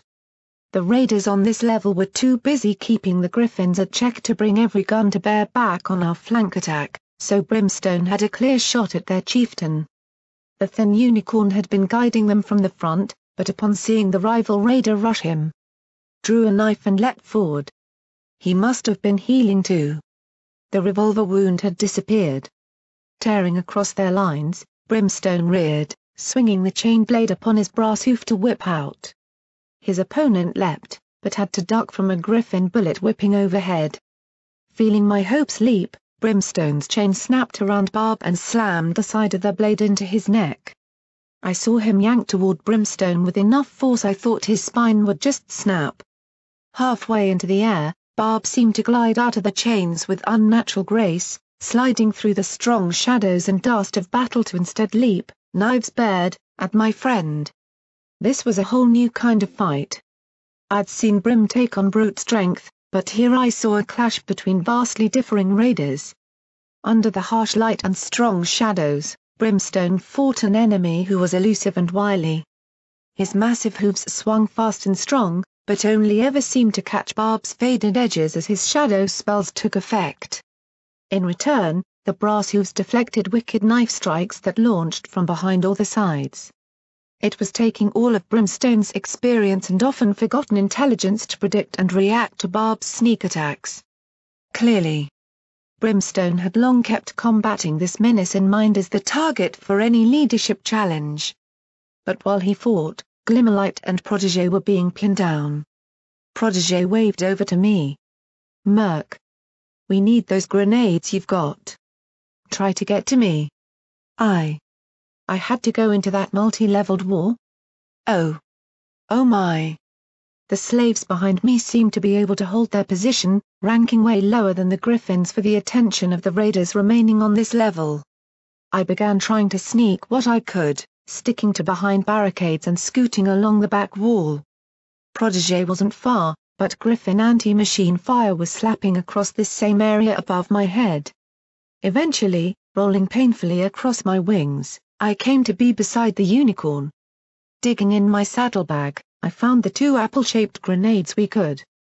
The moment I even reached for them, Glimmer screamed. "Incoming! Down!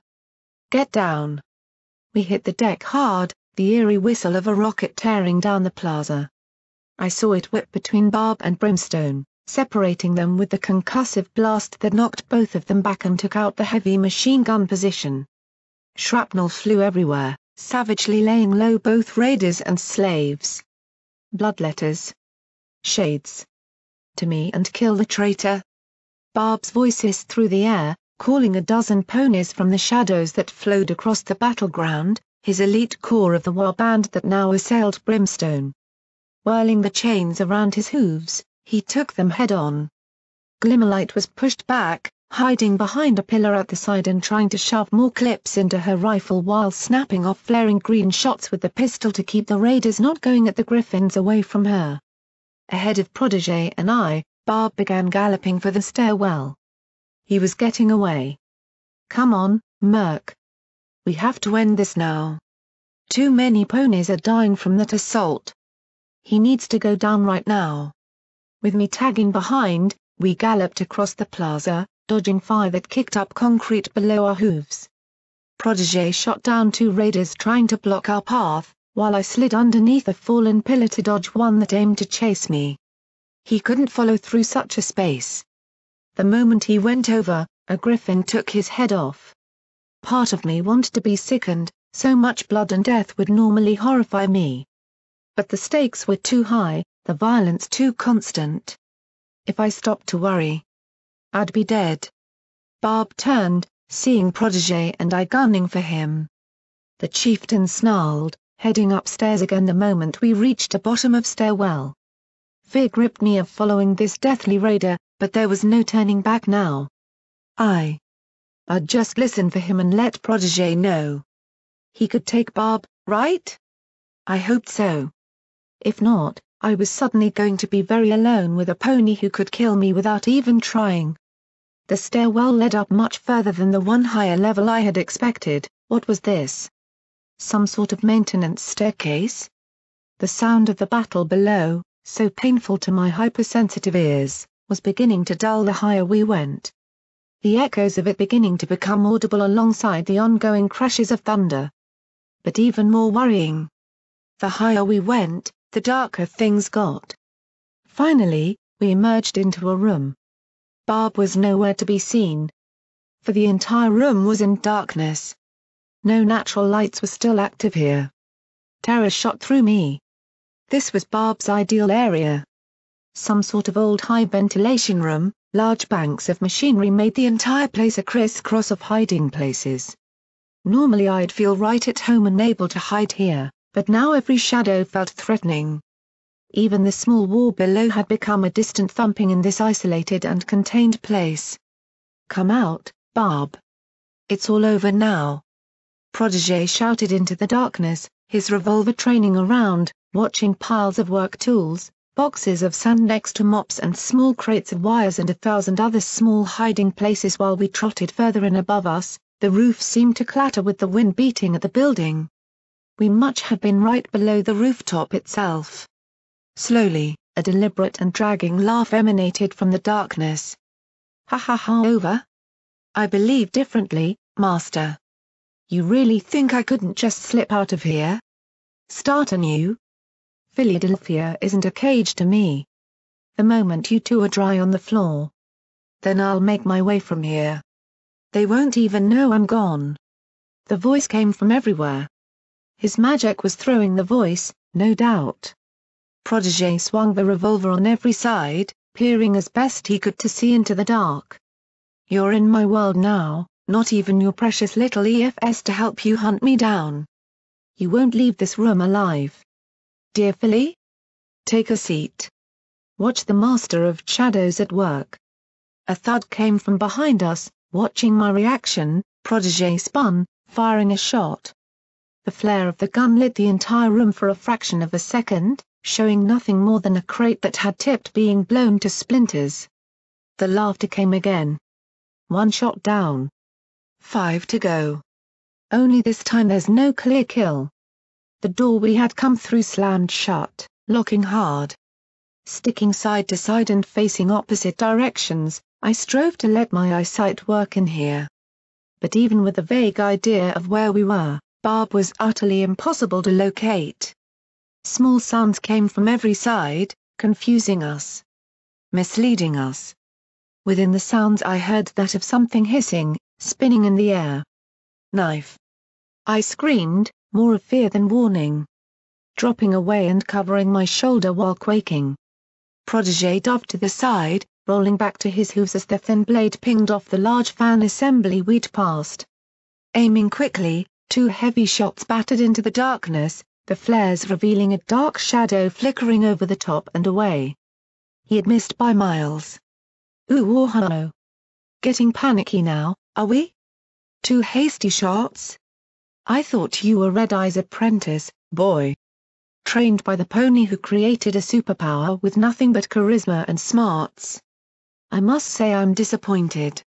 Pausing on the spot, Protégé seemed to dial down any anger, before his horn lit up more than the usual telekinesis.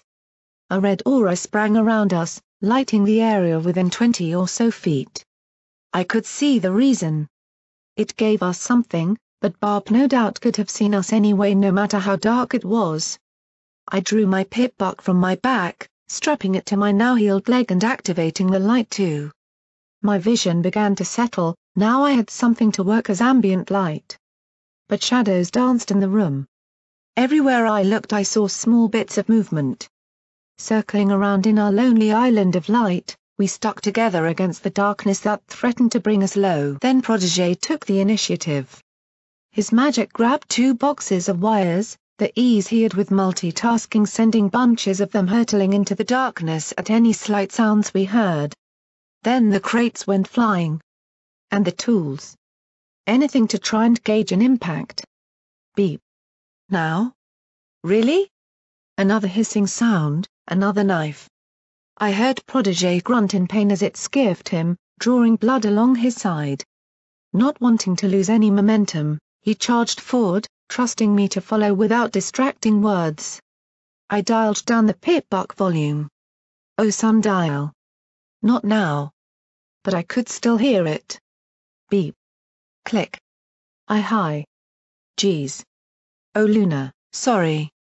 Exhausted, want to get this before sleep. Watch out, Murk. The warning came for a huge string of wires across the floor. We jumped over them, trying to chase him down and catch him in our aura of light around the maintenance room. Charging from corner to corner, I tried to keep up with the taller unicorn. Those zebras, they came back. They asked me again about the plans, about how I could make money. I don't know who I should tell or what I should do.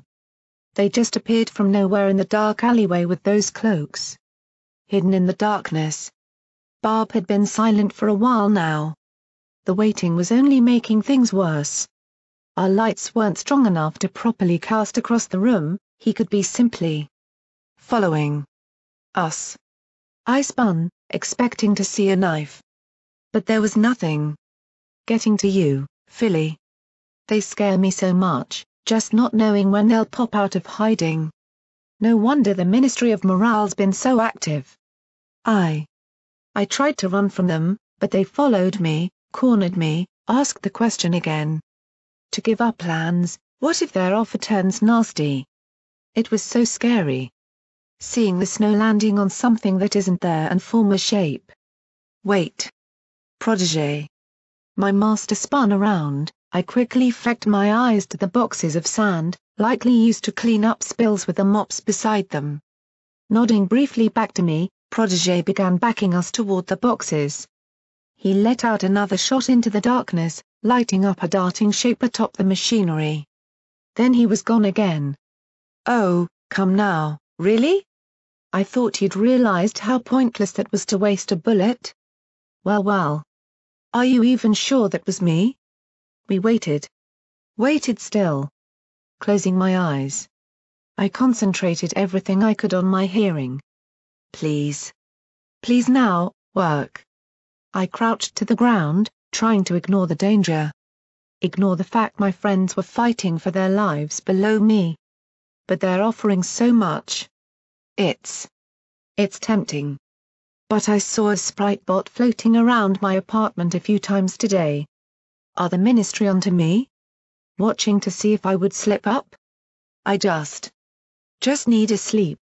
But Sky needs something to help her life if this all goes bad. I feel paranoid, like any small sound at night makes me wake up and lock myself in the bathroom. Any small sound. I heard the slide of a knife from a pocket. Now. Protégé's horn flared, launching the boxes of sand into the air and spinning wildly. The sand erupted into the air, coating everything, including us. But I heard one sputter amongst the darkness and immediately pointed my hoof. 2 shots from Protégé's revolver rang out of the direction. Each flare revealed a freeze frame of Barb charging us, dodging around the bullets. A knife flashed between us, both of us dodging to either side. The zebras are watching, I just know it. They knew who I was. What if? What if they kill me? A child's trick with sand? Oh my, but you've used up all your bullets, my dear Protégé. Time for this to end. Rolling away, I turned to see Barb within our sphere of light, slashing and stabbing at Protégé. The unicorn was backing off furiously, throwing everything he could at the raider while he struggled to reload individual bullets from the looting we'd done. Box after bucket after tool kept Barb just out of knife range. After 3 bullets were in, he re-aimed, taking another shot that Barb ducked around a workbench to avoid and disappeared. The sand wasn't staying on him, it had only bought us that one shot. They might get somebody else as their helper, if I only give them non-critical bits. I don't think I have a choice anymore. It's like they're always behind me. Just waiting. Behind you. I saw Barb launch off the workbench and into our aura, 2 knives in his magic. A telekinetic duel began of sorts, as Protégé struggled to keep those knives away from him. I watched in horror as the pony I only today had truly began to care for in return fought for his life with the raider. The revolver fired, Barb's own magic knocking the aim off the same as his knives were being stopped. Changing the stakes, Barb launched forward, going physical on Protégé as the two tuxled, both hoof to hoof and magic to magic they fought. And Protégé was clearly losing. Barb was impossible to keep a grip of, sliding and slithering in ways no pony should be able to move, or letting Protégé's attempts to grapple him down slide off that sickeningly damp skin armor. Already, my master had a half-dozen knife slashes from near misses. All I know is, I need to make a decision. Take action. I bit down on the mouthpiece, aiming Rarity's grace. My one shot went wild, but the distraction made Barb break off and away. A knife hurtled toward me, making me scream and fall from the hissing metal passing so close overhead. How many did he have? But the distraction cost him dear. Unable to fight him head-on, Protégé's magic changed purpose. Ripping the eyepiece from Barb's face, he aimed the revolver, holding fire only as the raider dropped back into the shadows at a moment's notice. Only now. Protégé hit his EFS. The revolver and its single shot tracked him, following the raider all around. I fell back again, the ferocity of their brutal duel becoming far too much for me. They weren't speaking, weren't taunting or boasting now. This was a fight. A life-or-death event that both of them wanted to win badly. Protégé sent spanners and hammers hurling after Barb, tracking him on the eyepiece, and ducked and dove, crying out as another knife sliced through his ear, almost taking it entirely off. He staggered back, wincing and muttering in pain, the revolver drooping. No. But first. Sleep, so tired. Good night. Click. Barb launched from the shadows, almost stretching out amongst them as the knife descended. Protégé was bluffing. The wires spun up, his strong multitasking telekinetic skills sending dozens of them whipping around him on all sides. Wrapping around the raider, they tangled him roughly, before a box of heavy sand smashed against his head. Barb landed heavily on his back, face bleeding from the impact. The knives all dropped, falling as his spell broke, bringing his full body into sharp relief. Spinning, Protégé brought the last round he had on him to bear, pointing directly at his head. Barb glanced up, sudden immediate fear in his eyes. The look on Protégé's face was stern, authoritative and confident. I'd only seen such a look on one pony before. Red Eye. This is for Caduceus and everybody else you murdered. Barb's hooves came up, but it was too late. Protégé's revolver blew his head clean apart. Into a dark mist, as the rest of his body faded. No, wait. I'd seen this. No. Master, behind you. Looking up in shock, he tried to spin, but the shadowed knife slammed home into his shoulder, diagonally lancing to pierce right through and out from his chest. Barb had dropped onto his back from above, before twisting it horribly and drawing a loud scream of pain from the unicorn.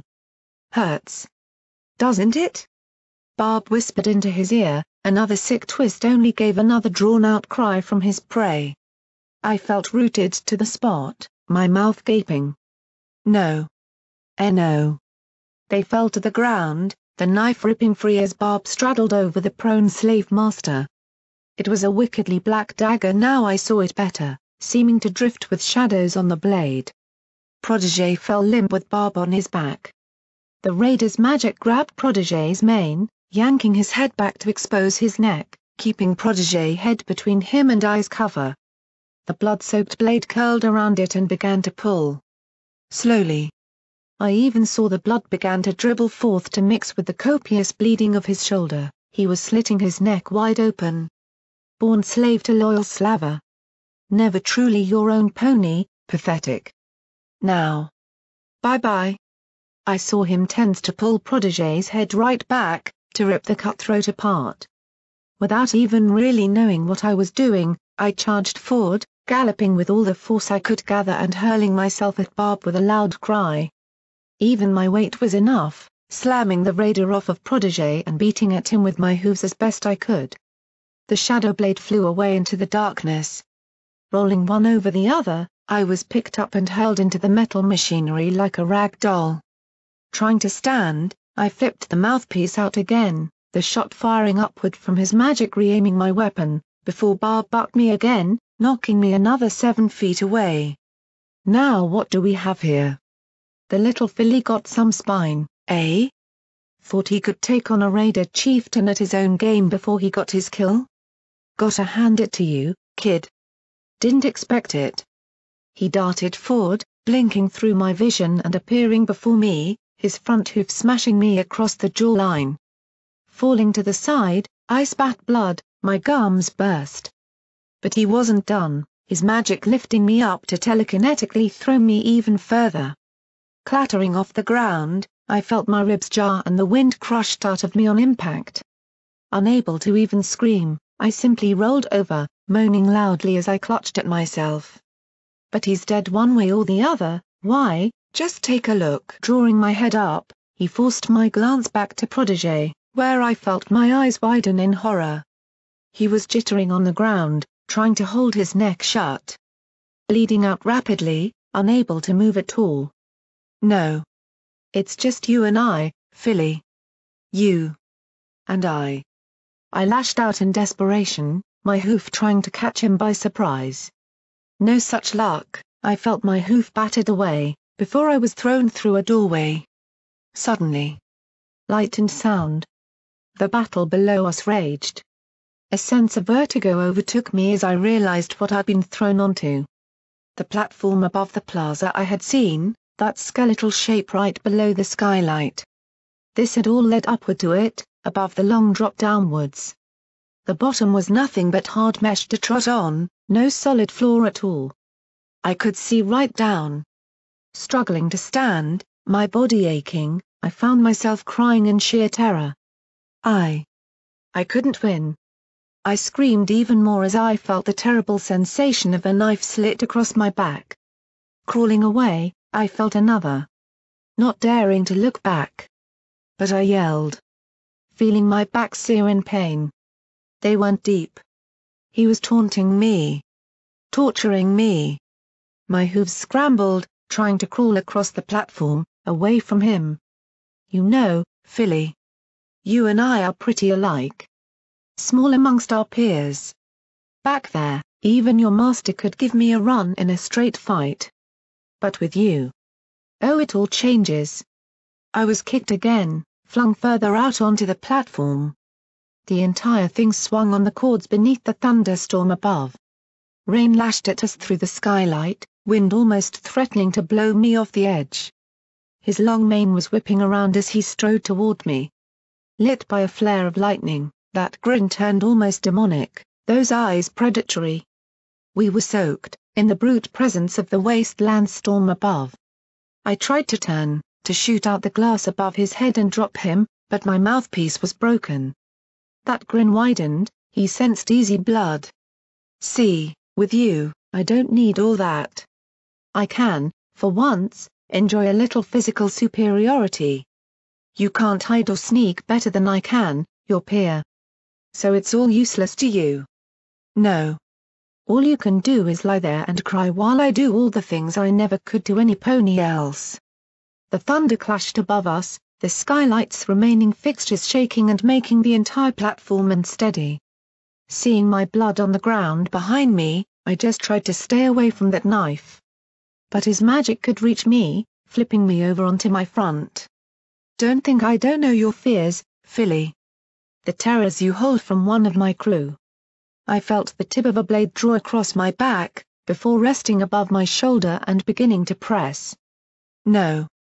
No, please. Welcome back to hell. The piercing pain shot through me and pinned me to the ground, feeling a foot-long blade punch through my body. The same shoulder. Against the thunder crash above, almost lost in the sound, I screamed. Kneeling down beside me, he pushed my head against the grated bottom of the platform, making me see the battle below through tear-stained eyes and a throat struggling to be able to scream as much as I wanted for help. You need your allies, without them you're nothing, Philly, nothing. You think they're gonna save you now? Poor Master's bleeding out, the mayor and the traitor are still down there, see them?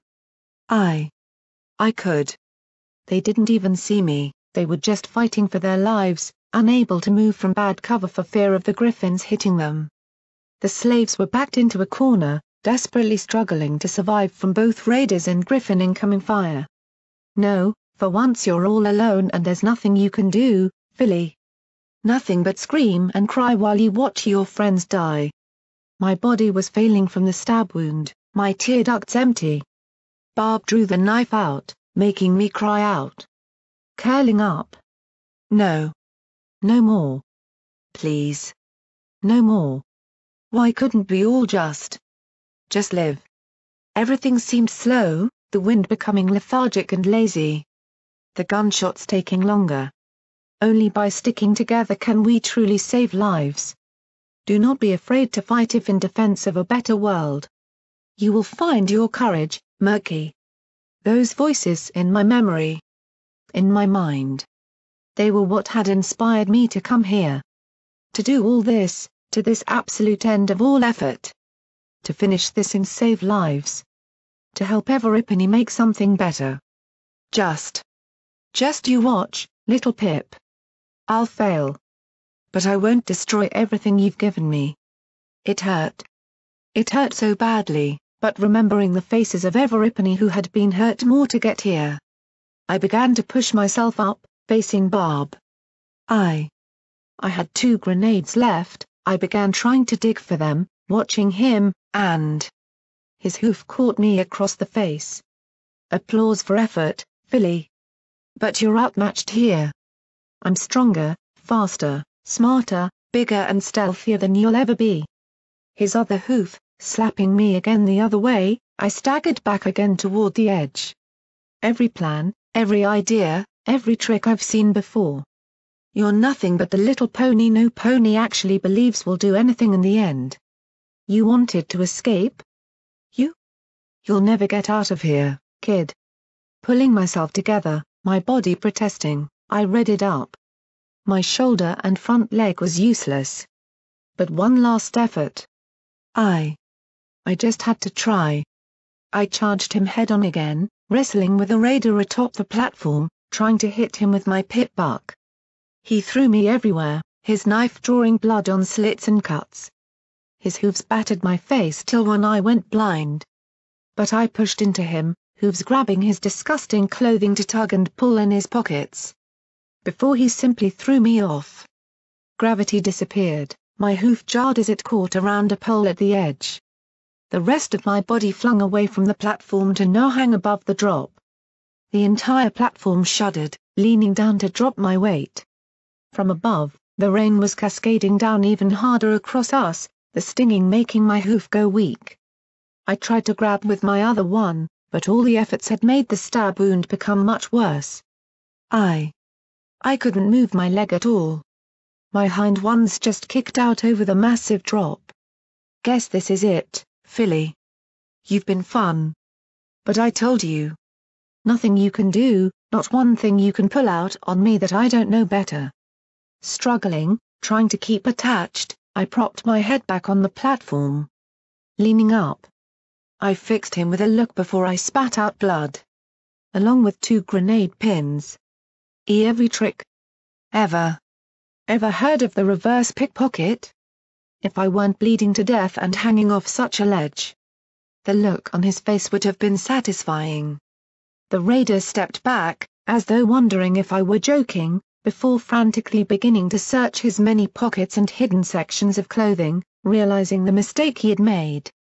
Falling into the pride and rush of being a physically stronger pony for once that he'd forgotten what it was to be sneaky. You. No, you couldn't have. A reverse. No. Not you. Damn you. Damn you. My leg gave way. I couldn't hold on any longer. Feeling darkness creep over me, I saw the horrified look on Barb's face move further and further away as he felt the 2 bumps in his clothing even while I fell. No. Not away. Stupid. Fucking, filly. It won't help. You're stuck here. You'll never get you. The sharp crack and echoing boom rocked through the air.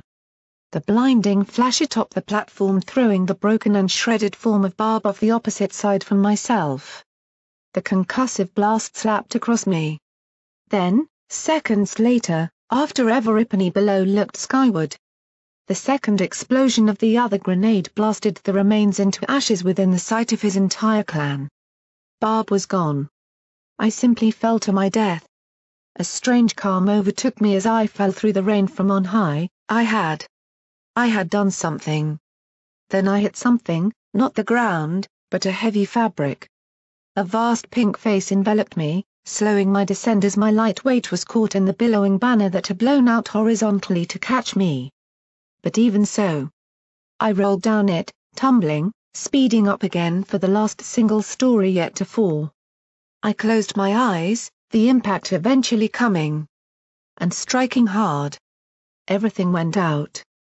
A warm light. That inner glow from before. It fell around me, fell across my broken and tired body. Slowly. I was lifted up. Helped to my hooves once again. A pony. It was a pony. It turned that shimmering head with mine, ahead of us lying the wall, as grand and imposing as ever. Slowly, I felt a hoof clutch mine, as we began moving toward it, bolstered. Braver. Reminded of our potential. Together. Other words, another 4 drifting words that seemed so far. Far. Away. I couldn't hear them. There was too much noise, too many other words, not beautiful. Not as wondrous. They were foul. They were crude. They were. Before I push it there myself. Come on you flipping bunghole pipe fucking experiment. There's too many casualties for you to sit around dick tickling some buck with a sprained leg all day. My eyes wouldn't see anything but vague blurs. But I was lying on cold ground. The rotten shape of a goal over me. Weather vane. And while you're there get me some Celestia damned Med-X. I don't give 2 fucks if the guard says it isn't for slaves. A pause. No, I don't give a single fuck either. Bloody move. I can't move him till we know if his back's gone or not. Then yellowed face turned back to me, seeing my hazed eyes drifting open. He gained in clarity. As I slowly began to realize I was still alive. But I couldn't move. My shoulder was a mess of twisted pain, the feeling making me want to cry and shiver. A knife, again. Fuck the 18 generations of your ancestors, kid. You're lucky to be alive. Weathervane began restrapping a thick wad of bandage around my shoulder, being careful to keep my back from moving. Behind him I could see dozens of healers galloping around the Mal's Plaza floor, tending to so many ponies. I had to. The grenade. Lucky about the grenade? Fuck the grenade, kid. You landed on stern. Just hope she doesn't want compensation for the piece of armor you dented on your 4. Leastways she broke your impact a little, better than can be said for some of the slaves those bastards got their hooves on. My mind raced, sudden panic fighting through. Apparently. My back worked just fine, as I launched up, grabbing the goal. Protégé. Is he? Dr. Weathervane pressed me firmly back down, as the pain only then hit me from my sudden movement. Nearby. I saw ponies being wheeled out to the hospital, Glimmer light. Coral. They both watched me as they passed, Glimmer offering a thin smile, clutching a bullet wound. But I could only await the answer, We found him upstairs. Oh no. Living, but in critical condition. He's lost a lot of blood. But you can help him. Potions and spells and... Normally, yes. But we're not sure what Barb did to that blade because those wounds just aren't healing no matter how many potions we throw into him. We've got doctors keeping him alive by the thinnest of threads right now but it's not looking good. Even at the most optimistic, he's out of the game for a while.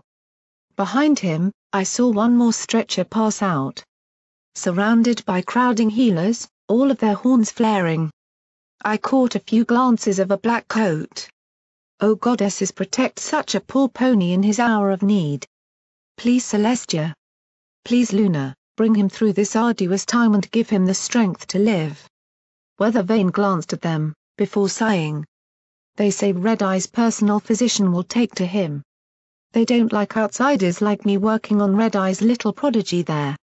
Despite the fact I'm more inside than any of those fuckers, Philadelphia's my fucking home.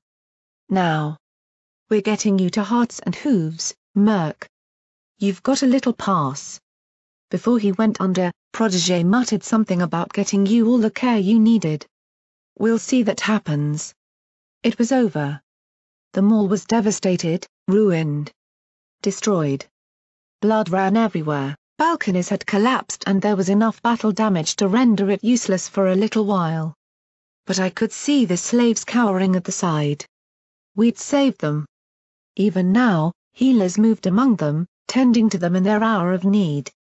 I'd known one who had done so before then. Even as I watched, for a second I thought I witnessed a blonde mane looking up quickly, smiling as he helped other ponies. Then he was gone. Just another face to the memories. The first chance I got. I was going to draw him. He deserved it. I was wheeled out soon after, doped up on Med-X and lifted upon the stretchers as they returned for more. Weather Vane returned with me, staying silent en route. But as we left the mall, I looked back into the war-torn destruction left behind and saw one pony standing among it. The master. He looked up and around. Casting his eyes over the mall, over every cell and barrier with keen eyes. Like some pony viewing a new home for the first time. And smiled. Footnote, perk attained. Sleight of hoof, rank 2. Giving and taking, it's all the same to you now. That little bit of damning evidence or unfortunate item may now mysteriously end up in your enemy's possession without them even realizing. Reverse pickpocketing is now significantly easier to achieve with heavier objects.